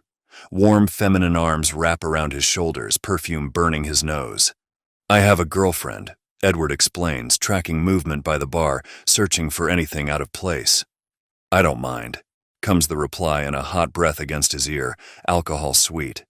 It takes him a moment to catch her meaning with how little attention he's paying her. "When you do decide to give your heart to someone, I'm sure you don't expect him to throw it away at the first person who doesn't mind." He tells the girl. Humans are so fickle, he thinks, watching couples form and dissolve like smoke. The thought sends an unexpected spike of unease through him. Jamie is human too. Would she be just as casual about loyalty? The idea of her here, being approached, being touched, makes his wolf pace restlessly. He finds Sam in the crowd looking equally bewildered by human mating rituals. "Sam," Edward says as they escape into blessed quiet, "do you think I should explain to Jamie that I expect her not to wander off at the first opportunity while we're meant to be dating?" His wolf bristles at the thought of her in a place like this, some random male trying to lure her away. Yes, he should definitely establish that would be completely unacceptable. He won't allow it. The woods embrace them with blessed silence, snow crystallizing in the bitter air. Here, Edward feels his tension ease. Moonlight paints everything silver and blue, their breath forming clouds in the still air. Pine needles crack under their feet, the sound sharp in the absolute quiet. This is his element. No grabbing hands or shifting loyalties, just the clean certainty of wilderness. They've almost given up when Sam crashes to the ground with a yelp. "That's embarrassing, even for you." Edward reaches down to help but freezes. Beneath their feet, ice spreads in impossible patterns, delicate whirls and spirals that look almost alive, like frozen lace or captured frost. The designs seem to shift in the moonlight, telling a story Edward can't quite read. "What is that?" He crouches to examine it closer. Sam's excitement builds beside him, practically vibrating through the night air. Edward meets his wide eyes. "Alpha," Sam breathes, triumph and terror warring in his voice. "There's only one explanation for this." Edward's brow furrows as his assistant continues. I think I know what we're dealing with. Then Sam grimaces, and it's not good. 15. Jamie. The bar's Christmas lights cast multicolored shadows across the weathered floor as Jamie wipes down the counter for what feels like the 100th time. Only a handful of patrons remain, the usual suspects who never seem to understand what last call means. The jukebox in the corner plays some sad country song about lost love, perfectly matching the mood of the lonely drinkers nursing their final beers. She should be grateful it's a slow night. The tourist season hasn't quite kicked in yet, though the Christmas market is starting to draw crowds. Still, she finds herself watching the clock, willing it to move faster. The sooner she can close, the sooner she can... What? Follow Edward to Spiders like some kind of stalker? Speaking of stalkers, there's Dave again, the one who calls her Crazy Jamie while demolishing her tequila supply. Tonight, he's got his hands all over a different girl than the soulmate he'd been with before. Jamie watches him swear undying devotion to his new target, her stomach churning unpleasantly. Would Edward do that? Go looking for company while they're pretending to be together? She has no right to forbid it, even if the thought of his arms around someone else makes her want to smash every bottle behind the bar. Maybe she could pass it off as maintaining their cover. Edward, darling, your fake girlfriend would appreciate if you didn't make out with random women in public or in private. Except she hadn't actually told him that before he left for Spiders, looking like some kind of GQ model who got lost in their small town. Oh God, they're going to throw themselves at him. With those cheekbones and that jaw and those arms. The glass she's drying squeaks in protest at her grip. It doesn't matter. They're not really together. He's allowed to do whatever, or whoever, he wants. But what if Victoria Grant shows up again? What if she drugs him like before? Edward had followed her home so easily that night. Trusted her completely. Jamie remembers how pliant he'd been, how freely he'd touched her, nuzzled her neck. Now she knows that's not normal for him. He barely initiates contact unless he's marking her for show. Sam's with him, she mutters to herself, but anxiety churns in her gut. The ancient clock above the bar shows 5 minutes to closing. Beyond the frosted windows, snow falls in thick flakes, catching the light from the Christmas market stalls still doing business in the square. There's nothing stopping her from heading to Spiders once she's done here, Jamie decides. Her family's asleep, and she did promise to help investigate. She practically shoves the last customers into the cold, breaking her previous record for closing speed. The door locks with a satisfying click, and minutes later she's crunching through fresh snow, wrapped in the ridiculously gorgeous coat Edward bought her, which she's definitely being buried in. It's like wearing a cloud, made of warmth. The resort's nightlights paint everything in soft blues and golds, Christmas carols drifting from the still open shops. Any other night, it would look magical. Tonight, Jamie barely notices, her mind fixed on the club up the mountain where Edward might right now be getting hit on by someone who isn't her. Just to check on him, she tells herself, just to protect their cover. She's not fooling anyone, least of all herself. Jamie treads through fresh snow toward the chairlift, memories of Steph flooding back with each step. She'd been so dismissive of her friend's heartbreak back then. What did a few months of dating matter? But now she understands how quickly feelings can take root, how someone can slip under your skin in a matter of days. She misses Steph with a sudden, sharp ache, their Christmas shopping adventures, the way they'd steal ornaments from each other's trees, their terrible attempts at holiday baking. The guilt hits harder than the cold. 3 years of not looking, of letting them convince her she was crazy, of abandoning her friend to whatever fate had claimed her. The snow begins to fall harder, thick flakes obscuring the festive lights until the street empties of tourists. Maybe she should turn back. The chairlift probably isn't even running in this weather. But then she hears it. Singing. Her first instinct is to run, but the melody wraps around her like a familiar embrace. It speaks of loneliness, of being misunderstood, of wanting connection. Jamie's chest aches with recognition, The voice promises understanding, promises an end to solitude, and despite her fear, she follows. The song turns haunting, terrible, but she can't stop moving toward it. She's cold, so cold her fingers have gone numb. But what if it's Steph? What if this is her chance to make things right? Steph? Her voice carries strangely in the thick snow. Steph, is that you? A figure emerges from the white curtain, a woman made of snowflakes and starlight, her form shifting and reforming like a living blizzard. She stands with her back turned, beckoning with one crystalline hand. Jamie reaches out, her lungs burning with cold, unable to resist the pull of that otherworldly song. Strong arms yanks her backward, spinning her to face Edward's beautiful, horrified face. What are you doing? His voice carries something she's never heard before. Fear? He's breathing hard, golden eyes wide with what might be anger or terror. Relief floods through Jamie like a wave of warmth, and before she can think better of it, she throws herself into his arms.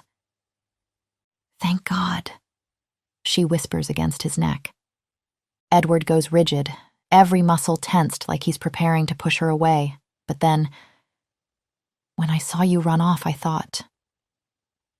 The words die in his throat as he awkwardly pats her back, like he's forgotten how to give comfort. Never mind. Behind them, the singing fades to silence. Edward carries Jamie back to the bar, depositing her by the dying fire downstairs, moving with that fluid grace that makes her heart skip. While she watches amber sparks dance in the hearth, he disappears, returning with a thick blanket that smells faintly of pine. She lets him wrap it around her shoulders, trying not to lean into his touch when his fingers brush her neck. The firelight catches his profile as he adds another log, turning his sharp features to gold. Here. He offers her a steaming mug of hot cocoa. I didn't make it, he adds hastily, as if this matters. There were leftovers. Jamie snorts. For someone so commanding, he can be endearingly awkward about the simplest things. And then, insufferably commanding about others. From now on, you're not to wander outside alone. He tells, in a tone that leaves no room for discussion, as if he has the authority to boss Jamie around. You can't tell me what to do, she exclaims, her blanket slipping as she straightens indignantly. How dare he, after saying she could help. We think we know what's been turning tourists into ice, Edward explains, settling beside her, close enough that his warmth seeps through the blanket. Well, Sam thinks he knows. He's doing more research. She falls silent. For about a second. Well, go on then. Spit it out, she demands. It's a nymph. Edward's expression is so serious she almost laughs. What? A nymph? Like a fairy? Those are real? He rolls those impossible amber eyes, firelight dancing in them. They're real. They're not fairies, and they're powerful. They're tied to natural phenomena or places usually. The one we're looking at is an Oread, or so Sam believes, because of the ice patterns we found. Right. She clutches her mug tighter. What's an Oread? A mountain nymph.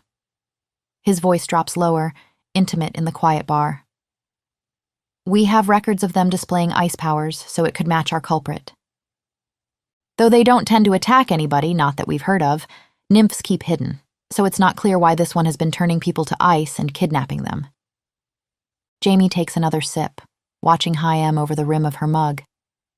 Yesterday, she hadn't known people could turn into wolves, and now there are ice-wielding mountain spirits? The world keeps expanding in impossible ways. I still think Richard Grant and his pack have something to do with this. Edward pursues. The fire catches the tension in his jaw. This is all taking place on his territory, so he should be in charge of protecting the humans and his pack from the nymph. Why? Jamie frowns. I mean, why Richard specifically? Because he's the alpha of his pack, Edward explains as something shifts in his posture, more regal, more controlled. The leader, the one in charge, basically, and his job is to make sure other supernatural creatures do not. Wait. Does your pack have an alpha leader too? The look he sends her is telling. Oh, that would be you then. She guesses with a small nod. No, that makes sense. It would certainly explain the way he carries authority like a second skin. Anyway, Edward says, the firelight softening his stern expression. We're going to have to find this nymph, stop it, and figure out why the Grants haven't yet, all while making sure they don't try to stop us. Why would they? I don't know, which is precisely why we need to be discreet. He stretches, and her eyes catch on the play of muscle beneath his shirt. Jamie swallows audibly. That means more fake dating shenanigans, doesn't it? She asks, aiming for casual. If you don't mind. Edward replies. His hand settles briefly on hers, warm and strong, before he snatches it back like he's been burned. It would be very helpful if you could continue being my cover for staying at the resort, he adds. His face grows serious in a way that makes her want to smooth the worry from his brow. I do hope it won't be too much of an impediment, he concludes. An impediment? Jamie studies him in the firelight, all sharp angles and quiet strength. The man who carried her home through the snow, who's trying so hard to save people who don't even know they need saving. I'll endure it, she replies solemnly. You know, for Steph. Edward's answering smile is so full of gratitude she almost feels a little bit bad for it. 16. Edward. Edward watches Stella drag an enormous plastic candy cane across the bar floor with grim fascination. In the past week, the Matthews family has transformed every surface into what they call a winter wonderland. To Edward, it looks more like Christmas exploded. You have to help decorate, Stella insists, shoving tinsel into his hands. It's family tradition. He opens his mouth to explain he's not actually family, but catches Jamie's eye across the room. She's untangling lights with her mother, both of them laughing at some shared joke. The sound makes something in his chest twist unexpectedly. Fine. He arranges the tinsel with military precision. Stella immediately messes it up sideways, claiming it to be more fun. Days blur together in a riot of holiday activities. Ice skating, where Carol hugs everyone who makes it around the rink once, including him, though Edward thinks he endures it with dignity. Christmas markets, where Mark and Rebecca hold hands and feed each other sugared almonds like teenagers. Cookie baking, where Grandpa Joe starts a flower fight that leaves white handprints all over Edward's pristine shirt. You're supposed to enjoy it. Jamie laughs, reaching up to brush flour from his cheek. Her touch lingers, warm against his skin. For appearances, he tells himself. Nights are for working. He leaves his clothes folded neatly behind the bar, shifting into wolf form to search the resort grounds. The snow holds no trace of the nymph, though sometimes he thinks he catches fragments of song on the wind. Reports pile up on his laptop. Pack business doesn't stop for holiday cheer. Edward, dear, you look tired. Carol fusses one morning. She reaches for his face and he barely stops himself from flinching. I'm fine, he says automatically. His wolf hasn't slept in 3 days. The Grants watch them whenever they're in public, so he and Jamie maintain their cover carefully. His arm around her waist as they shop, her head on his shoulder during family movie night. He catalogs her scent, spring rain and sugar cookies now, purely for authenticity. Mistletoe, Stella announces with suspicious timing, holding a sprig above them. Jamie's lips are soft against his, tasting of hot chocolate. The kiss lasts exactly as long as necessary to maintain their story. If his wolf whines when she pulls away, that's irrelevant to the mission. You need to sleep, Jamie whispers that night, catching him reviewing quarterly projections at 3 a.m. I need to work, he corrects. The numbers blur slightly in front of him. Victoria Grant walks past the bar 3 times that day, her golden eyes calculating. Edward pulls Jamie closer, nuzzles her neck where his scent is strongest, purely tactical. His phone buzzes constantly. Owen with pack problems, Sam with nymph research, investors wanting updates. The Matthews string popcorn garlands and sing carols off-key, seemingly unbothered by the world's demands. Join us, they call. Sometimes, despite his better judgment, he does. The second week brings new challenges. Edward finds himself automatically catching Jamie's coffee mug before it tips, knowing her morning clumsiness by now. He catches himself humming carols during his nighttime patrols, his wolf's paws leaving tracks in fresh snow. Here, taste this. Jamie holds out a spoonful of cookie dough. When he hesitates, she adds, for authenticity. The Grants are watching. They aren't, he'd know their sense, but he accepts anyway. The sweetness bursts on his tongue, mingling with the lingering trace of her fingers on the spoon. Sleep becomes an abstract concept. He runs the perimeter in wolf form until dawn, changes back for breakfast with the family, handles pack business during Jamie's bar shifts, plays the devoted boyfriend in between. The ice patterns they'd found lead nowhere. The nymph's song haunts his dreams on the rare occasions he allows himself to rest. Whole pack's asking about you, Owen reports. When are you coming home? Home feels like a distant concept too. The Matthews apartment smells of pine needles and cinnamon, Stella's laughter and Carol's worried glances, Jamie's spring rain scent growing stronger on his clothes. The mistletoe incidents increase suspiciously. Stella develops an uncanny ability to appear with it whenever he and Jamie are close. Each kiss lasts a little longer, grows a little softer. For the cover story, he reminds himself, even as his wolf memorizes the sound Jamie makes when he pulls her closer. You're swaying, she observes during yet another Christmas market excursion. I'm fine, but his enhanced senses are dulling with exhaustion, the winter air carrying too many scents to track. He catches himself responding to Carol's maternal fussing, accepting Mark's offered beer, letting Grandpa Joe teach him proper cookie decorating technique. They touch so freely, love so openly. His wolf, trained to command and control, doesn't know what to do with such easy affection. The Grants circle closer. Edward scent marks Jamie more frequently, telling himself it's necessary. If his hands linger on her skin, if he finds himself breathing her in even when no one's watching, that's irrelevant. Rest, Jamie whispers, finding him reviewing security footage at midnight. Soon. He lies. His world divides, dark hours searching for a creature that might save or doom them all, bright moments wrapped in holiday warmth he doesn't deserve.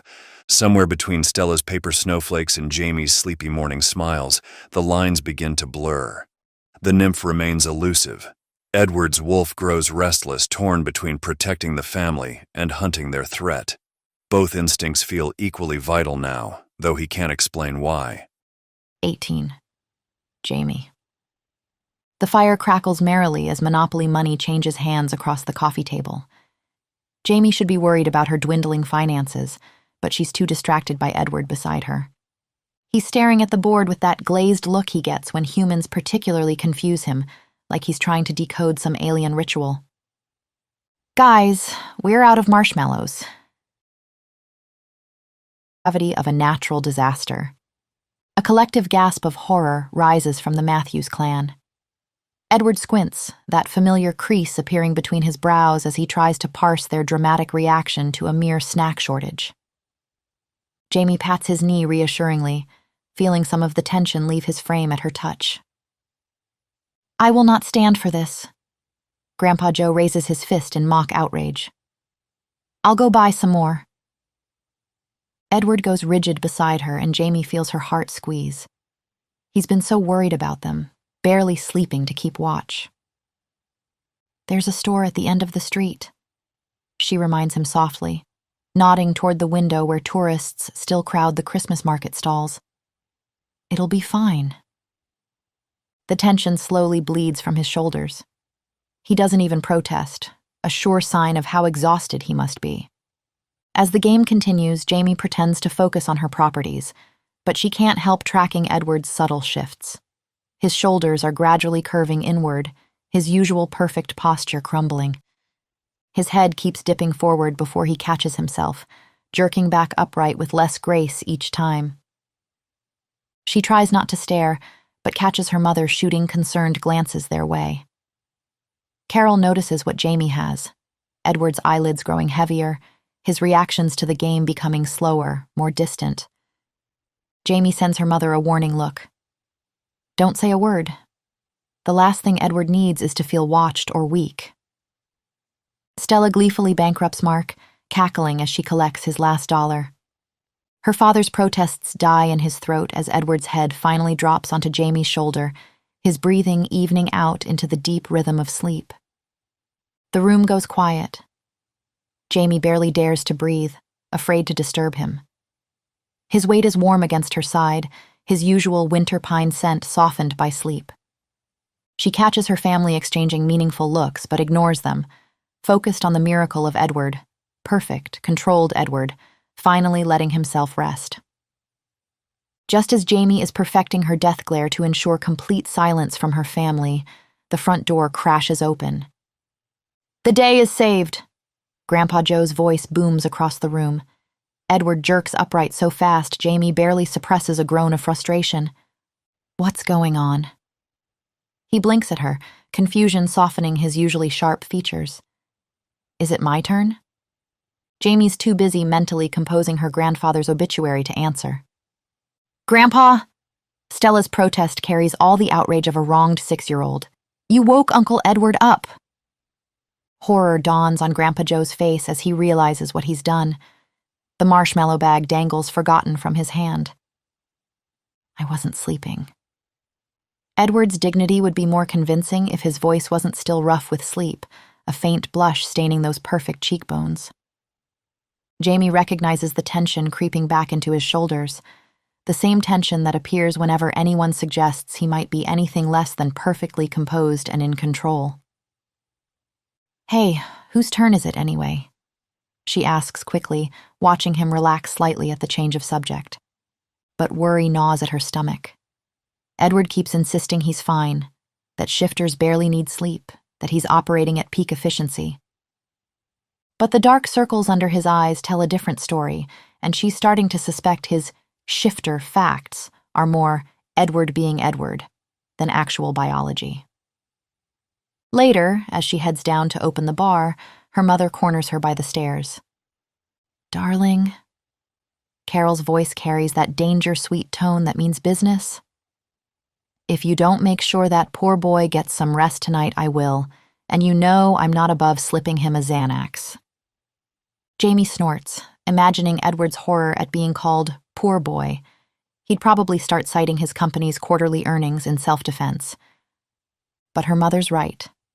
Tonight, she decides, Edward is going to rest, even if she has to sit on him to make it happen, which, now that she thinks about it, isn't the worst plan she's ever had.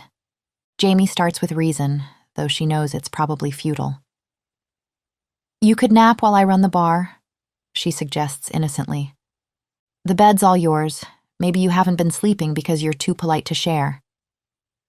But Edward just waves her off, insisting he's perfectly fine, even as he stifles another yawn behind quarterly reports. Right. Time for Plan B. After her shift, she finds him in the back office, barking orders into his phone while rubbing his eyes like a tired toddler. She waits until he hangs up before dropping her bomb. I think my family's getting suspicious of our relationship. They are? The guilt that floods his face almost makes her abandon her plan. Almost. Yeah, she nods gravely.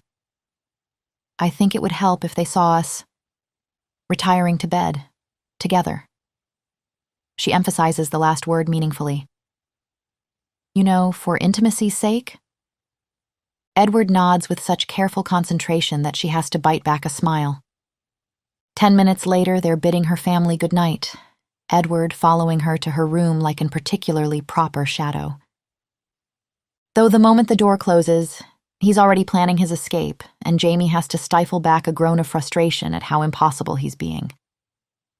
When do you think it's safe for me to leave? He asks, looking at the window like he's seriously considering climbing through it.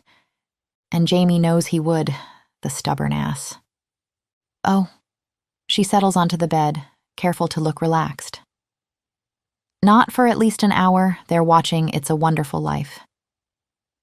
Edward looks adorably confused when she pats the mattress beside her. Come, sit. He perches on the edge like he's afraid the bed might bite, meticulously removing his shoes first because of course he does. Well, I suppose this could be a good opportunity to discuss. His words cut off as Jamie nestles against him, forcing him to recline.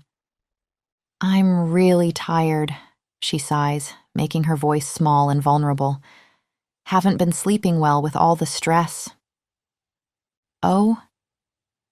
The tension in his body eases slightly, concern creeping into his voice. You should have told me. Jamie bites her lip, trying not to laugh. I'm telling you now. Another dramatic sigh. Nightmares. Edward's tone becomes grave. I'm sorry, he says, sounding genuinely troubled. We'll find this nymph soon, and if not, we'll pressure the Grants. Can you just hold me? Jamie interrupts because she wants him to relax, not feel more guilt. While I fall asleep?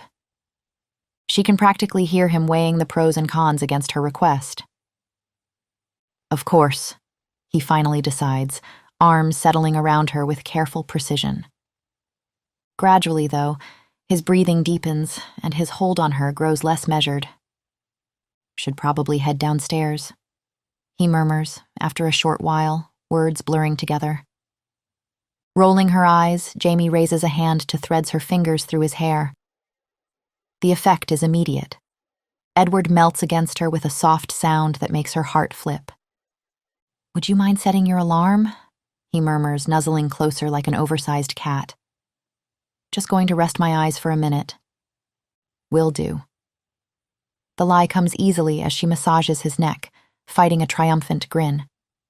Already mostly gone, he manages a drowsy thank you before sleep claims him completely. Mission accomplished, she thinks with no small amount of satisfaction. Now for phase 3. Carefully extracting herself, she creeps down the stairs with exaggerated care, though she suspects a marching band couldn't wake Edward right now. Still, better safe than sorry. Sam's already at the bar, as expected. He waves when he spots her, then frowns. Where's the alpha? Upstairs, asleep. Jamie crosses her arms. And under no circumstances will you disturb him, understood? Sam's mouth falls open. But he said we should patrol, and Owen is waiting on his decision regarding... Then tell Owen where he can shove it. Jamie interrupts, catching Sam's panicked expression before adding, What? Do you want me to tell him? Would you? The relief in his voice makes him sound about 12. Jamie rolls her eyes but takes the phone. A deep growl comes through the speaker. What do you mean he's asleep? He's our alpha. We need him. Yeah, well, he's also a person. Who needs sleep? Jamie stresses, wondering if all wolves are this dense about basic biology. He'll get back to you tomorrow. Now have a good night. She hangs up before Owen can protest further. Sam stares at her like she's just performed a miracle. She jabs a finger at him. You heard me right? No waking Edward before tomorrow morning? Yes, Miss Jamie. His expression shifts to something almost militant. I'll ensure it. Satisfied that phase 3 is complete, Jamie heads back upstairs. Edward hasn't moved an inch, sprawled across her bed like some unfairly gorgeous sleeping prince. It is in then Jamie realizes she will have to sleep here, too. In the same bed. With him. Torn between appreciation of how peaceful he looks and mild panic about their sleeping arrangements, she gathers her courage and carefully climbs in beside him. The last thing she sees before drifting off is Edward's face in the moonlight. Hours later, Jamie wakes up bathed in early morning light, completely enveloped, strong arms around her waist, a broad chest pressed against her back, warm breath tickling her neck. For one disoriented moment, she tenses, until that now familiar winter pine scent registers. Edward. Her slight movement is enough to break the spell, though. He jerks away from her like he's been burned, and when she turns, he's staring at her with wide, horrified eyes. His usually perfect hair is adorably mussed, sticking up at impossible angles, but his expression is anything but soft. "What's going on?" Panic edges his voice. "Nothing?" She blinks, confused by his reaction, until understanding dawns. The promise to wake him, the meetings she'd intercepted.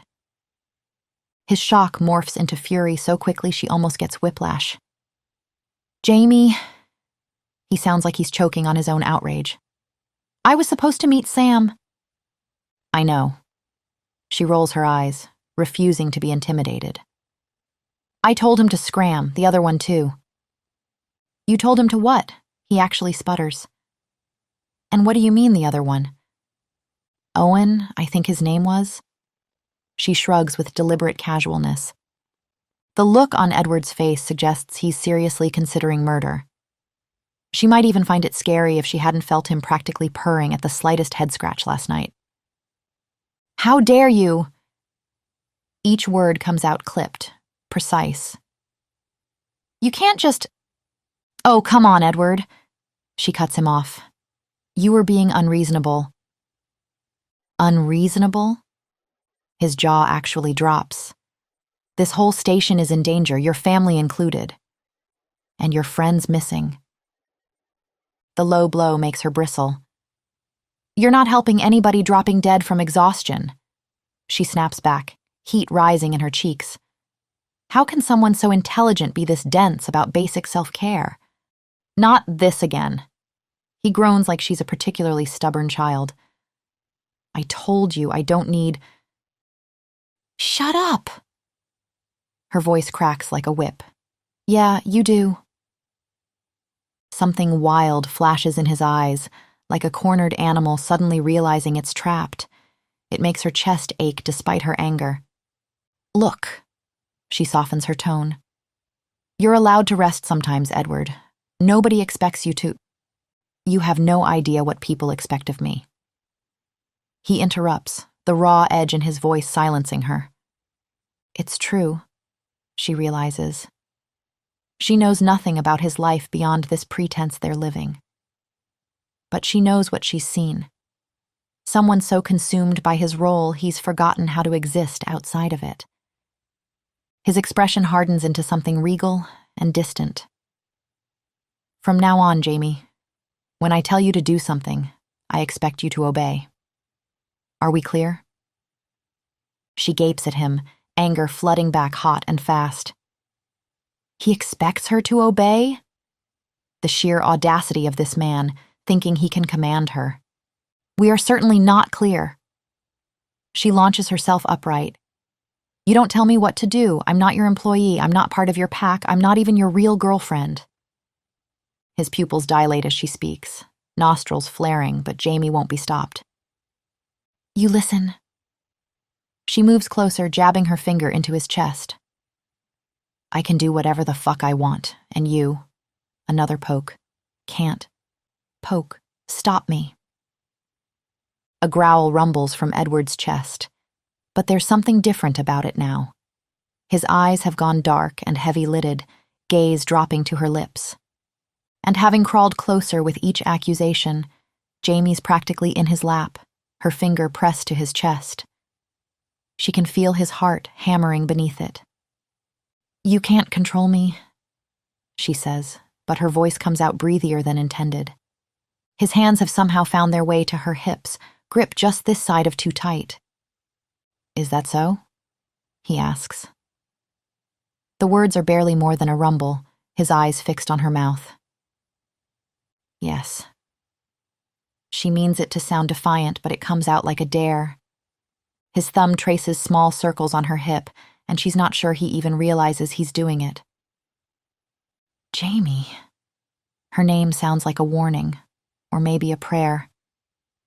She shifts closer, unable to help herself. She can feel his breath against her lips, count each uneven exhale.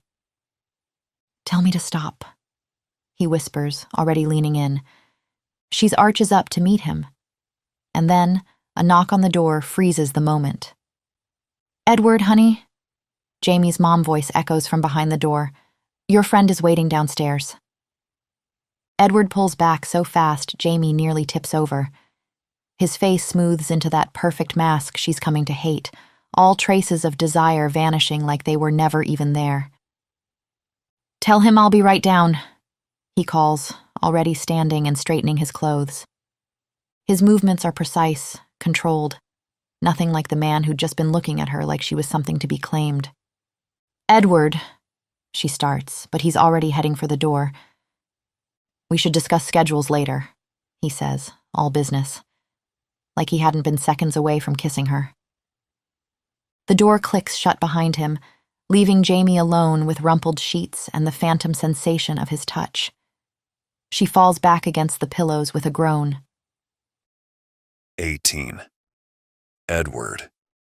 The morning had been humiliating enough, Edward thinks, waking up wrapped around Jamie like he needed her warmth to survive, finding out he'd been coddled like some incapable pup, and then her family watching him stumble over excuses as though he were some idiot boy caught sneaking out of her bedroom. But it's not the embarrassment that lingers. No, it's the fire in Jamie's eyes when she'd stood up to him that he can't get out of his head. Her scent spiked with anger, her lips slightly parted as she stood so close he could feel the heat of her breath. It had taken everything he had to pull away from her. His wolf is restless and wanting. The stairs creak under Edward's feet as he descends, but he barely notices. His senses are overwhelmed with spring rain tones mixed with something darker, sweeter. Arousal. His wolf prowls beneath his skin. Most pack members drop their gaze when he barely raises his voice. Meanwhile, Jamie gets right in his face, all storm gray eyes and sharp tongue. It should infuriate him.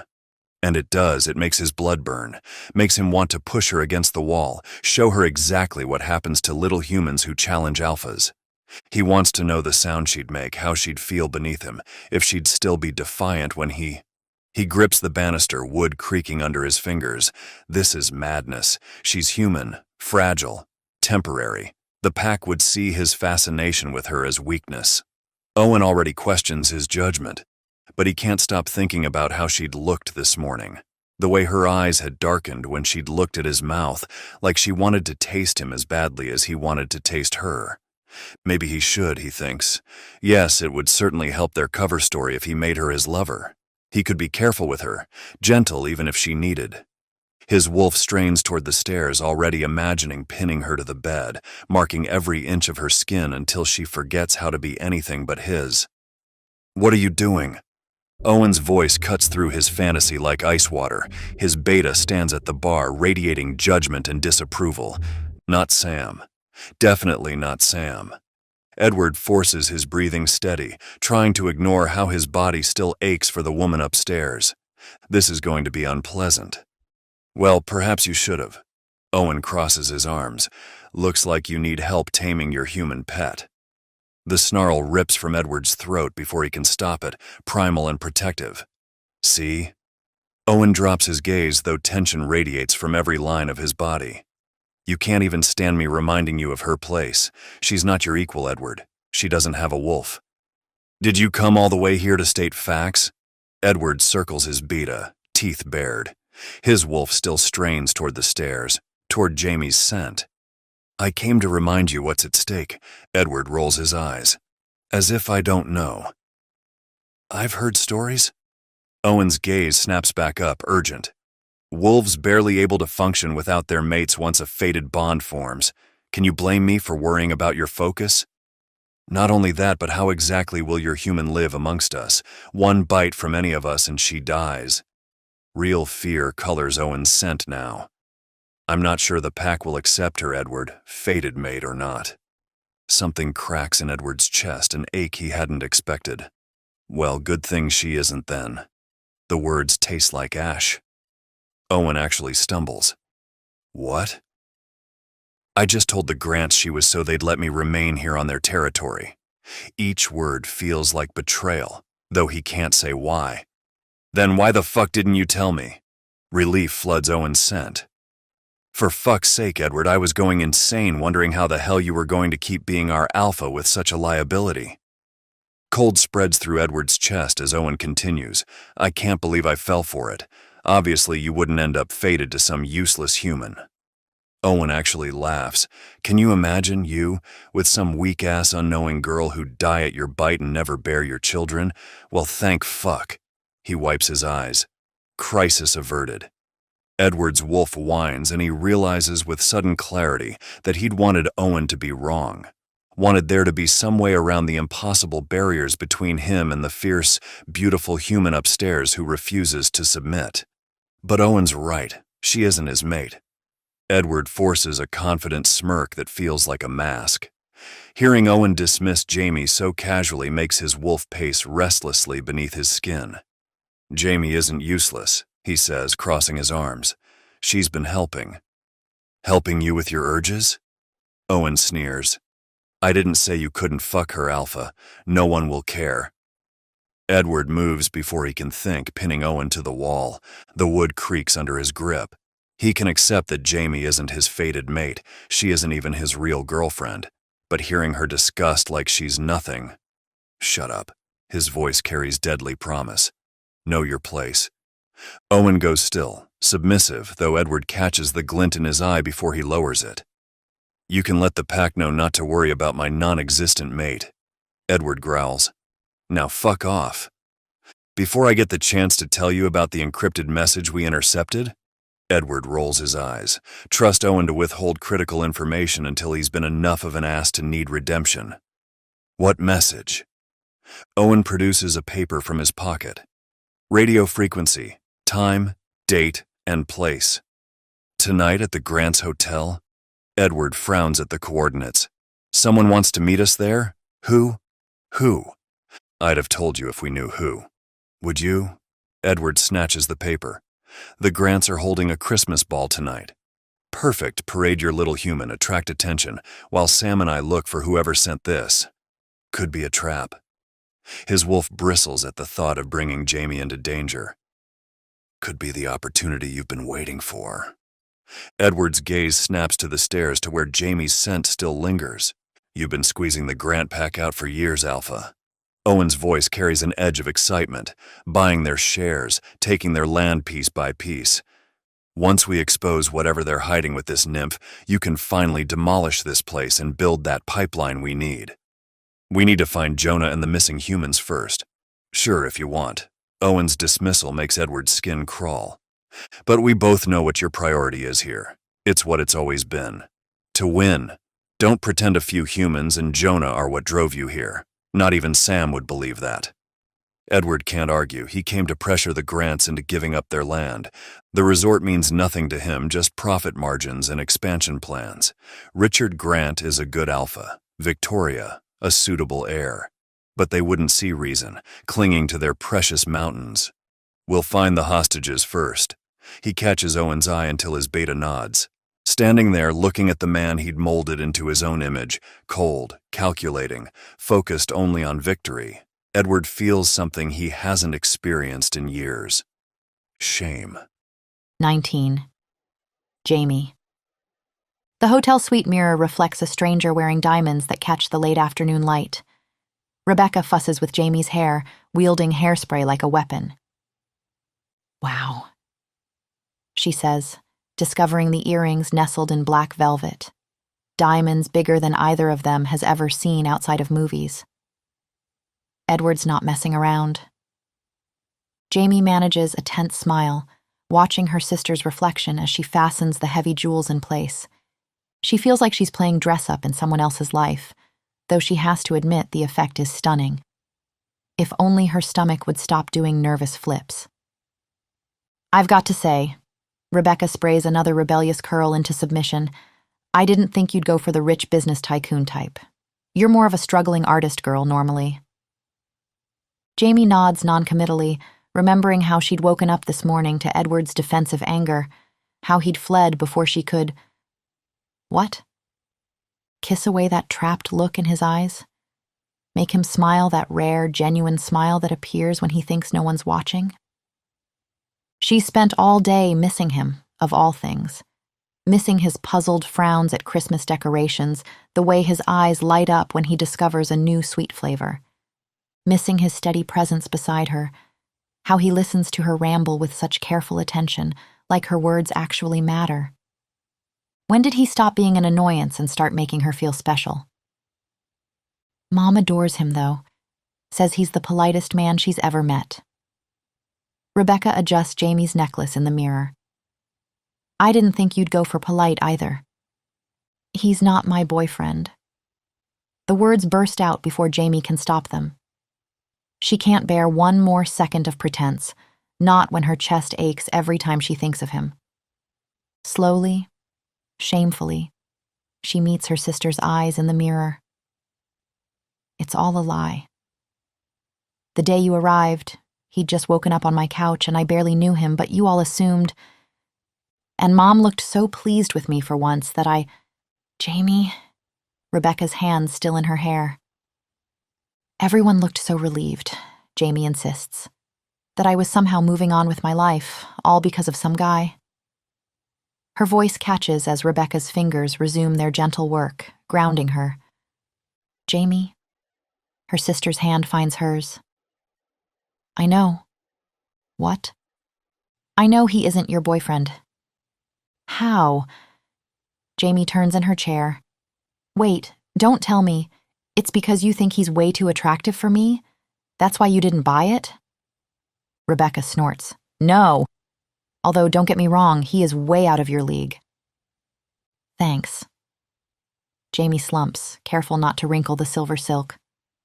Oh, come on. Mark was way out of mine and I still snagged him, didn't I? Rebecca winks, adjusting another pin. That's not how I knew. I could tell you were lying because of how you looked at him. Jamie frowns at her reflection. What do you mean? There was no warmth in your eyes, attraction maybe, but no affection. Rebecca's voice softens. At least not at first. The silence stretches as Rebecca waits, patient as any cross-examining lawyer. Jamie's heart thunders against her ribs. It's different now, she whispers. She thinks of Edward asleep beside her, of the fear that flashes in his eyes when he thinks he's failing to meet some impossible standard. Then, of how he always knows exactly what to say when her anxiety spikes, like he can read her mind. Now you've caught real feelings? Rebecca's smile is knowing, gentle. Jamie groans, burying her face in her hands. Careful! Her sister swats at her. Your makeup! Screw my makeup, this is a crisis! Her pulse races like it might burst from her chest. Rebecca catches her hands, forcing them down. You've always responded well to crisis, Jamie. Her voice carries unexpected steel.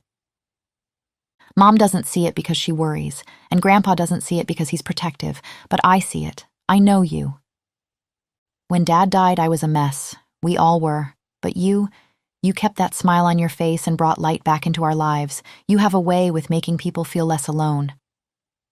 I was 6. Jamie's voice comes out small. Her sister has never looked at her with such respect before. I didn't realize. You missed your dad and you had nightmares. Rebecca smooths her hair with gentle fingers. But still, you pushed through and you clung to life and hope for all of us. You're strong, Jamie. I'm sorry if we make you feel like you aren't sometimes. When her sisters pulls her into a hug, she sinks into it, as grateful for the anchor as she'd used to be when they were little. It's not going to work out with Edward, she whispers into Rebecca's shoulder. I'm going to lose him before I've even really had him. You don't know that, comes the protest. But Rebecca doesn't understand. Can't know about Edward's other form, how he leads an entire pack of wolves, lives by ancient codes that clearly have no place for humans. Rebecca pulls back, hands on her shoulders. Did you try telling him how you feel, at least? Why would I? Jamie's sigh feels heavy in her chest. It wouldn't change anything. She pauses, Edward's rare, genuine smile flashing through her mind. The one that makes his eyes crinkle at the corners, transforms his whole face into something softer, younger. Maybe it wouldn't change anything, but maybe that smile would be worth the risk. You think I should tell him? Her voice comes out small. Fuck no, Rebecca snorts. I think you should make him jealous, ignore him a bit, drive him on. Jamie's nose wrinkles. I'd rather just be upfront. Rebecca's smile turns knowing. I thought you might. She guides Jamie to the full-length mirror, hands gentle on her shoulders. You look beautiful. The reflection shows a woman Jamie barely recognizes. The dress Edward chose falls like liquid fire, deep red silk that catches the light with every breath. Go get him, Rebecca concludes, a knowing smirk on her lips. Jamie finds Edward waiting in the lobby with Sam and another man who must be Owen, nearly as tall and broad as Edward, practically radiating alpha male energy. Edward turns before she reaches the last step, as if sensing her presence. His eyes widen almost imperceptibly, his gaze traveling over her with an intensity that makes her skin warm. She cleans up well, Owen smirks. I'm standing right here. You can address me directly. Jamie takes Edward's arm, enjoying how the muscle tenses beneath her fingers. Owen's expression darkens, but Edward's low growl and sharp, shut up, silence whatever retort he'd planned. The ballroom takes her breath away, crystal chandeliers casting rainbows across marble floors, garlands of white roses and fairy lights transforming the space into something magical. Through the crowd of elegant guests, she spots Victoria in ice blue silk and her father Richard, who offers Jamie a friendly wave. You know him? Edward's arm slides around her waist, pulling her closer than strictly necessary as they reach the dance floor. Of course. He owns the bar. He's my boss. She sends Richard an apologetic smile over Edward's tense shoulder. She's always liked him, found him fair and kind despite his intimidating presence. He'd offered her the job when she couldn't bear to leave after Steph's disappearance. Now she wonders if kindness had really been his motivation. Owen and Sam are going to look around while we play decoy. Edward murmurs in her ear before executing a perfect dip. We received a message telling us to meet someone here tonight. His lips brush her skin as he speaks, impossibly warm. When she meets his eyes, though, they're cold, focused on the mission. She barely stops herself from rolling her eyes. How do I look? She asks, watching his brow furrow. What?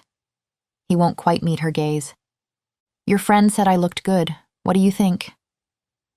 Edward's entire body goes rigid against hers. He didn't say you looked good. He wouldn't dare say such a thing in front of me. Why not? Because you're mine.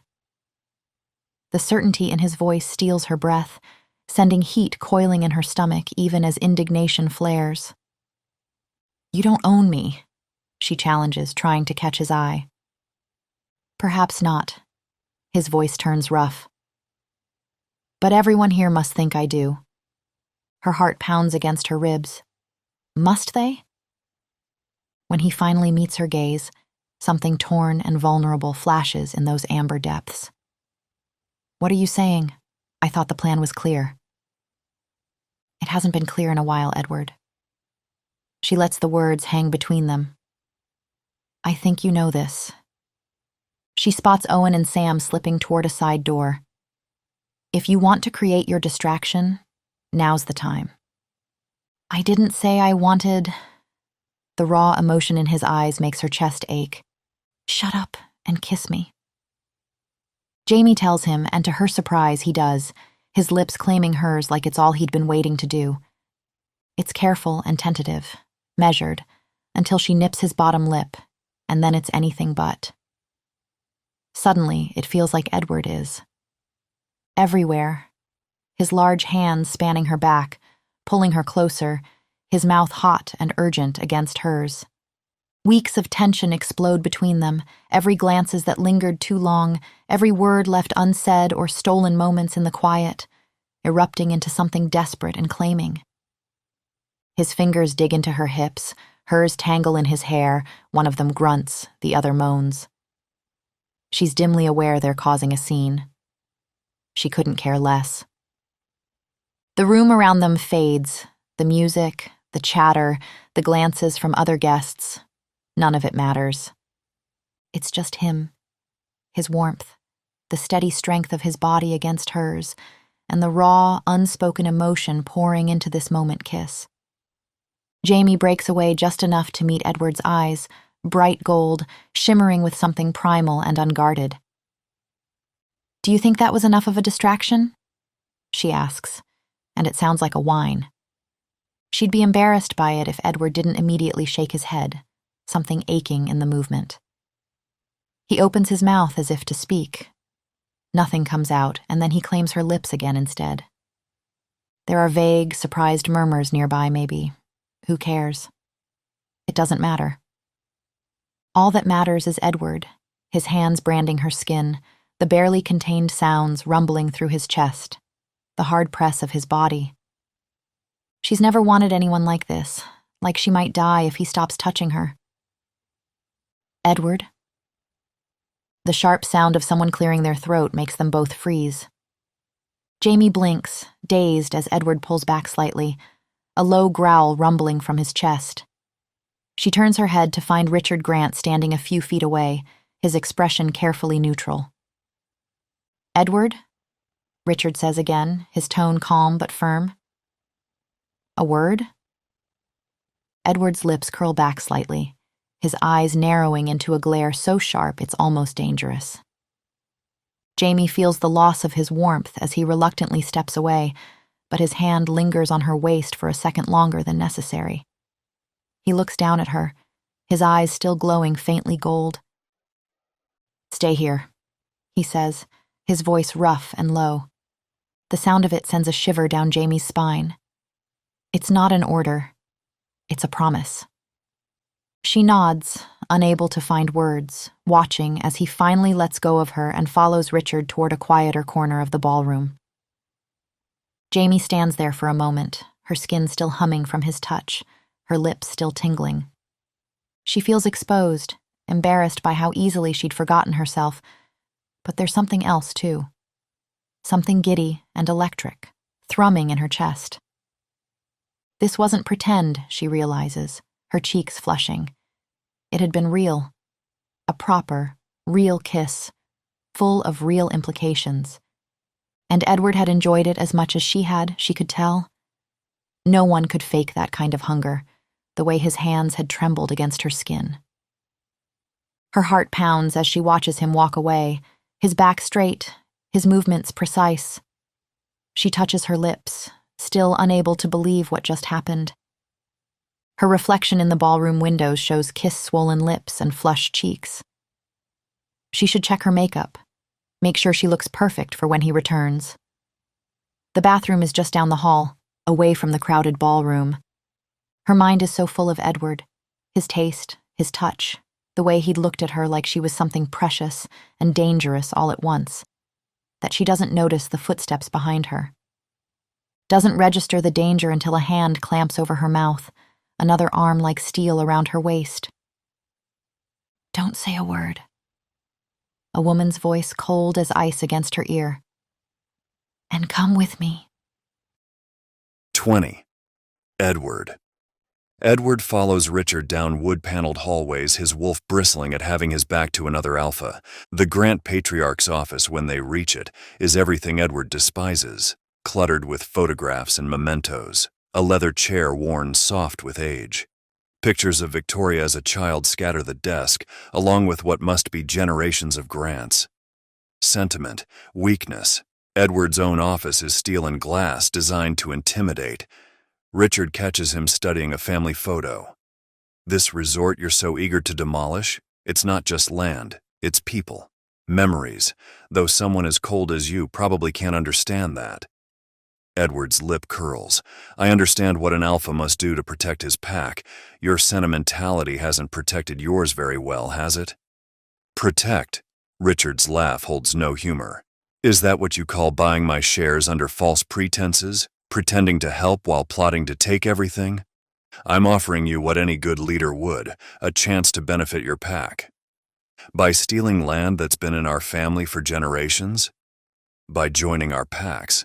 Edward keeps his voice measured, though Victoria needn't worry. I'm not interested in sharing my throne. A growl builds in Richard's chest, the air growing thick with tension. Then his phone rings. You should get that, Edward tells him when Richard just stares at his desk warily instead of picking up. And because the older man doesn't look like he is going to comply, Edward does so in his stead, his eyes fixed on Richard in challenge. He grabs the phone and promptly puts the call on speaker. Owen, he then asks, almost certain he'll find his beta on the line. Right on time. As expected, sir, comes the reply. Edward grins at Richard. Did you find who we'd been looking for? He then asks Owen in a smooth tone. Sure did, comes the reply. We've got Jonah's mate right here, and there's something she'd like to say to her alpha. I assume he's right here? Edward gives Richard a peaceful smile. Sure is. You say what you need to say, Reem. Don't hold back. We've got you now. Richard scowls, furious at Edward's implications, namely that a member of Richard's pack would come to Edward for help against her own alpha. Alpha? A woman's voice echoes, desperate and raw. It's over. They know everything. You hear me, Richard? Everything. Richard's eyes lock with Edward's. Whatever you think you know, he says carefully. You don't know the half of it. I know you're keeping Jonah captive, the humans too. Reem's voice breaks. And I know you've been holding me captive for weeks in order for me to keep quiet about it. But he's my mate. You can't hide him from me. Her sobs echo through the line as she begs for her mate's return. Separating two mates. Edward tusks, giving Richard a mock, disappointed glance. See, I may be cold, but even I know that's just cruel. Richard sneers. I told you before, Reem, he says into the phone, though his gaze doesn't leave Edward's face. I can't help you. Not anymore. But maybe Edward can. This has the merit of drawing Edward's attention, and not in a good way. Something tells him he isn't going to like what comes next. What are you talking about, Richard? He asks. Do you need my help with your nymph problem? Is that it? Richard rises slowly, authority settling over him like a cloak. To Edward's dismay, he doesn't take his bait, neither denying or confessing anything about a nymph just yet.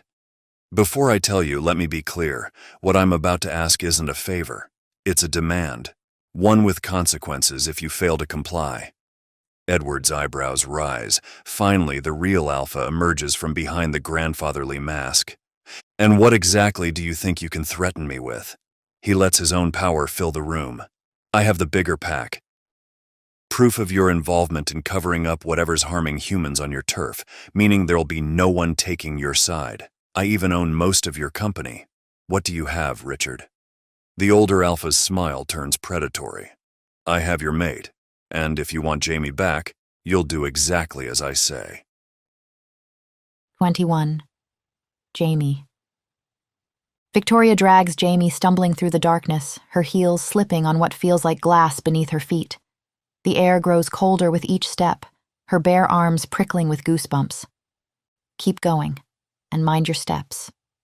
Victoria's grip is bruising on her arm as Jamie's heel skids across pure ice. They pass through a heavy door and into a corridor that gleams with frozen walls, like entering the heart of a glacier. Their breath clouds in front of them, the only sound their heels clicking against the frozen floor. What is this place? Jamie's voice echoes strangely. Shut up.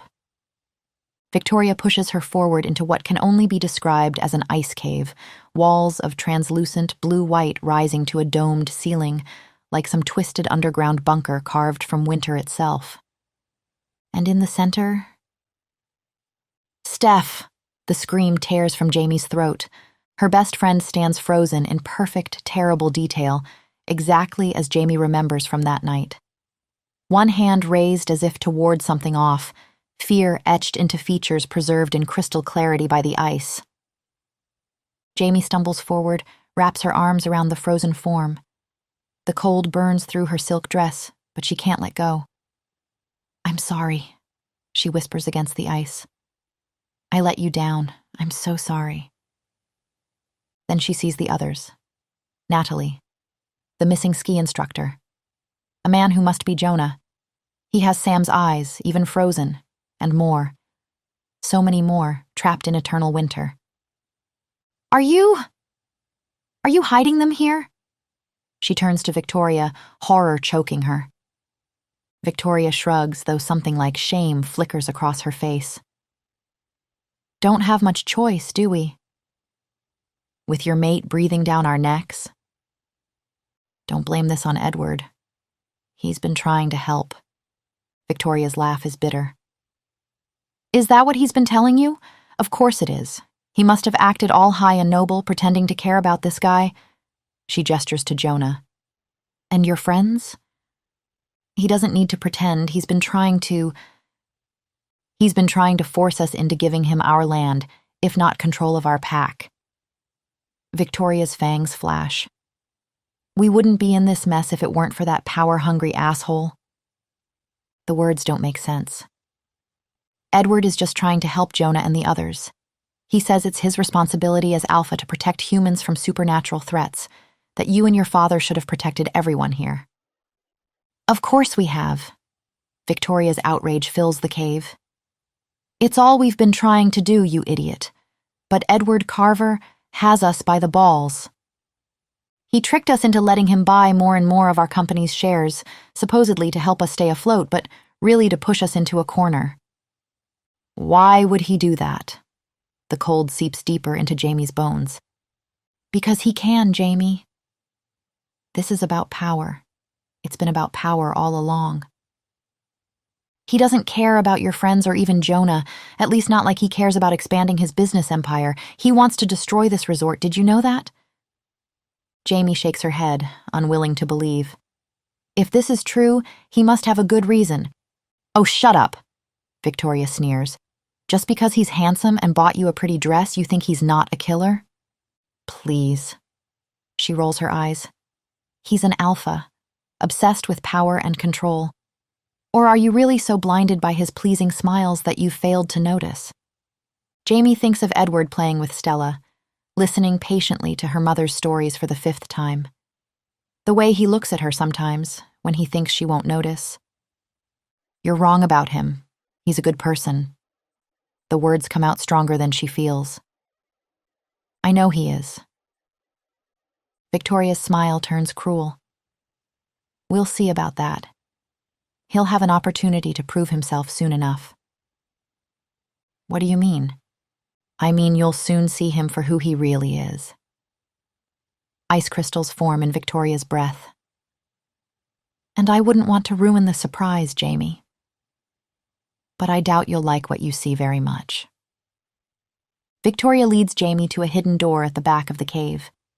Behind it lies a control room filled with monitors showing different areas of the hotel, the opulent lobby, the crowded ballroom, the restaurant. This used to be the security floor before, Victoria explains for some reason. But it's like the ice of the statue spreads down here. This might have been relevant information if Jamie wasn't focused on one of the screens.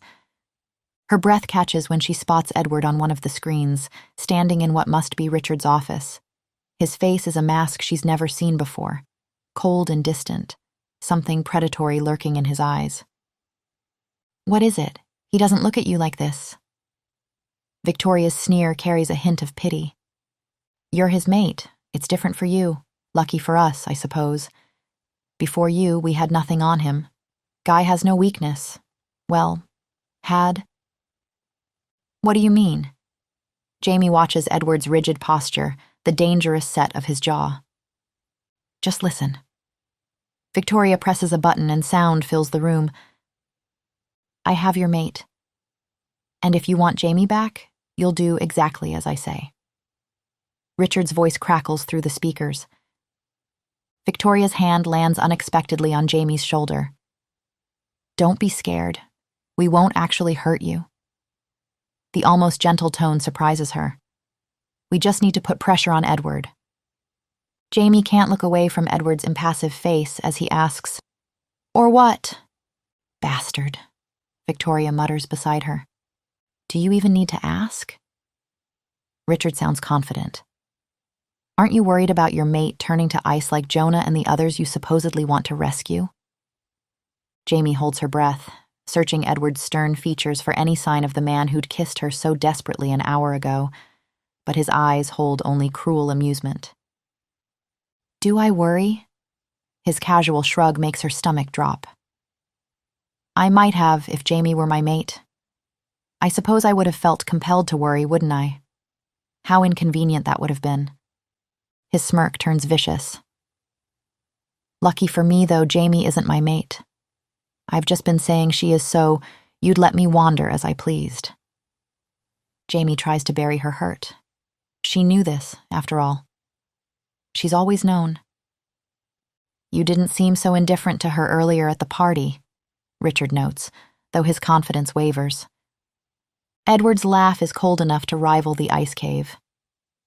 I didn't say I didn't find her pleasing to look at, but I also find your daughter pleasing to look at. And unless I wasn't clear before, I don't plan on throwing away my plans for a pretty girl. The words hit like physical blows. Jamie's chest constricts. So whatever it is you want to do to Jamie, Richard. Edward settles back in his chair like a king on his throne. You go right ahead. See if I care. 22. Edward. Richard settles into his chair, fingers steepled under his chin. The resort wasn't making money like before, and as you know, Edward, thanks to you we needed money more than ever. Edward sighs, weary of the accusations. I didn't make your business fail, Richard. You did that all on your own. Well, you certainly seized the opportunity to bring us down lower, didn't you? Richard's sneer fades into resignation. Winters didn't bring enough snow. No snow meant no tourists, and no tourists, well, even less money.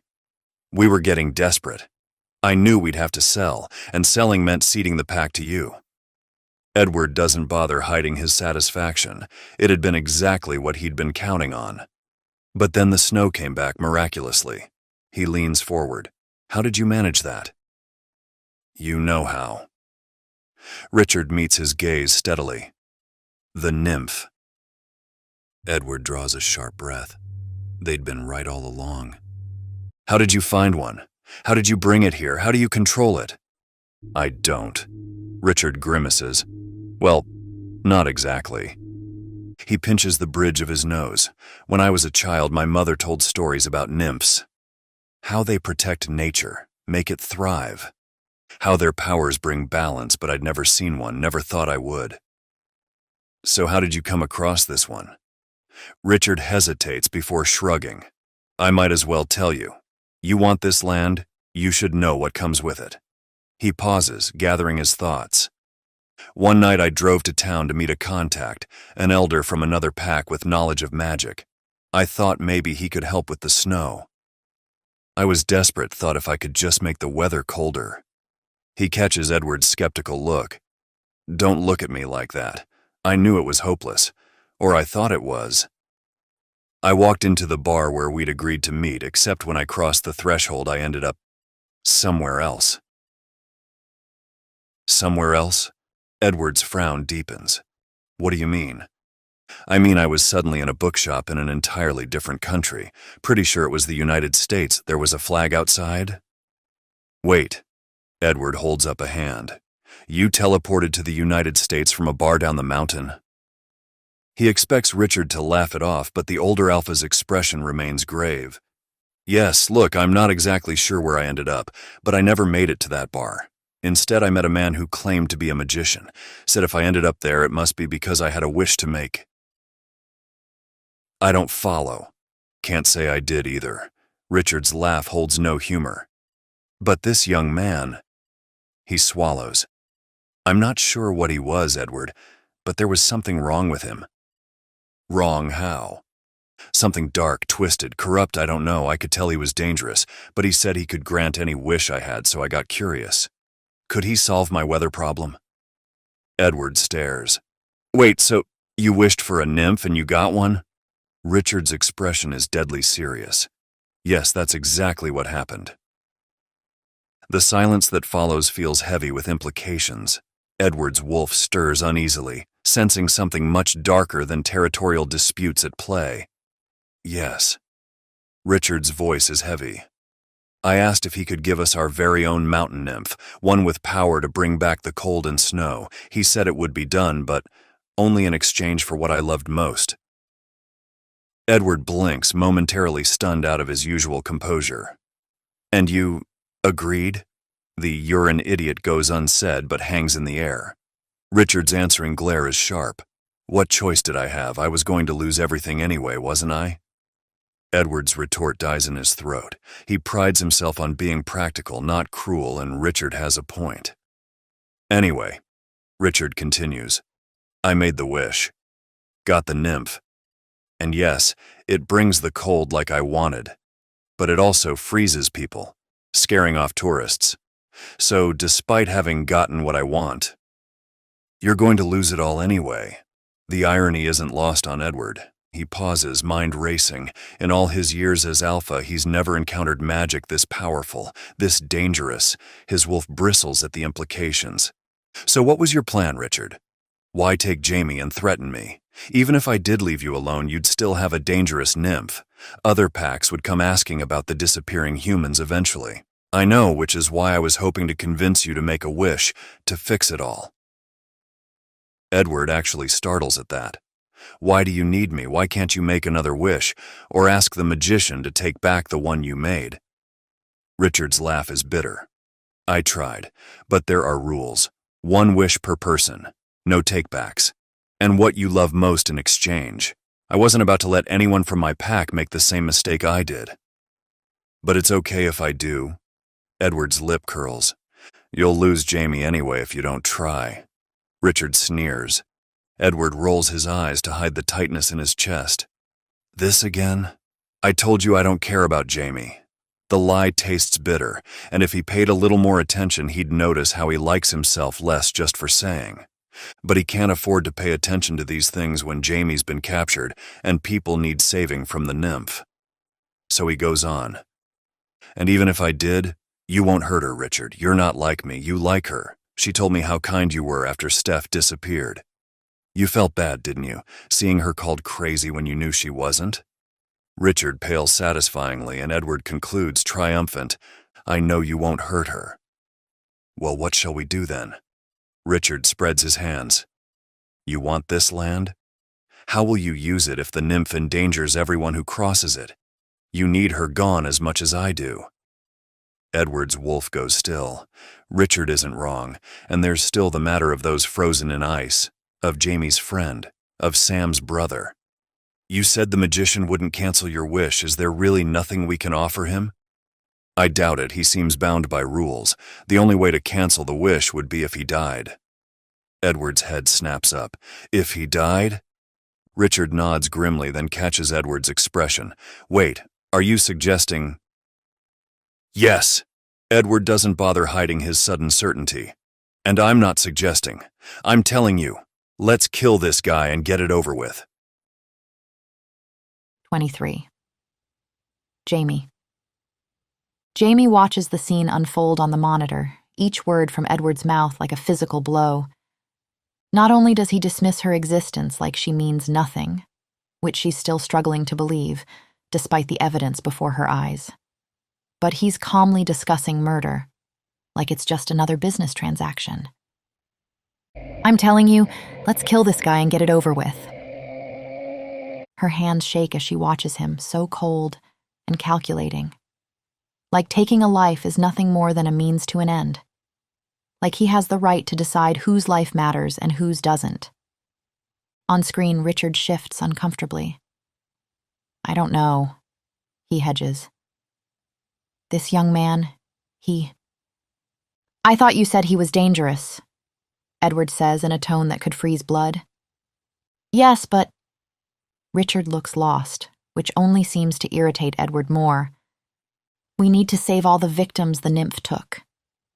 He stands, impatient. The words hit Jamie hard. Steph, is she who Edward is thinking of too? Does he believe sacrificing one life is worth to save many? Or is this about getting what he wants from Richard Grant? She has no way of knowing.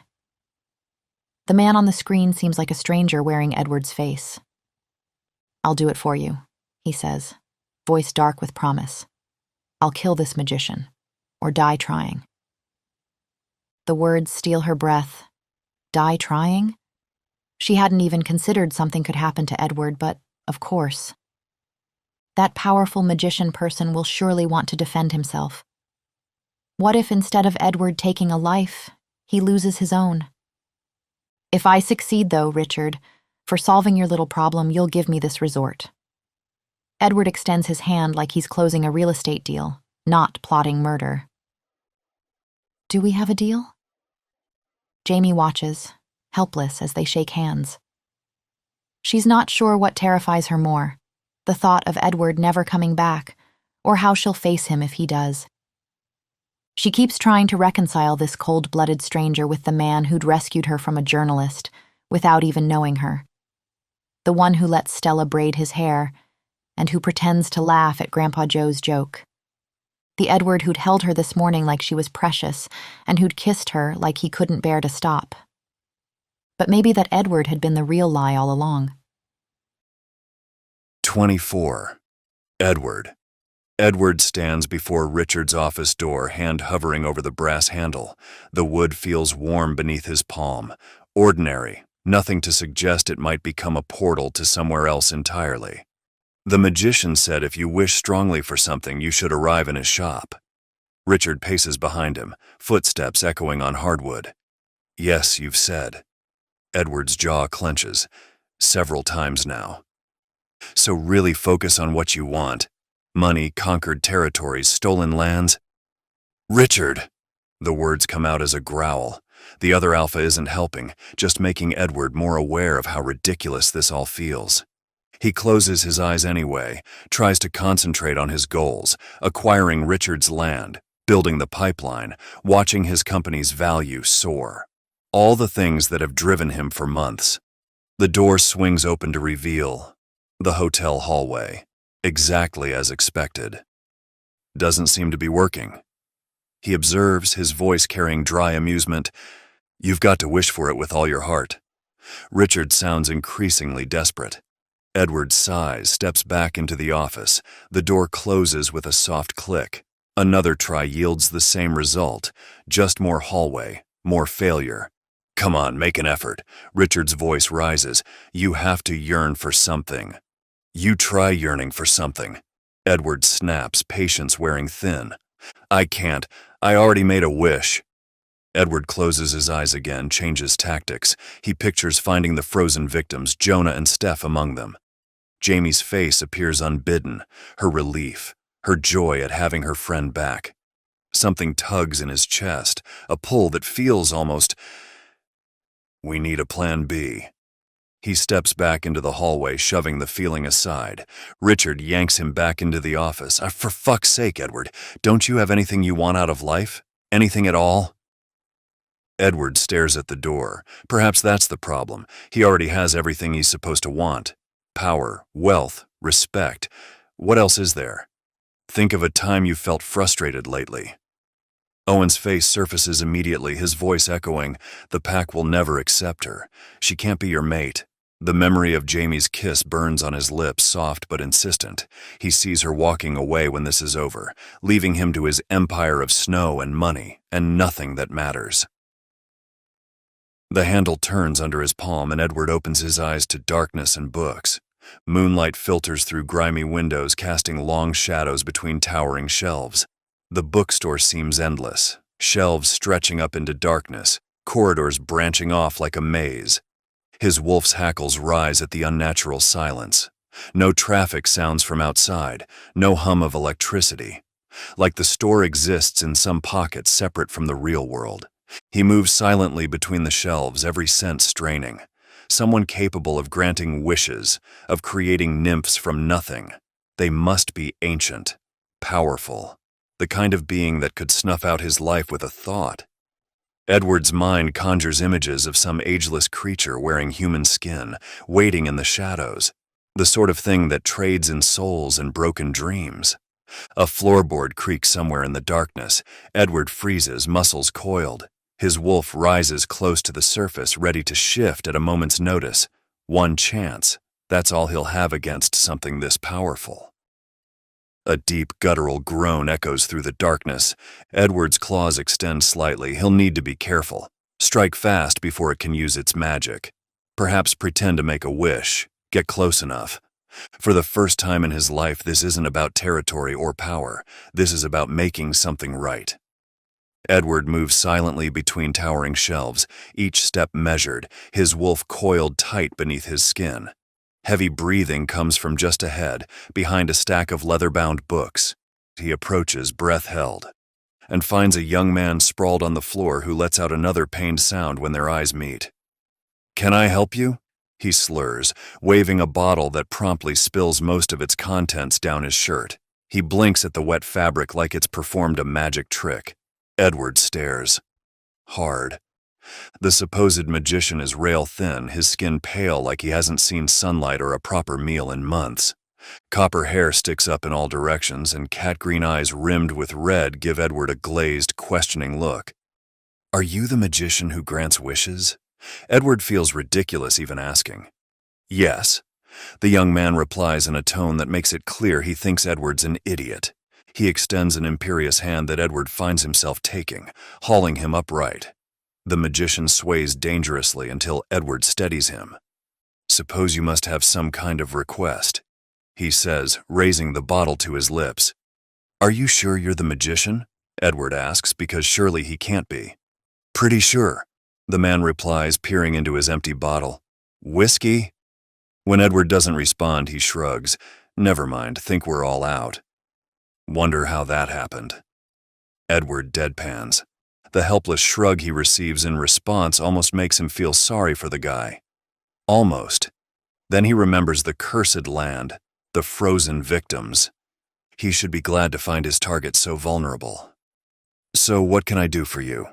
The magician stumbles toward a worn couch in the corner. Edward's eyes tell him one thing, young, drunk, defenseless, but his wolf senses something else, an ancient darkness that makes his hackles rise. Like something very old wearing very young skin.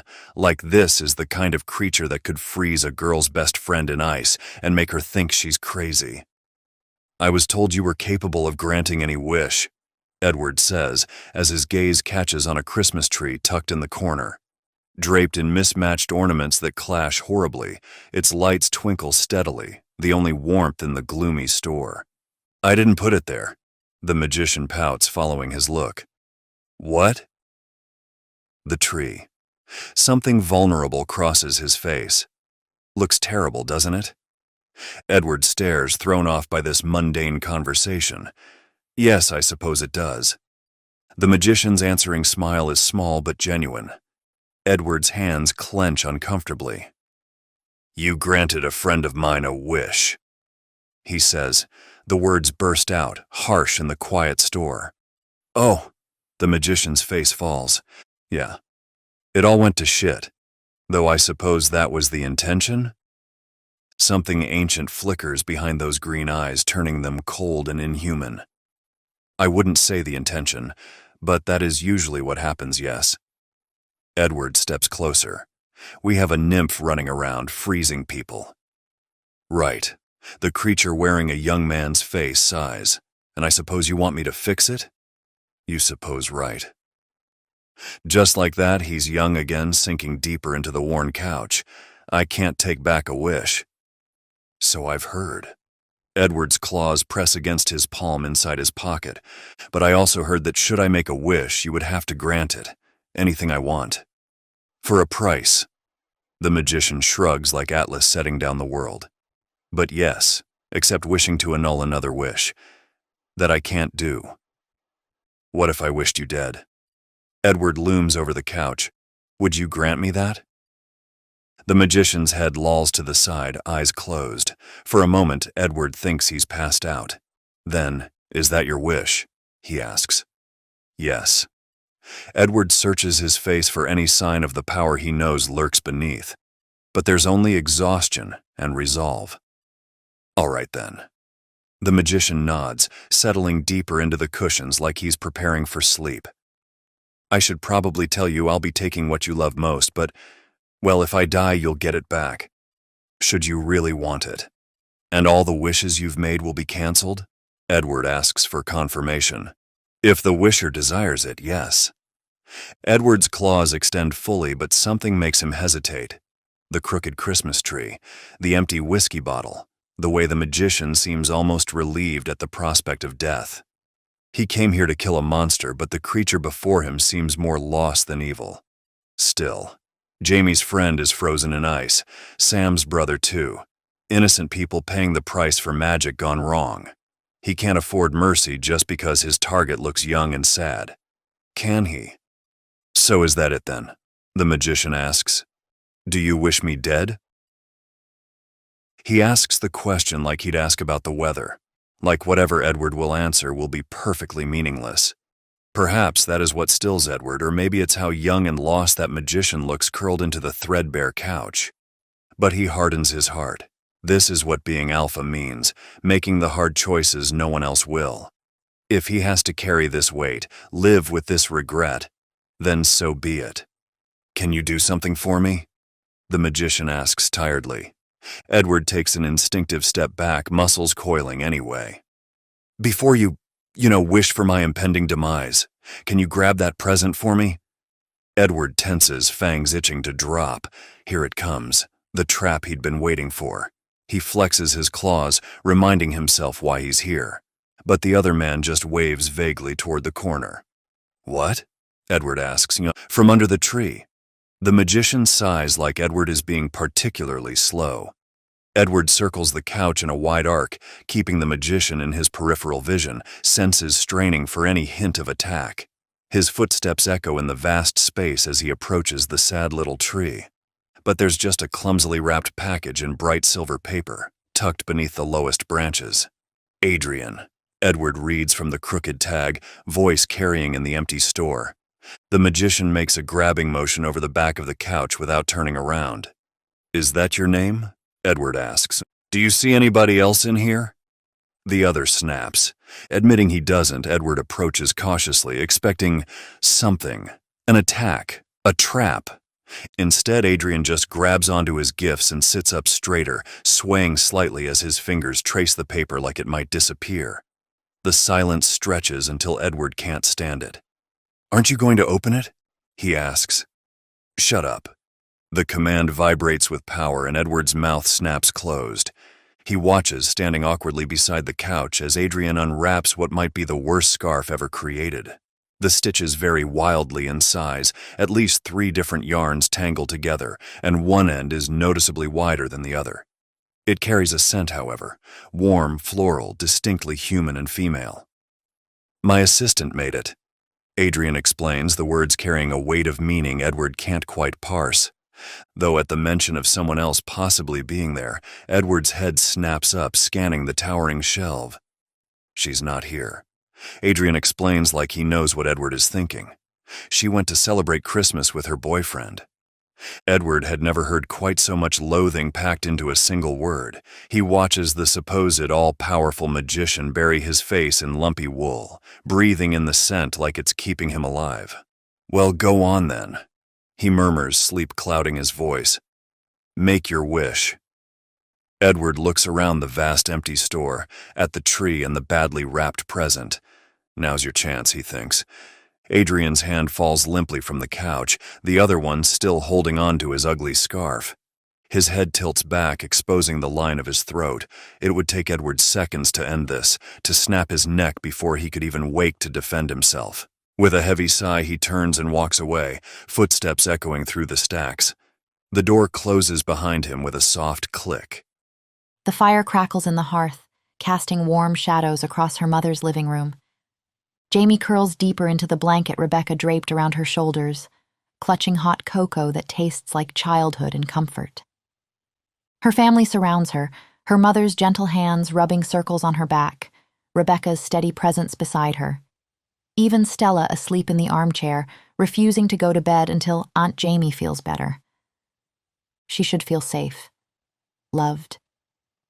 But all she feels is hollow. Honey, I'm sorry you thought you had to lie to us. Her mother's voice carries that special kind of hurt that makes Jamie's chest ache. She shakes her head, unable to explain that she hadn't just been lying to them. she'd been lying to herself. From that first real smile, not the practiced charm he used on everyone, but the genuine one that had made his eyes crinkle at the corners. She'd been lost. She couldn't let him leave, even knowing it was all pretend. Victoria's words echo in her mind. You really think because he's handsome and buys you things he can't be a killer? And yes, she had.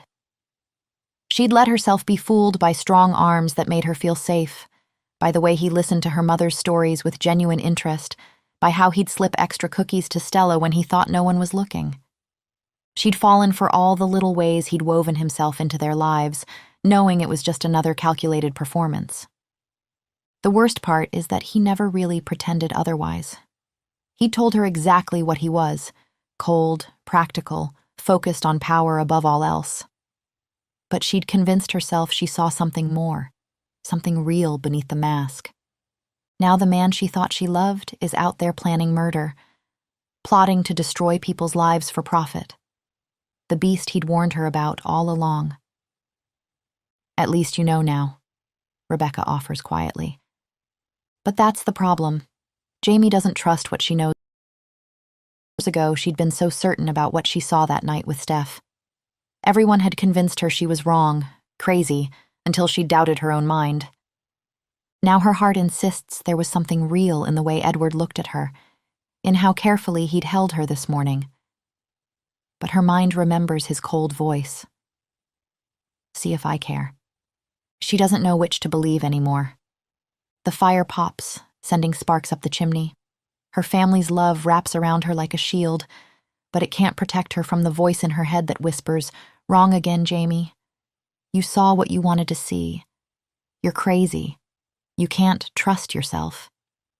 At least this time she's not alone with her broken certainties. What happened at the ball? Rebecca pushes gently. Did you tell Edward how you feel? Jamie shakes her head, throat tight.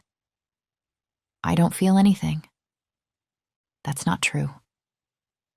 Her mother exchanges a knowing look with Rebecca. Honey, you really care about this man, everyone can tell.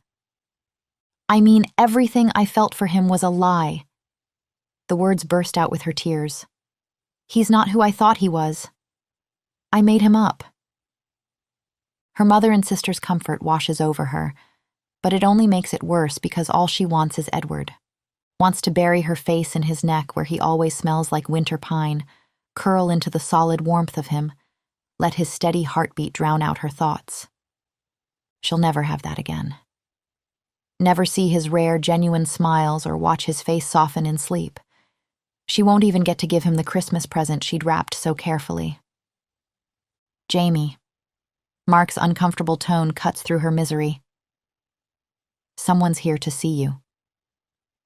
Her stomach drops. Just moments ago she'd been crying at the thought of never seeing Edward again, but now... I'll tell him he can fuck right off. Rebecca stands, righteous fury radiating off her. Jamie shakes her head. No, it's okay. I'll go. You don't have to. Her mother's hand tightens on her shoulder. It's okay. She makes her way downstairs like she's walking to her own execution. Grandpa Joe stands at the door telling Edward in no uncertain terms that Jamie's asleep, that she won't be seeing him. But Jamie can't focus on anything except Edward standing in her doorway, looking exactly like the man she fell in love with. Broad shoulders dusted with snow, amber eyes finding hers immediately. He's still wearing his suit from the ball, though it's wrinkled now, like he's been running his hands through his hair the way he does when he's stressed. Looking at him makes her dizzy. How can he appear so unchanged when everything is different?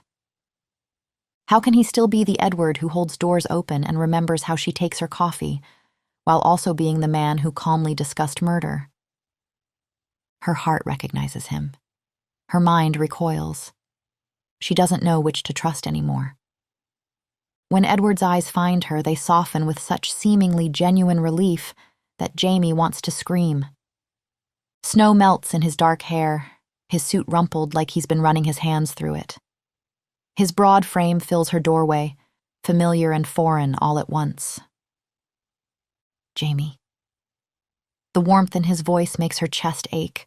She grips the banister tighter, knuckles white.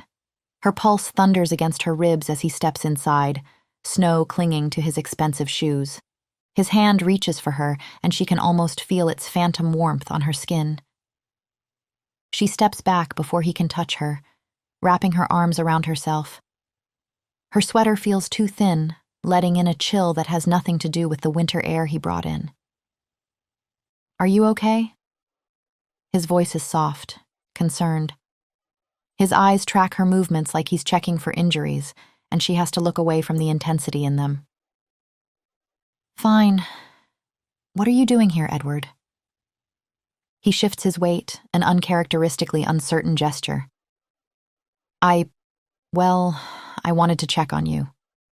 Why? He frowns, looking so genuinely bewildered that tears prick at her eyes. One hand runs through his hair, that familiar, nervous gesture that used to make her want to smooth it back down. Now, it just makes her chest hurt. Well, because His breath comes out in a frustrated cloud. You disappeared. The Grants were holding you. I'm fine. She forces herself to meet his gaze, even as her body wants to lean into his warmth. Don't worry about it. His jaw works as he studies her face. The muscle in his cheek ticks. The tell she used to think meant he was worried. But she can't trust those little signs anymore. Can't trust anything. Did something happen? He takes another step forward, and Jamie has to force herself not to retreat up the stairs. Did they hurt you? She almost laughs, the sound catching painfully in her throat. Each breath feels too shallow as he looms closer, smelling of winter air and that pine scent that still makes her want to bury her face in his neck. Did you do it? The question bursts out, making him freeze mid-step. What? His chest rises and falls rapidly like he's been running. Did you kill the magician? The color drains from his face. His shoulders, always so straight and proud, curve inward slightly. She wants to believe the guilt in his expression is real. Wants to believe the Edward she thought she knew exists somewhere beneath the sharp suit and sharper ambitions. I couldn't. His head drops, exposing the vulnerable line of his throat. I'm sorry. Relief floods her, making her knees weak. She grips the banister harder to stay upright. He's close enough now that she can see the shadows under his eyes, the way his hands flex at his sides like he's stopping himself from reaching for her. I'll fix it, Jamie. His eyes plead with her, gold flecks catching in the hallway light. I promise I'll find a way to help your friend. She forces her feet to move backwards, one step at a time. Okay. He follows her retreat, hand lifting again before dropping when she flinches. Please don't. The hurt in his expression looks so real, it steals her breath. His whole body seems to strain toward her, and she remembers how safe she felt in those arms this morning.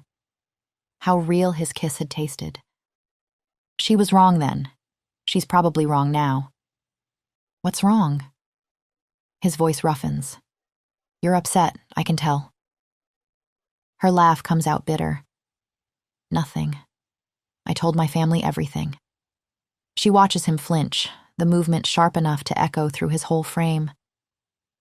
Since you told the Grants I wasn't really your mate. Jamie, what I said? He steps forward again, desperation rolling off him in waves. It doesn't matter. She wraps her arms tighter around herself. I suppose you'll be working together now. They need the nymph gone, and you want to destroy everything they hold dear, so... He recoils like she struck him, those broad shoulders going rigid. Is that what you're upset about? My plans for the resort? I'm not upset. The lie burns her tongue. A tear escapes, tracking down her cheek. She watches his hand twitch like he wants to brush it away. You said you weren't kind. I'd been warned. I just didn't actually believe you. His jaw clenches hard enough that she can hear his teeth grind. Look, I wasn't about to leave anyone unattended. If you're worried about your severance package, goodbye, Edward. The door closes between them with a final click. Through the wood, she hears him exhale shakily, followed by the soft thud of what might be his forehead pressing against the door. She slides down to sit on the stairs, legs finally giving out, and pretends she can't hear him breathing on the other side. Pretends she doesn't want to open the door and fall into his arms, even knowing they're not really meant to catch her. Okay, I'm sorry. I should have told you about my plans for the resort. His voice comes muffled through the door, raw with something that might be regret. You absolutely didn't have to. Her laugh sounds hollow even to her own ears. I'm just your fake girlfriend after all. You don't owe me anything. She can picture his expression without seeing it, that careful mask cracking around the edges. Is that really how you feel?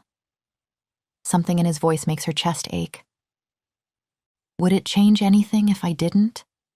The words come out sharper than intended. We can't actually be together, you and I, can we? She watches his shadow shift under the door as he starts to speak, but she can't bear to hear whatever perfectly crafted explanation he's prepared. You need someone who can turn into a wolf. Her voice cracks. And I need an actual human being. One who's not so self-absorbed that he's forgotten what it's like to be decent. Anger and hurt flash across his face. She can see it through the small window beside the door. The sight doesn't give her the satisfaction she expected. You have no idea what it's like having so many people rely on you for survival. His voice drops to that alpha growl that used to make her shiver. I'm just doing what I have to protect my people. Jamie shakes her head, suddenly bone-tired. You keep telling yourself that. It's not my problem anymore. Jamie. His voice follows her up the stairs, carrying that same note it had this morning when he'd kissed her like she meant something. She keeps climbing, each step taking her further from the man she thought she knew, the love she thought was real. 26. Edward. Edward wanders through empty streets, snow falling silently around him. The hotel looms somewhere ahead, but he can't seem to focus on reaching it. His feet move mechanically while his mind replays Jamie's words over and over, each one cutting deeper than the last. It wasn't just what she'd said, though God, how those words had struck true, reflecting thoughts he'd been burying for years. It was the look in her eyes like she was seeing a stranger. The trust that had been there just this morning completely vanished. Just hours ago, he'd woken with her warm and soft in his arms, her scent rich with joy and desire, and that precious trust he hadn't earned. He'd kissed her and she'd kissed back like she wanted him, the real him, not the mask he wore. The memory feels like a knife between his ribs. Panic claws at his chest as he realizes it's over. All of it, her playful teasing at breakfast, the way she'd roll her eyes at his formality, how she made him feel like maybe he could be more than just an alpha's ambitions. Gone before it really began. Anger flares hot and quick. How dare she judge him without letting him explain? She'd assumed the worst, like Edward was some heartless villain in her story. He would have told her everything if she'd just... But what would he have said? That yes, he'd been systematically destroying Richard's business? That he'd gone to murder a man in cold blood without a second thought? That he'd treated people's livelihoods like chess pieces because it was convenient? Snow settles on his shoulders, seeping cold through his expensive suit. He thinks of the magician clutching that awful scarf like a lifeline and suddenly understands the need for something to hold on to when everything else slips away. The self-loathing hits like a physical blow. What has he become? This creature of ambition and calculation who'd forgotten how to be human. Even his wolf feels sick with it. He wants with a desperation that steals his breath to be the man Jamie thought she saw. The one who could laugh at Christmas cookies and hold small children and deserve the way she used to look at him. He wants morning coffee with her family and stupid holiday movies and a future that isn't measured in profit margins.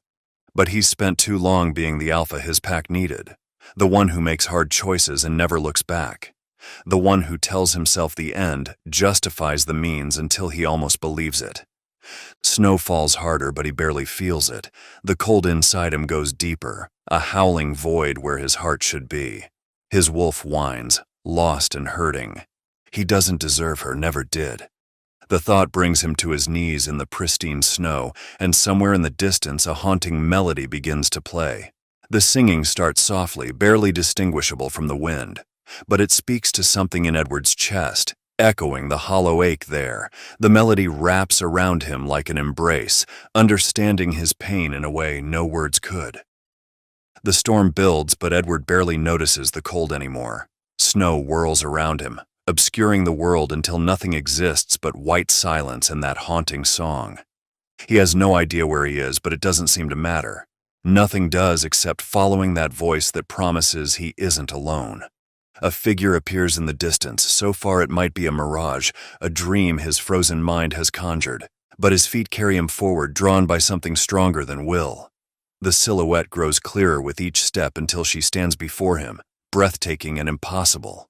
She's made of living ice and starlight, her form shifting like snowflakes in wind. Her hair streams behind her, though there's no breeze, and her eyes, ancient, endless eyes, reflect his own loneliness back at him. "You're alone too, aren't you?" The words form frost in the air between them. He reaches out, not afraid. She tries to speak, but her language is winter winds and breaking ice, yet somehow he understands. Her finger touches his forehead, gentle as falling snow, and suddenly he is her, waking confused and alone in these strange mountains. Everything is new, wonderful at first. The peaks to explore, the storms to dance in. But the silence grows heavier with each passing day. No one to talk to, no one to touch, only the song to keep the emptiness at bay. Then the humans come. Their pain calls to her. Loss and loneliness that mirror her own. She only wanted to help, to keep them with her, to build a family of ice and snow where no one would ever be alone again. But their fragile bodies couldn't withstand her touch. "You have to let them go." His voice sounds distant, dreamlike. There are people waiting for them, missing them. Rage flashes in those pale eyes, then she would have no one. The mountains echo with her despair as the storm thickens until all he can see is her face. "I'll stay with you." The words come without thought. His hand lifts to her crystalline cheek. "Take me instead." Her eyes, so like his own, see everything he is. The ambition, the calculations, the carefully constructed walls, the desperate loneliness beneath it all. And she accepts him anyway. Her kiss spreads ice through his veins, but it feels like warmth, like peace. "No one will miss me," he thinks as his eyes drift closed. A smile touches his lips as the cold takes him. 27, Jamie. If it wasn't for Steph still being frozen under the Grants Hotel, Jamie wouldn't have gotten out of bed. Her limbs feel heavy with unshed tears, and Edward's face keeps haunting her. The hurt she'd seen so openly displayed, the way he'd pounded on her door when she refused to talk to him. The memory makes her chest ache. Had she gotten it wrong? The softness in his eyes when he'd asked if she was okay, the genuine confusion at her anger. Maybe there was more to his actions than simple ambition. Maybe he really did think he was doing the right thing, in his own misguided way. Her family's already gathered around the breakfast table when she finally drags herself downstairs. The smell of coffee and fresh waffles hits her like a punch to the gut. Edward had been so proud of learning to make them, even if they always came out slightly burnt. "Never liked him," Grandpa Joe declares the moment she sits down, pushing a plate toward her with exaggerated disdain. "Always thought he was a pretentious ass." Rebecca nods vigorously while simultaneously elbowing Mark in the ribs. "Yeah, good riddance." "No idea who we're even talking about," her mother sniffs, though her eyes keep darting to the empty chair Edward usually occupied. Jamie tries to smile at their valiant effort. The awkward silence that follows speaks volumes. "Well, I think Uncle Edward was nice," Stella pipes up, syrup dripping from her fork. "And very handsome. Like a prince." Rebecca shoots her daughter a warning look that Stella cheerfully ignores, continuing to beam at Jamie. "Don't worry, Auntie. He'll come around tomorrow." Jamie can't help but snort. That would be nothing short of a miracle. "Exactly." Stella's eyes light up. "A Christmas miracle. Christmas is tomorrow." She fixes each adult with an expectant stare until they're all reluctantly nodding, trying not to meet each other's eyes. Jamie sighs, pushing burnt waffle around her plate. Edward had been so determined to get them right, practicing until the kitchen smelled permanently of smoke. He seemed really upset when he left last night. The words slip out before she can stop them, hoping someone will remind her it's not her problem. "Yeah," Mark nods with suspicious enthusiasm. "I mean, he pounded on your door for what, a good hour? In the freezing cold?" Rebecca grimaces at her husband. "Poor dear, do you think he might have caught a cold?" Her mother frets before catching herself. Care. Jamie doubts shifters catch colds. Edward had mentioned they rarely got sick. But he is out there somewhere, searching for the nymph. Maybe she should check on him. For Steph's sake, of course. God knows he might need help. "Do you think perhaps I should go talk to him?" She sets down her fork. "Just to check." "Yes!" Her mother's coffee cup rattles in its saucer. "I mean, if you want, darling, if it will make you feel better." "Go or don't," Stella shrugs, still beaming. "The Christmas miracle will happen either way." "I think I better go talk to him." Jamie grabs her coat, pretending not to notice her family's poorly concealed excitement. "Of course, don't worry about us." Rebecca's voice follows her to the stairs. "Tell him we say hi," Mark calls. As she reaches the bottom step, she hears Grandpa Joe's voice drift down. "I hope she patches things up with him. I love Edward." Jamie walks to the Grants' hotel, figuring Edward will be there. At least, she hopes so. Victoria had assured her she could come back any time to check on Steph, all threats of kidnapping apparently forgotten now that their packs were allied against the nymph. The weather surprises her. Bright blue sky stretching overhead, sunlight almost blinding on fresh snow. It's beautiful. Unnaturally so after days of storms. A knot forms in her stomach as she remembers Victoria explaining how the nymph controlled the weather. Why would it be so cheerful now? What changed? The hotel lobby gleams with morning light when she enters, but before she can reach the front desk, a clerk appears at her elbow. "Miss Grant would like a word." He guides her through marble hallways, past closed doors, finally ushering her into a well-furnished office she's never seen before. Not that she cares much about any of the decorations, because there, in the midst of it all, is Steph? The name comes out as a gasp. Her best friend sits in a leather armchair by a crackling fire, looking exactly as she had 3 years ago. Same choppy dark hair, same worried crease between her brows. But she's moving, breathing, gloriously unfrozen. Jamie? 3 years vanish in an instant. Jamie launches herself across Persian rugs, nearly knocking over an end table in her haste to reach Steph. Her hands shake as she pulls her friend close, tears streaming down her face. Thank God. She can't stop touching Steph's arms, her face, making sure she's real. The familiar scent of her shampoo makes fresh tears fall. "Oh my God, it's really you. I'm so relieved." "Of course it's me. Who else would I be?"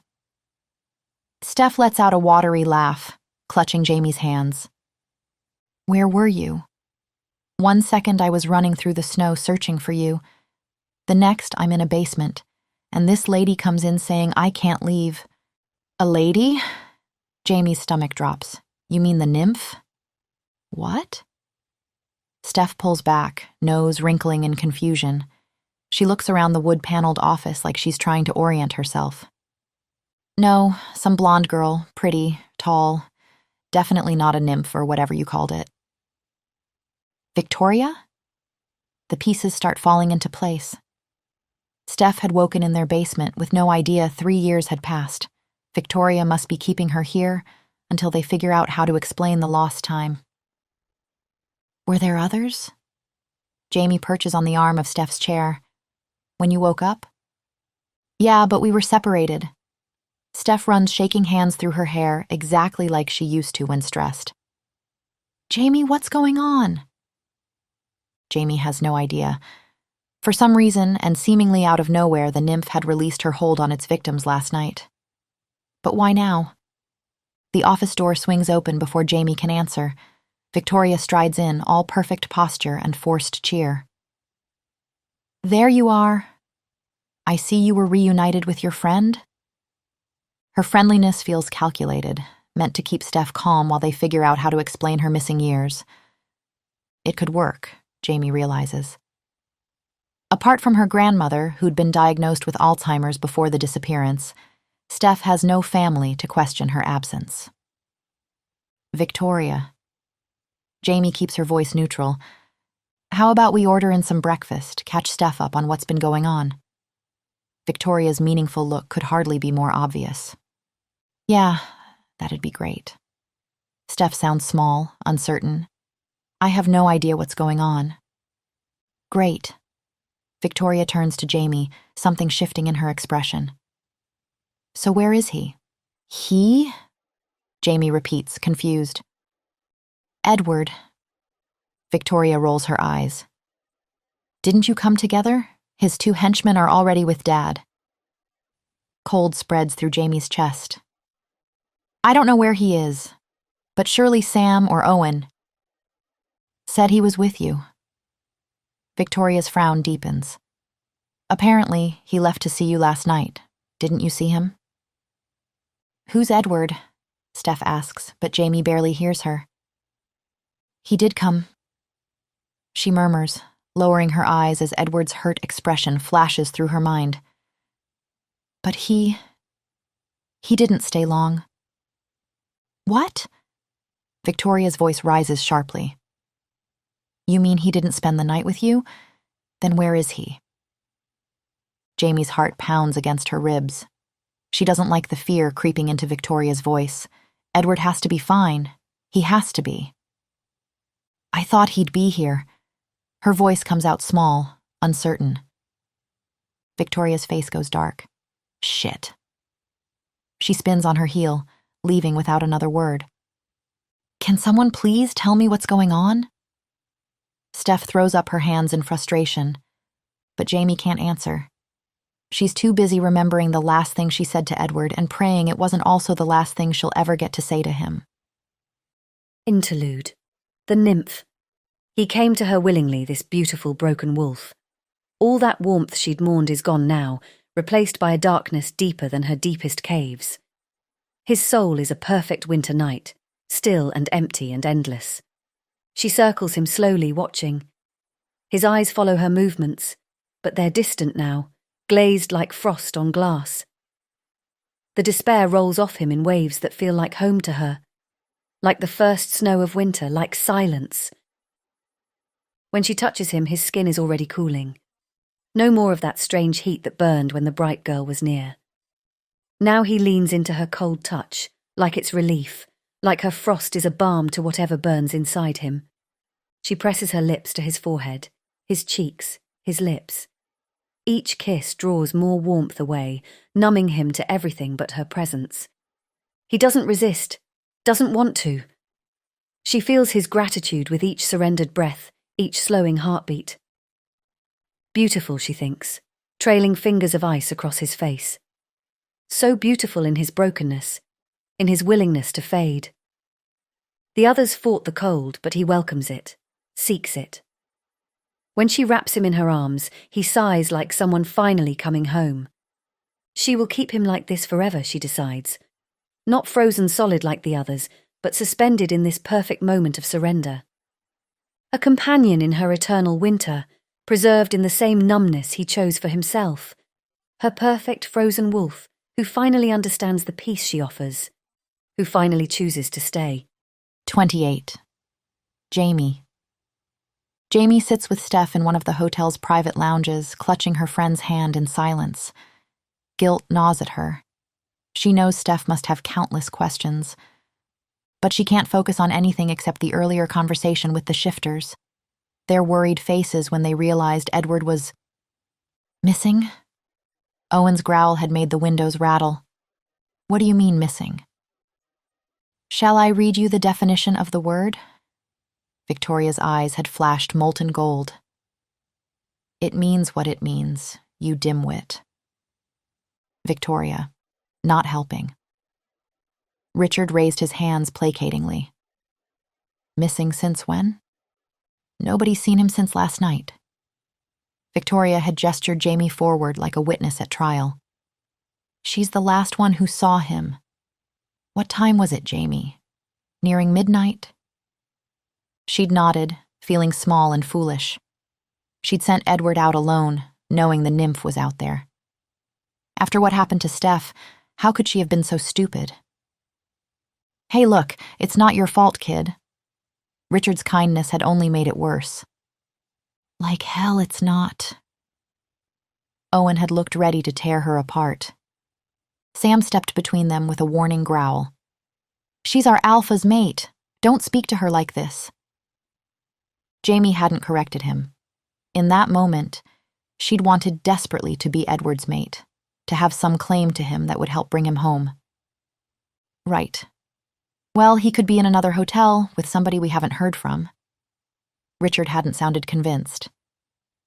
You two, track his scent from Jamie's home. See where it leads. Owen and Sam had bolted, while Victoria led Jamie back to Steph with instructions to stay put.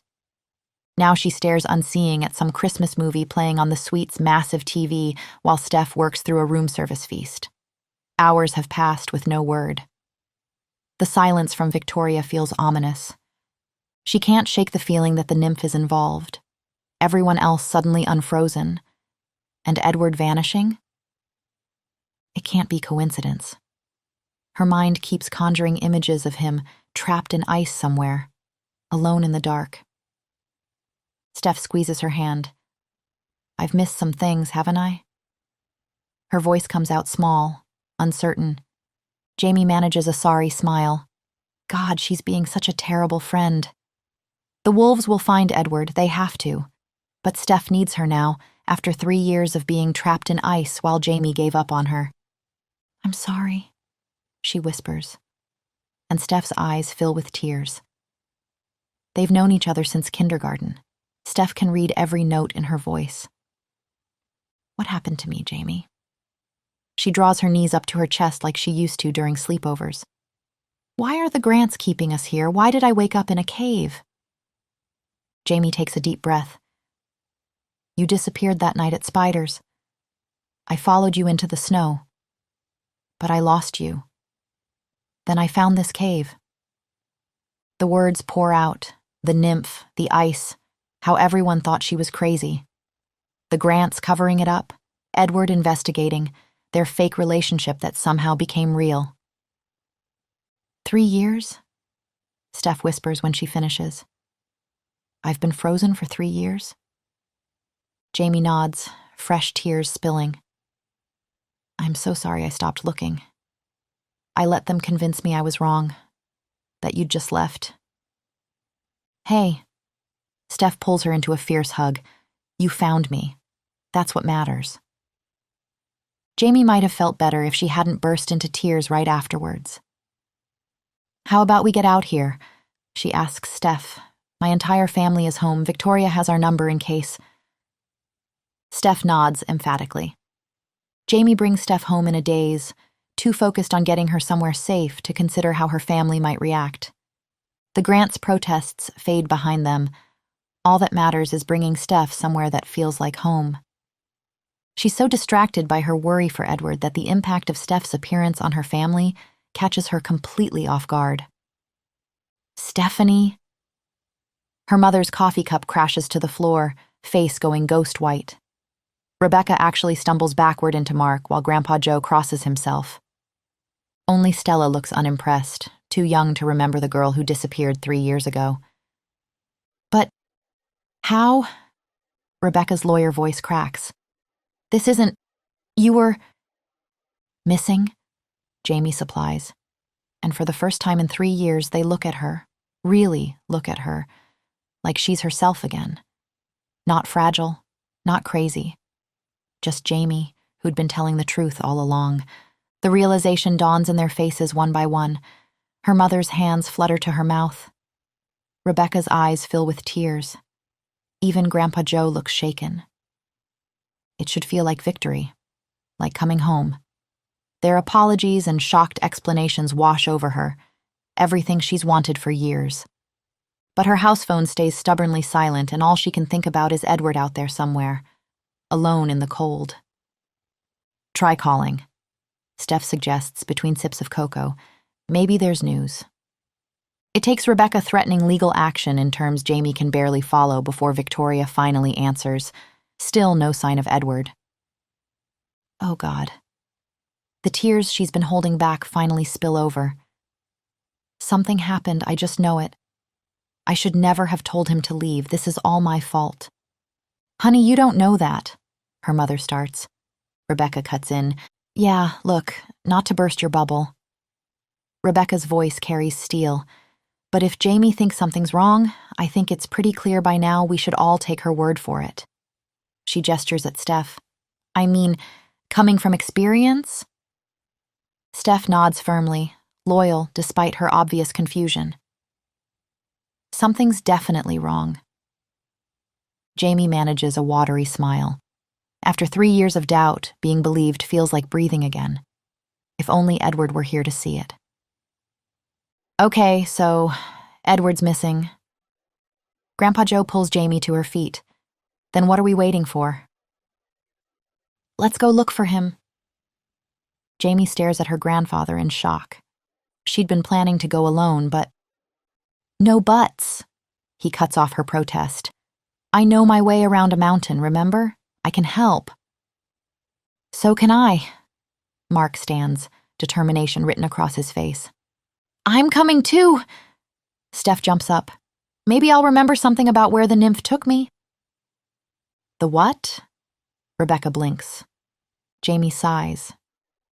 They don't even know about the supernatural elements yet, about Edward's true nature. She can't risk their safety.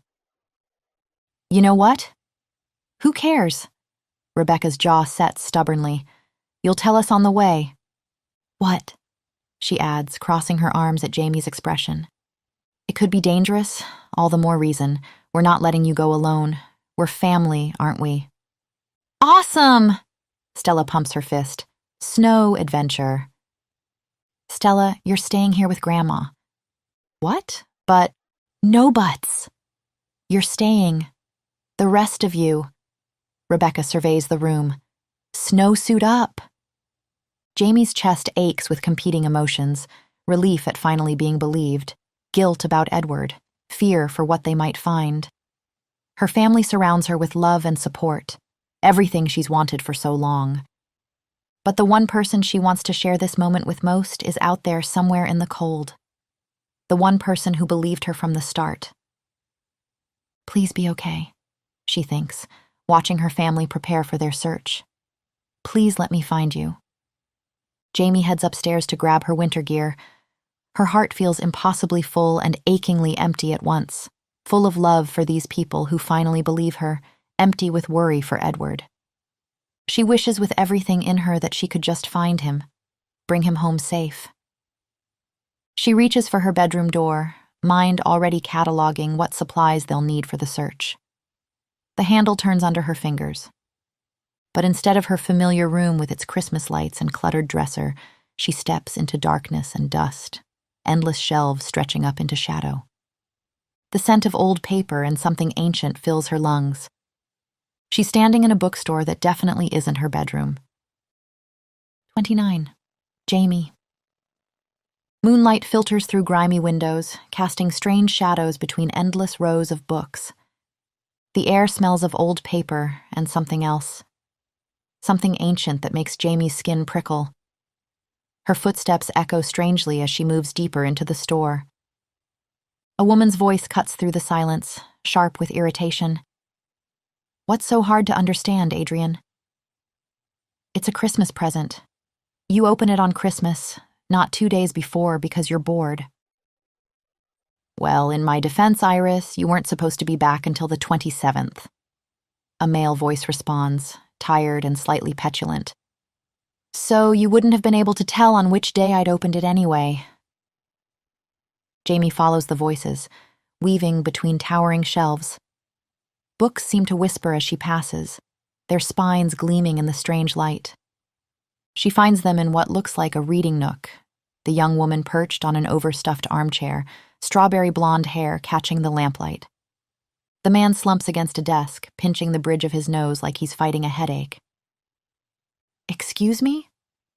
Her voice comes out smaller than intended. They turn in unison.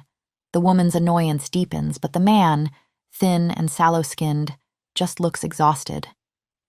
Oh, come on. The girl, Iris, throws up her hands. It's Christmas Eve. Don't you people have anything better to do?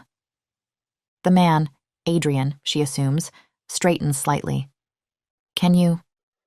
Jamie hesitates, searching for her words. Where are we? You're in my store. The man replies. Dark circles rim his strange green eyes. So I'll assume you have something to ask me? Wait. Jamie pauses as understanding dawns. Are you the magician? The one who grants wishes and stuff? His friend groans. Yeah, she replies, her fingers drumming against her chair arm. That's him. Oh, thank God. Relief floods Jamie's chest. You're alive.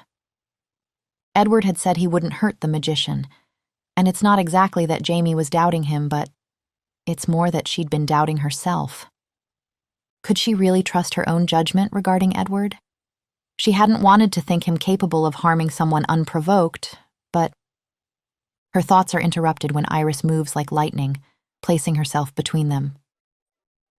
Alive? And why wouldn't he be? Iris. Adrian's voice carries quiet warning. Those ancient eyes study Jamie with unsettling intensity. How can I help you? My friend's gone missing after he came to see you last night. Jamie's words tumble out as fear grips her chest again. Her fingers twist in the hem of her sweater. I think he was taken by the nymph, the one you gave Richard Grant. Adrian's head tilts as recognition dawns. Oh, I remember now. Your friend, the tall shifter guy who wanted me dead, that friend. His tone stays mild, but Jamie's cheeks burn. Iris's eyes snap between them like lightning strikes. What?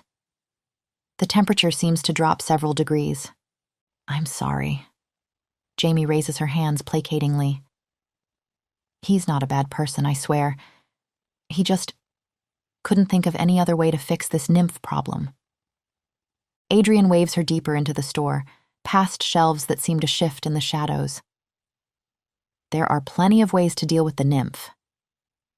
Such as... Jamie hurries after him, ducking under a string of mismatched Christmas lights. She freed most of her victims last night, she explains. At least we think she did, since they're not frozen anymore.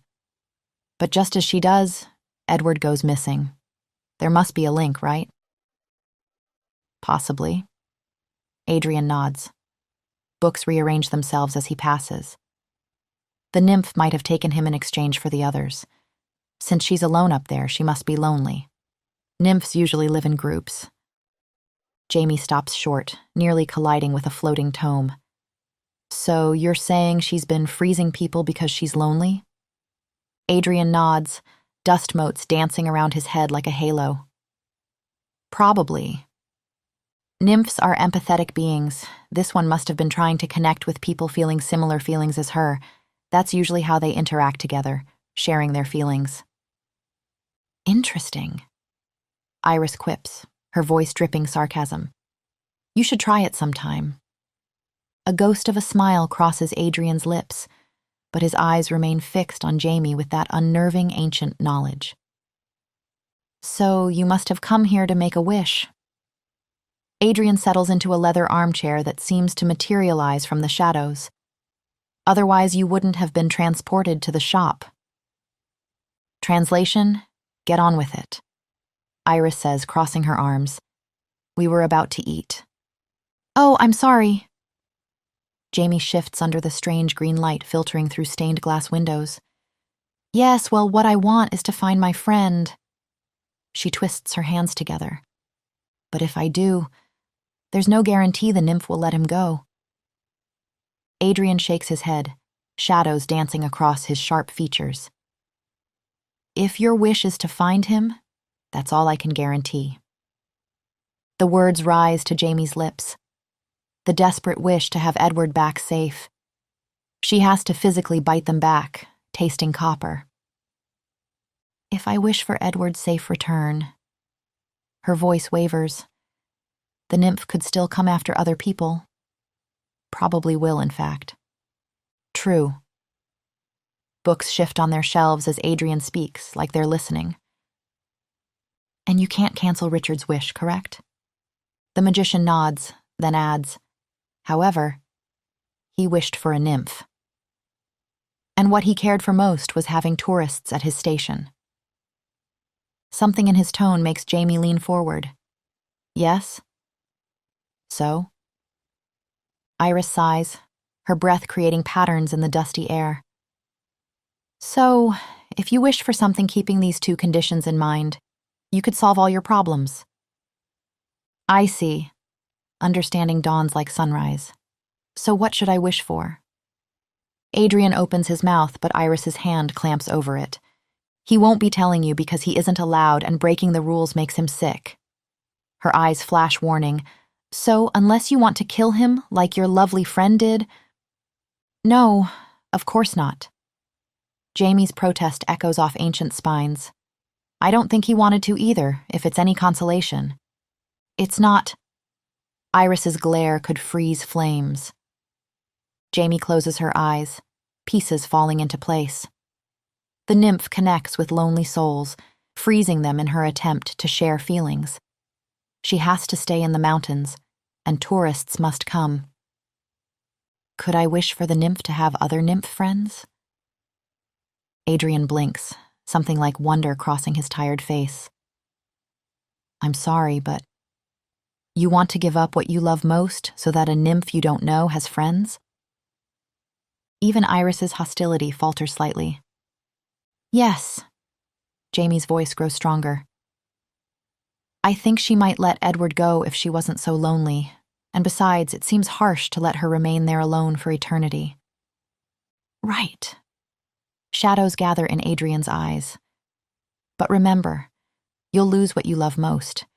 With no guarantee she'll release your shifter friend, even with new companions. Jamie's heart clenches. She can't risk Edward's safety. Then I'll wish for the nymph to have other nymph friends, if she agrees to let Edward go as asked. Can you do that? Adrian studies her for a long moment, books whispering around them like spectators holding their breath. You're an odd one. His fingers crackle with power that makes the air taste like lightning. But if that is your wish, I can grant it. Are you sure, knowing the price? Jamie thinks of Edward alone in the cold, of the nymph's endless solitude, of whatever precious thing she's about to lose. Yes, she says, and seals her fate. I'm sure. The shadows lean closer, waiting to collect their due. 30. Jamie. The snowmobile's engine echoes through the silent night as they climb higher into the mountains. Moonlight turns the fresh snow silver blue, creating shadows that seem to move at the corner of Jamie's vision. Behind Grandpa Joe's solid form, she watches the familiar landscape transform into something otherworldly. Rebecca and Steph follow on a second snowmobile, their headlights cutting through darkness that seems to grow thicker with each passing minute. Jamie had insisted Mark stay home with Carol and Stella. No need to risk both parents on this journey into the unknown. I definitely went up there. Steph's voice carries over the engines, pointing to a path that winds between towering pines. I remember looking at those two peaks beyond the trees as I walked. Jamie nods, the memory crystallizing. She'd followed the same path that night, chasing Steph's footprints until they vanished in fresh snow. Her heart pounds against her ribs. What if they're too late? What if the nymph refuses to release Edward? And if she does agree, what will Jamie lose in exchange? The magician had promised the price wouldn't be collected until the wish was granted, and the wish would only be granted if Edward was freed. But part of her almost hopes they don't find him with the nymph. That they find him safe somewhere else, though her gut tells her otherwise. They pass a twisted pine she remembers from that night, the one that looks like frozen lightning. 3 years of retracing these steps, always doubting her memories, wondering if she'd imagined it all. But not anymore.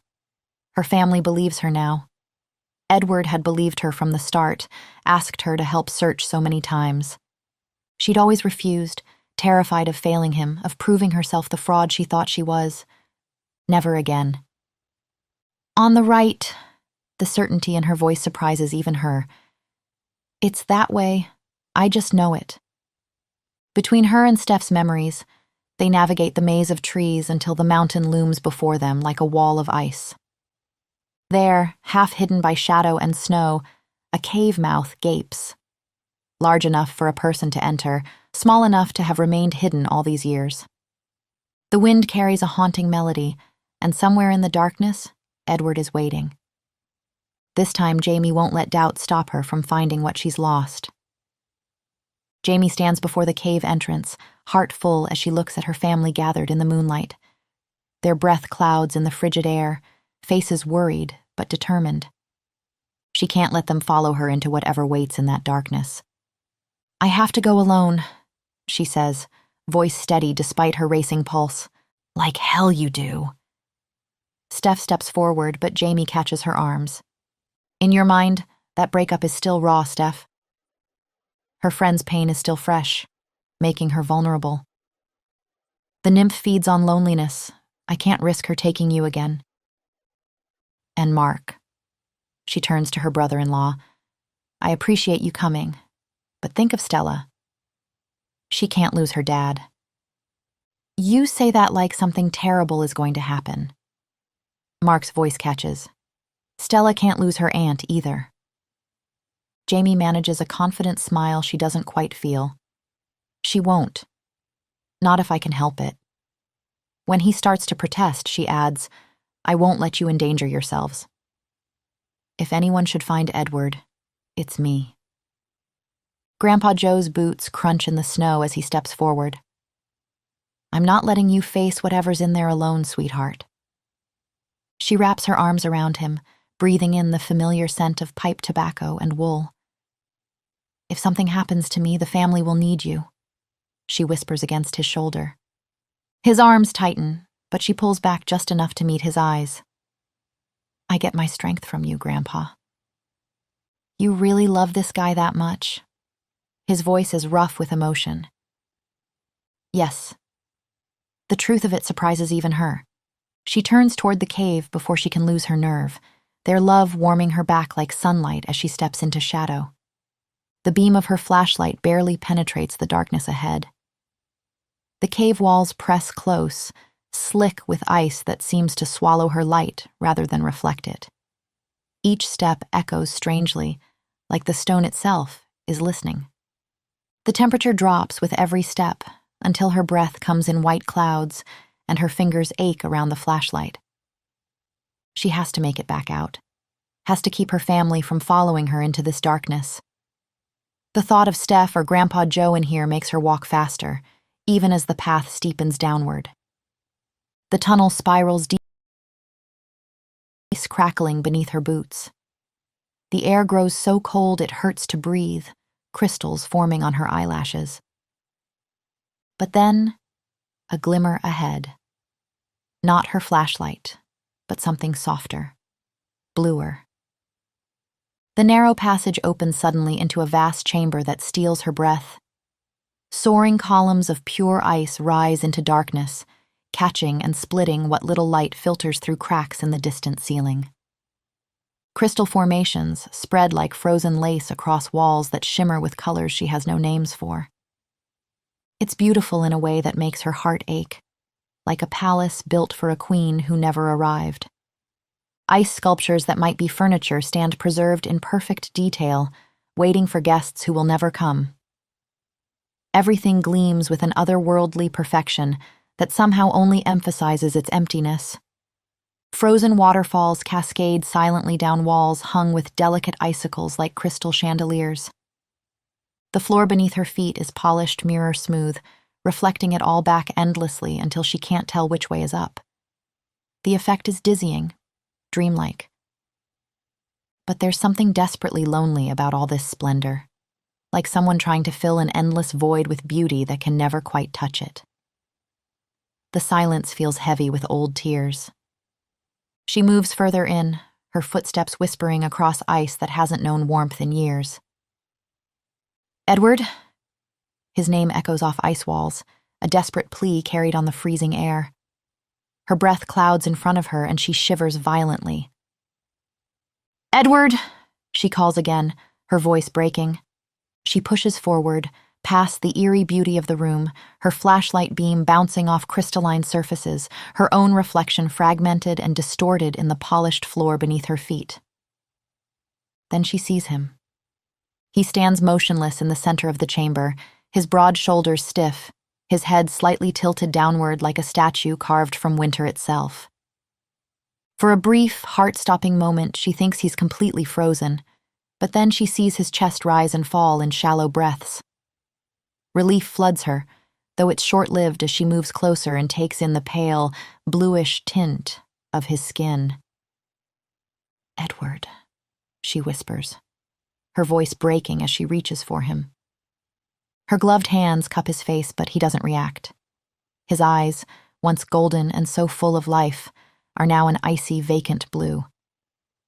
It's like he's there, and yet completely gone, lost somewhere beyond her reach. Please, say something. Look at me, she begs, her fingers trembling against his frozen skin. I'm here. I'm here to bring you home. The silence that answers her is deafening. She swallows thickly, her chest aching with the weight of all the words she's never said, of all the moments between them that she didn't appreciate until now. Are you angry with me? Is this because of what I said before? I was wrong. I was so wrong, she says, her tears falling freely, freezing almost instantly on her cheeks. The words pour out between sobs. You make Stella laugh when she's sad. You remember how my mom takes her coffee. You learned to make waffles even though you hate cooking because you knew I loved breakfast. Her fingers trace his frozen features. You believed me about Steph when everyone else thought I was crazy. You make me feel safe and strong and I can't lose you like this. But his eyes remain distant, lost in whatever winter dream has claimed him. Please, she whispers against his frozen chest.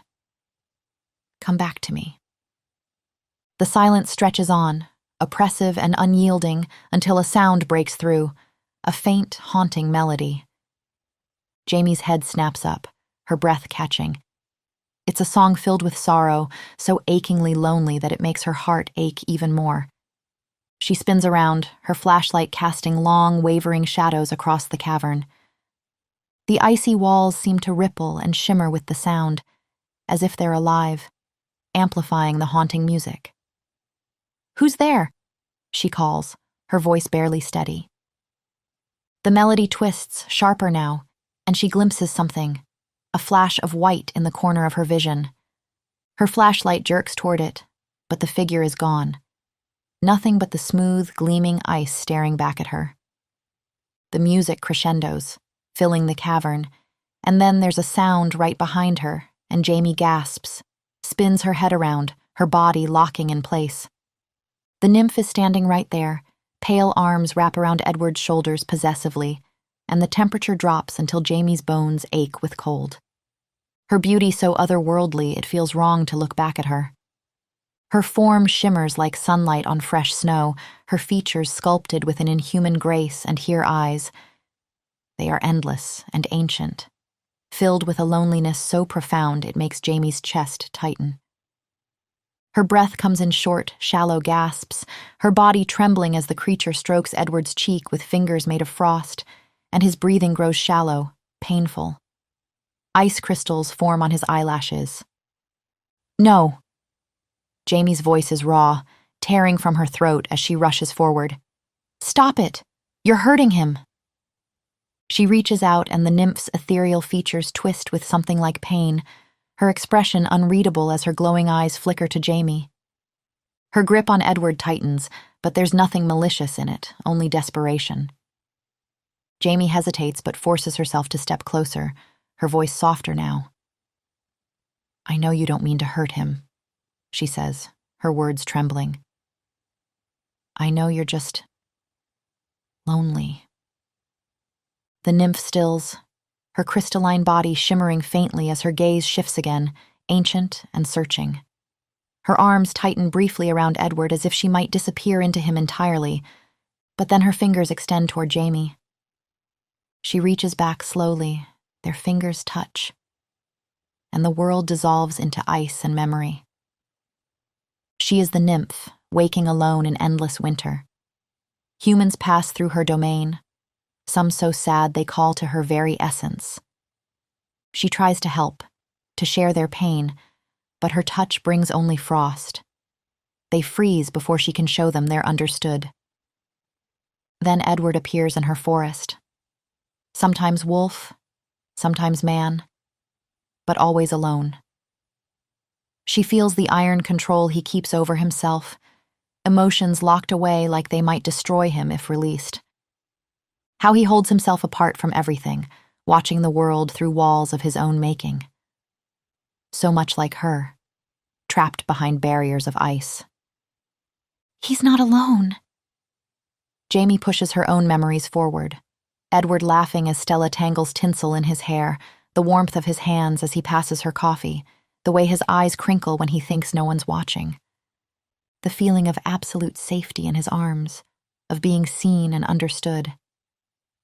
"Please give him back to me." Tears freeze on her cheeks. "I'll take good care of him, I swear." The nymph's form shimmers like sunlight on snow. For a moment, Jamie thinks she sees tears made of diamonds trailing down that perfect face. Her crystalline fingers hover uncertainly, her gaze flitting between Edward's frozen form and Jamie's tear-streaked face. She's sad, so heartbreakingly lonely, and she likes Edward. She's drawn to him the same way Jamie is, and the thought makes Jamie's chest ache. "Please," Jamie whispers, her voice trembling with desperation. "I love him." The words hang in the frozen air, raw and unguarded. The nymph's luminous eyes widen slightly, and then a single tear escapes, sliding down her perfect, icy cheek. It shimmers like a diamond as it falls, catching the light before vanishing into the frost below. The nymph nods slowly, a bittersweet expression crossing her ethereal features. Her hand lingers on Edward for a moment longer, reluctant, before she finally withdraws it.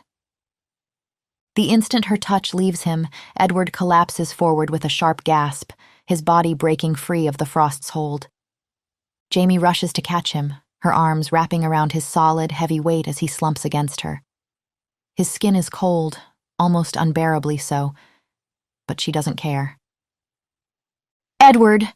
she cries, her heart leaping at the sound of his breath, the rise and fall of his chest against her own.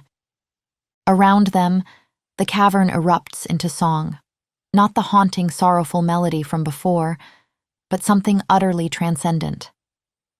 The music is joyous, cascading through the ice like sunlight breaking through a storm. It echoes and swells, a symphony of voices unlike anything Jamie has ever heard. Tears stream down her face as the nymph releases Edward completely, her body dissolving into a flurry of shimmering snowflakes that swirl upward. But she doesn't vanish. Instead, she launches herself around the cavern, her form shifting like a living snowstorm, graceful and wild. As Jamie watches in awe, another figure emerges from the shadows, and then another, More nymphs appear, their forms as fluid and radiant as the first, their voices joining in the song. They spin and twirl through the air, their movements synchronized in a breathtaking dance that fills the cavern with light and motion. Jamie's breath catches as she tries to count them, but they're too many now. An endless cascade of snow and ice, weaving together in a spectacle so beautiful it makes her chest ache. The cavern glimmers with their presence, the walls and ceilings reflecting their brilliance until it feels like she's standing in the heart of a living star. For a moment, everything feels weightless, like time itself has paused to witness this miracle. And then, as suddenly as it began, it's over. The nymphs vanish in a final burst of snowflakes that swirl around Jamie and Edward. She blinks against the cold flurry, and when she opens her eyes again, they're no longer in the cavern. The familiar sight of the town square surrounds them, the towering Christmas tree glittering with lights in the crisp night air. Snow falls softly, dusting the cobblestones and muffling the distant sounds of holiday cheer. Jamie looks down at Edward, still leaning heavily against her. His body is warm now, his breathing steady, and relief floods her as she realizes he's okay. "Jamie?" he murmurs, his voice rough but unmistakably his. His golden eyes blink open, focusing on her, confusion flickering across his face before giving way to immense relief. "You came back," he says, his voice soft, like he's releasing a breath he's been holding for years. Jamie feels her heart swell at the raw vulnerability in his gaze. His fingers, rough and calloused, settle gently on her cheek, his touch grounding her in a way nothing else ever could. His eyes search hers, and for once she sees no walls, no guarded distance. Just Edward. "I was never gone," she says, a soft smile curving her lips. Edward's expression softens, and for the first time, a genuine smile spreads across his face, warm, unguarded, and filled with something Jamie can only describe as gratitude. 31. Edward. Edward stands outside Jamie's door, his breath clouding in the crisp morning air. The sky above is impossibly bright and blue, the kind of Christmas morning that looks like it belongs on a postcard. But the cold bites through his coat, sharp and insistent, as though it's trying to seep into his very bones. The weight in his chest is heavier than the frost-laden air. He's been here before, standing outside this very door, nerves coiled tight. But this time, it's different. This time, he knows what he's walking away from. He clenches his fists briefly, then exhales, willing himself to move. The sound of his boots crunching over the packed snow echoes in the otherwise quiet morning as he raises a hand to knock. The door swings open before he can, revealing Jamie. Her cheeks are pink from the cold, her dark hair catching the pale light spilling over her shoulder from inside. She smiles, kind but tired, and he knows she's been wrestling with the same thoughts he has. "Good morning," she says softly, stepping aside so he can enter. Edward hesitates, his eyes taking in the warmth of the space behind her, the golden glow of the small bar, the faint sounds of carols drifting from somewhere upstairs. It's so achingly her, so different from the cold, structured world he belongs to. But he can see the cracks beneath the surface, the way her hands fidget slightly at her sides, the way her gaze doesn't quite meet his. She's grieving, even if she won't say it outright, even if she won't let herself fully feel it. He can't stop himself from replaying the events of last night in his mind, a jumble of memories that still don't fully make sense. After they'd been transported to the town square, disoriented but alive, Owen and Sam had arrived almost immediately, their expressions grim and confused. Before Edward could explain, Jamie's family had burst onto the scene, worried and demanding answers. None of them remembered what had happened. Not his disappearance, not the nymph, not even Steph's reappearance. Steph, who were nowhere to be found, but who Jamie would later find out, was home with her grandmother. To them, it was as if the past few days had been nothing more than a normal family trip to the resort. Because Jamie had made a wish to the magician, and in exchange, the magician had taken what mattered most to her. Her sense of belonging, her ability to feel at home with her family like she had before Steph's disappearance. They still loved her, of course, but to them, Jamie was still the woman hiding out in the resort, running from the fallout of her so-called mental breakdown. No one remembered the truth. No one remembered the nymph. To them, Steph's reappearance had been simple, mundane, and explained away years ago. "I'm sorry, Jamie," he says instead, his voice quiet but firm. "I know how important it was to you. That they know. That they'd believe you." She shakes her head, her smile growing a touch sadder but no less kind. "Don't be. At least Steph doesn't remember missing out on 3 years of her life. She has a nice job, happy memories instead of gaping holes. It's all for the best, really." The words hit Edward like a blow, the weight of her sacrifice sinking into him. He steps closer, his hand brushing hers. "Your sacrifice will not be in vain," he says, his voice low but resolute. "Richard and I will figure out how to close the resort so the nymph can live here in peace." "You won't be taking everything from him, will you?" Jamie interrupts, her voice even. Edward tenses at first, but when he meets her gaze, he realizes she's not asking out of worry. There's no accusation in her tone, only quiet certainty, like she already knows the answer. "No," he says, a faint smile tugging at his lips. "We'll work together on this, as we should have from the start, as allies." Jamie nods, her expression softening briefly before she glances away. "And Victoria?" she asks, her voice quieter now. "Do you see a future where you rule one pack together?" Edward studies her, the way she keeps her face carefully neutral even as her scent betrays her nerves. Her question cuts through him more than it should. "You mean as mates?" he asks, tilting his head slightly.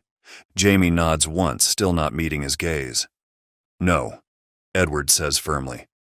"I don't think so. To be honest, that isn't really on my mind right now."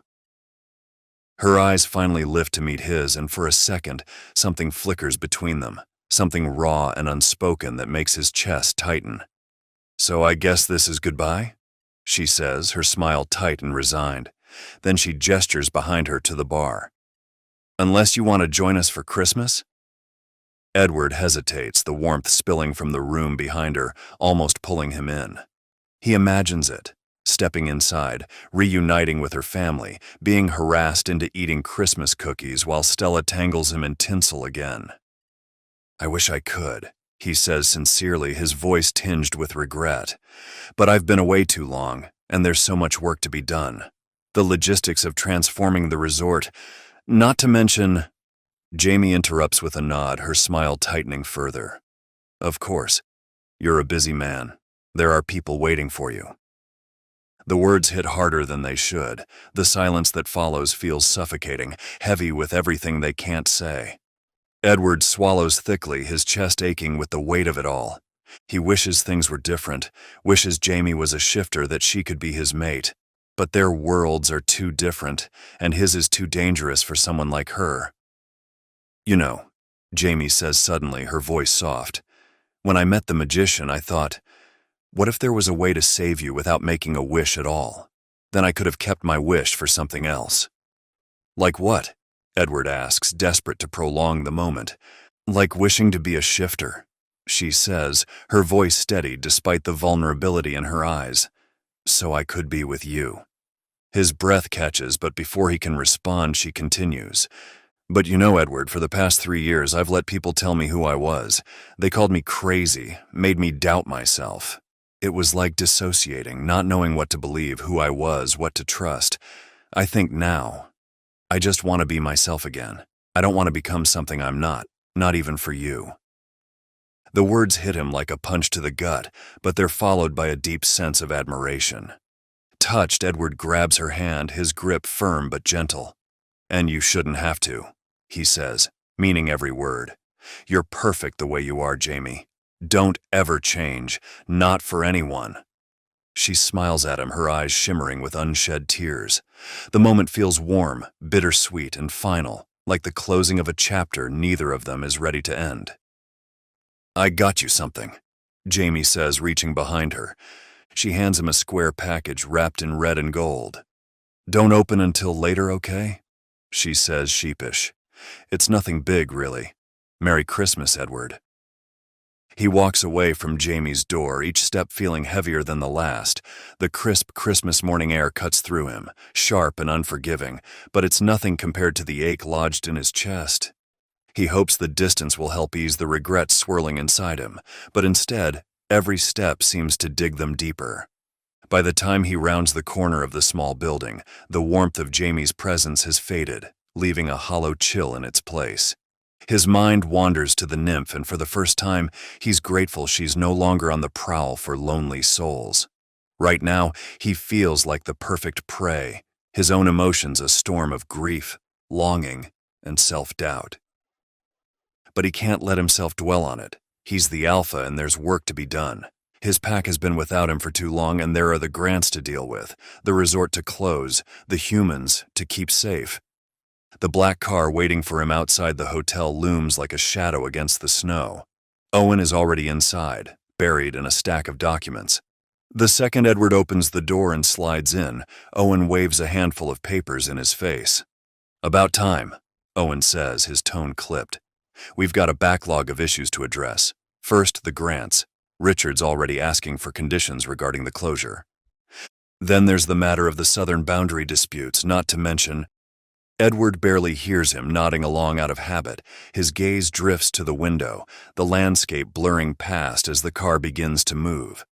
Owen's voice is a constant drone, broken only by the occasional sigh from Sam, who's sitting quietly in the front seat. Edward forces himself to respond when necessary, his tone measured and professional. But his mind is elsewhere, back with Jamie. He can still see her standing there, her smile tight, her eyes filled with something she wouldn't let him name. Something cold and quiet settles in his bones like a frost that's crept too deep to shake off. He tells himself he has to endure it. He's the alpha, after all. They reach the station just as the train pulls in, the hum of its engine filling the air. Edward steps aboard with Owen and Sam, settling into the small, sterile compartment that feels suffocating despite its emptiness. Owen is relentless, his questions and commentary filling the space as the train departs. Edward nods and responds when needed, his replies automatic. The landscape outside rushes past, the snow-covered trees blending into a blur of white and green. Eventually, Owen leaves to get something to eat, and the silence that follows feels both jarring and welcome. Edward leans back in his seat, staring out the window, his thoughts a tangled mess of regret and longing. "You know," Sam says suddenly, his voice sharp and unexpected, "any one of us could have stepped up and made a wish to that magician. We're shifters, we're the ones who are meant to protect the humans, not the other way around." Edward flinches, Sam's words cutting straight to the core of his guilt. Of course, he'd already known this, but hearing it aloud makes it impossible to ignore. "You're an idiot, Alpha," Sam continues, his tone harsher than Edward's used to. "You're never going to find anyone so selfless that they'd sacrifice what matters most to them for you in the bat of an eye like that ever again. Not in 1,000 years. Edward shifts in his seat, uncomfortable under the weight of Sam's glare. "She didn't do it for me," he says weakly, though the words feel hollow. His chest tightens. "She did it because she felt sorry for the nymph. Because she's selfless. Like you said." Sam's glare only intensifies, his silence speaking louder than words. Edward forces himself to speak again, his voice quieter. "It was brave of her, though, making that wish without even knowing what she'd lose." Sam snorts, his frustration palpable. Almost unconsciously, Edward's hand moves to his bag, pulling out the package he'd been avoiding looking at since Jamie pressed it into his hands. He unwraps it carefully, aware of Sam watching him. Inside is a handmade book, its pages filled with familiar recipes in Jamie's messy handwriting. Carol's hot chocolate, Rebecca's sugar cookies, even that disastrous attempt at Grandpa Joe's eggnog. But it's the photos tucked between the pages that make his breath catch. There he is, sprawled on the Matthews couch watching football with Mark and Grandpa Joe. In another, he's covered in flour in Carol's kitchen, looking startled but amused. Edward barely recognizes himself in these moments, laughing, relaxed, happy. The stark difference between the man in these photos and who he is now feels like a physical pain. Each family member has left notes in the margins. "Come back for New Year's." From Carol. Next time we'll teach you proper football from Mark. Then he finds the envelope, his name written in wobbly children's handwriting. Inside, a note decorated with stick figures, one tall and frowning, clearly him, one small and smiling, unmistakably Jamie. Dear Uncle Edward, he reads, chest tight at Stella's misspelled words. Thank you for making Aunt Jamie happy again. She used to be very sad. But now when no one's looking, instead of being sad, she just looks at you and smile. I hope you celebrate Christmas with us again because Christmas should be spent with your loved ones. And Aunt Jamie really loves you. Merry Christmas, Stella. Edward stares at the note, mortified to find his eyes burning. When he finally looks up, Sam's expression has shifted from frustration to something between pity and exasperation. Edward falters. Do you really think she did it because she likes me? The wish? He asks, the question escaping before he can stop it. Sam looks like he wants to shake him. She did it because she loves you and everyone knows it, he snaps. And because she doesn't have to look out for a pack, she just has to look out for you. The words hit Edward like a blow, settling heavily in his chest. But she's not even a shifter, Edward protests weakly. His voice is tight, like the words are being forced out. She couldn't join our pack. I wouldn't be a good partner for her. I wouldn't bring her anything she needs.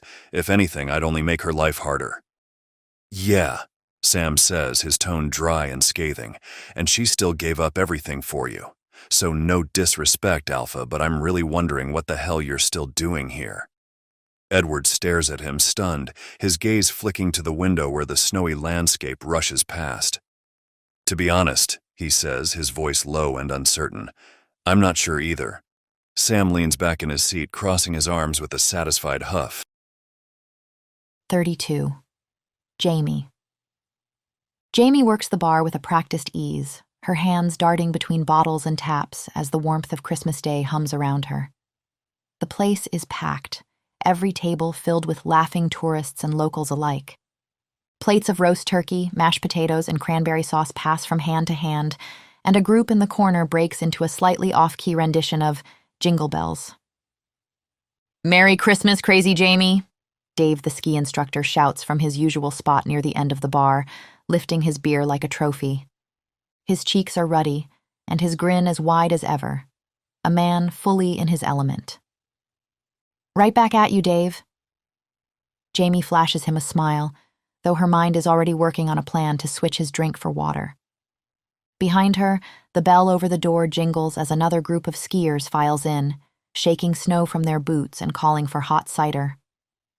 The bar is alive with the energy of Christmas, warm, noisy, chaotic, and somehow perfect.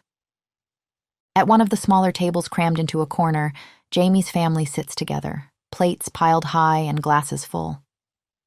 They're laughing about something, probably one of Grandpa Joe's stories, and the sight tugs at Jamie's heart. She knows they want her to join them, to stop working for just one meal. Mark appears beside her, leaning casually against the bar. If you don't seat your ass down and eat the mashed potatoes Rebecca made, I'm never going to hear the end of it, he says with a grin, pulling the dish towel from her shoulder and slinging it over his own. Jamie raises an eyebrow, smirking. You mean it's terrible, and you need my help finishing it? Mark winks, already sliding behind the counter. You didn't hear it from me. Laughing, Jamie lets him shoo her away and heads for the table where her family sits, the warmth of their laughter drawing her in like a blanket. She slides into the open seat, letting herself relax for the first time all day. The mashed potatoes are just as questionable as Mark hinted, but the company more than makes up for it. Jamie looks around at her family. Her mom pouring coffee for Grandpa Joe, Stella sneaking another bite of pie when she thinks no one is watching. It's messy and loud and imperfect, but it's home. She hadn't expected to feel this warm sitting here with them, but while her family may not remember how they'd all come together to help her search for Edward, may not recall believing her about the supernatural. The magician's magic ensuring their memories aligned with a simpler truth, she'd still rediscovered her connection with them over the weeks leading to Christmas. Ironically, she has Edward to thank for that. Watching him discover the joy of family dinners and Christmas traditions had reminded her how precious these moments were, even when accompanied by worried glances and overprotective hovering. They might still think she's fragile, but they're here, loving her regardless of what they believe about her stability. And Jamie knows the truth. For now, that's enough. Or it would be, if not for the Edward-shaped hole in her heart. She sighs into her barely touched potatoes, remembering his determined attempts at cooking breakfast. The way he listened to her, truly listened. Like her words mattered. The way his rare smiles lit up his whole face. The quiet strength of his presence. She shakes her head, forcing herself to focus on the laughter around her. Family. That's what matters. She has her family, and that's enough. Honey, there are plenty of other fish in the sea, Rebecca assures Jamie with a grin that's probably meant to be reassuring. And maybe you'll patch things up with Edward? Her mother adds, her tone far too hopeful for Jamie's liking. Jamie groans, already feeling the tightness building in her throat. Mom, I told you, it was never going to work out, she protests, gripping her fork a little too hard. We're just too different. We want different things. Like what? Grandpa Joe asks, his tone curious as he sips from his glass of wine. Jamie stares at him, baffled by the question. Well, I want someone caring and supportive who trusts me and takes me seriously.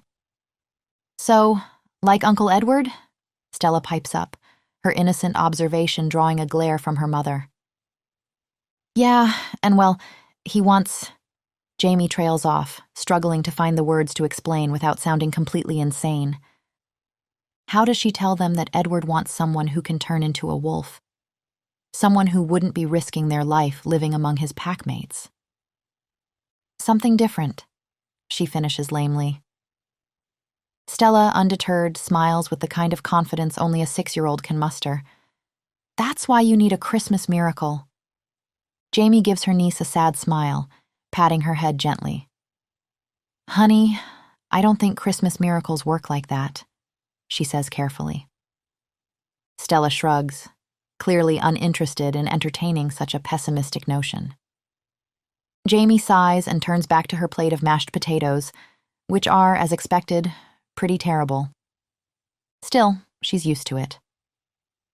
The table falls uncomfortably quiet, and it doesn't take long before Jamie notices the pitying looks being cast in her direction. Oh, come on, guys, she exclaims, waving her hands in frustration. I'm fine, really. The looks only worsen, and Jamie groans. Look, she begins, her voice slightly cracking. Yes, Edward was pretty great, and I really wished... She clears her throat awkwardly on the word wish. I mean, it would have been great if he'd stayed. But life goes on, plenty of fish in the sea and all that. Deep down, though, she can't help but think about how impossible it'll be to enjoy kissing anyone else after Edward. Or how she'll ever find someone as exciting as a man who can literally turn into a wolf. But hey, one can always try, right? Anyway, she says, her throat feeling tighter than ever.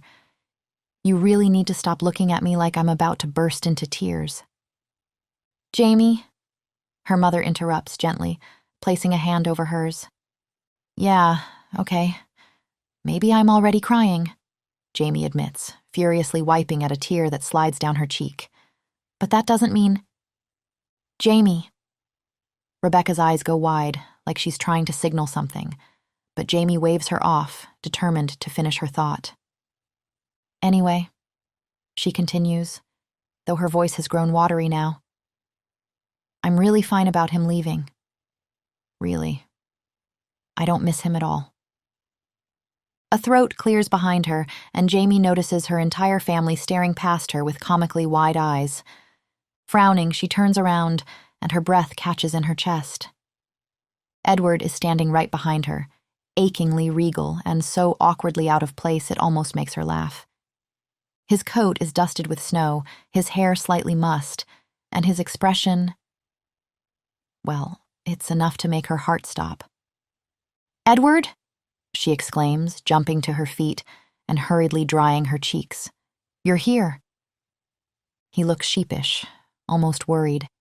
His gaze drops to her face and he lifts a hand to gently brush away a stray tear. "You're crying," he observes softly, his thumb grazing her cheek.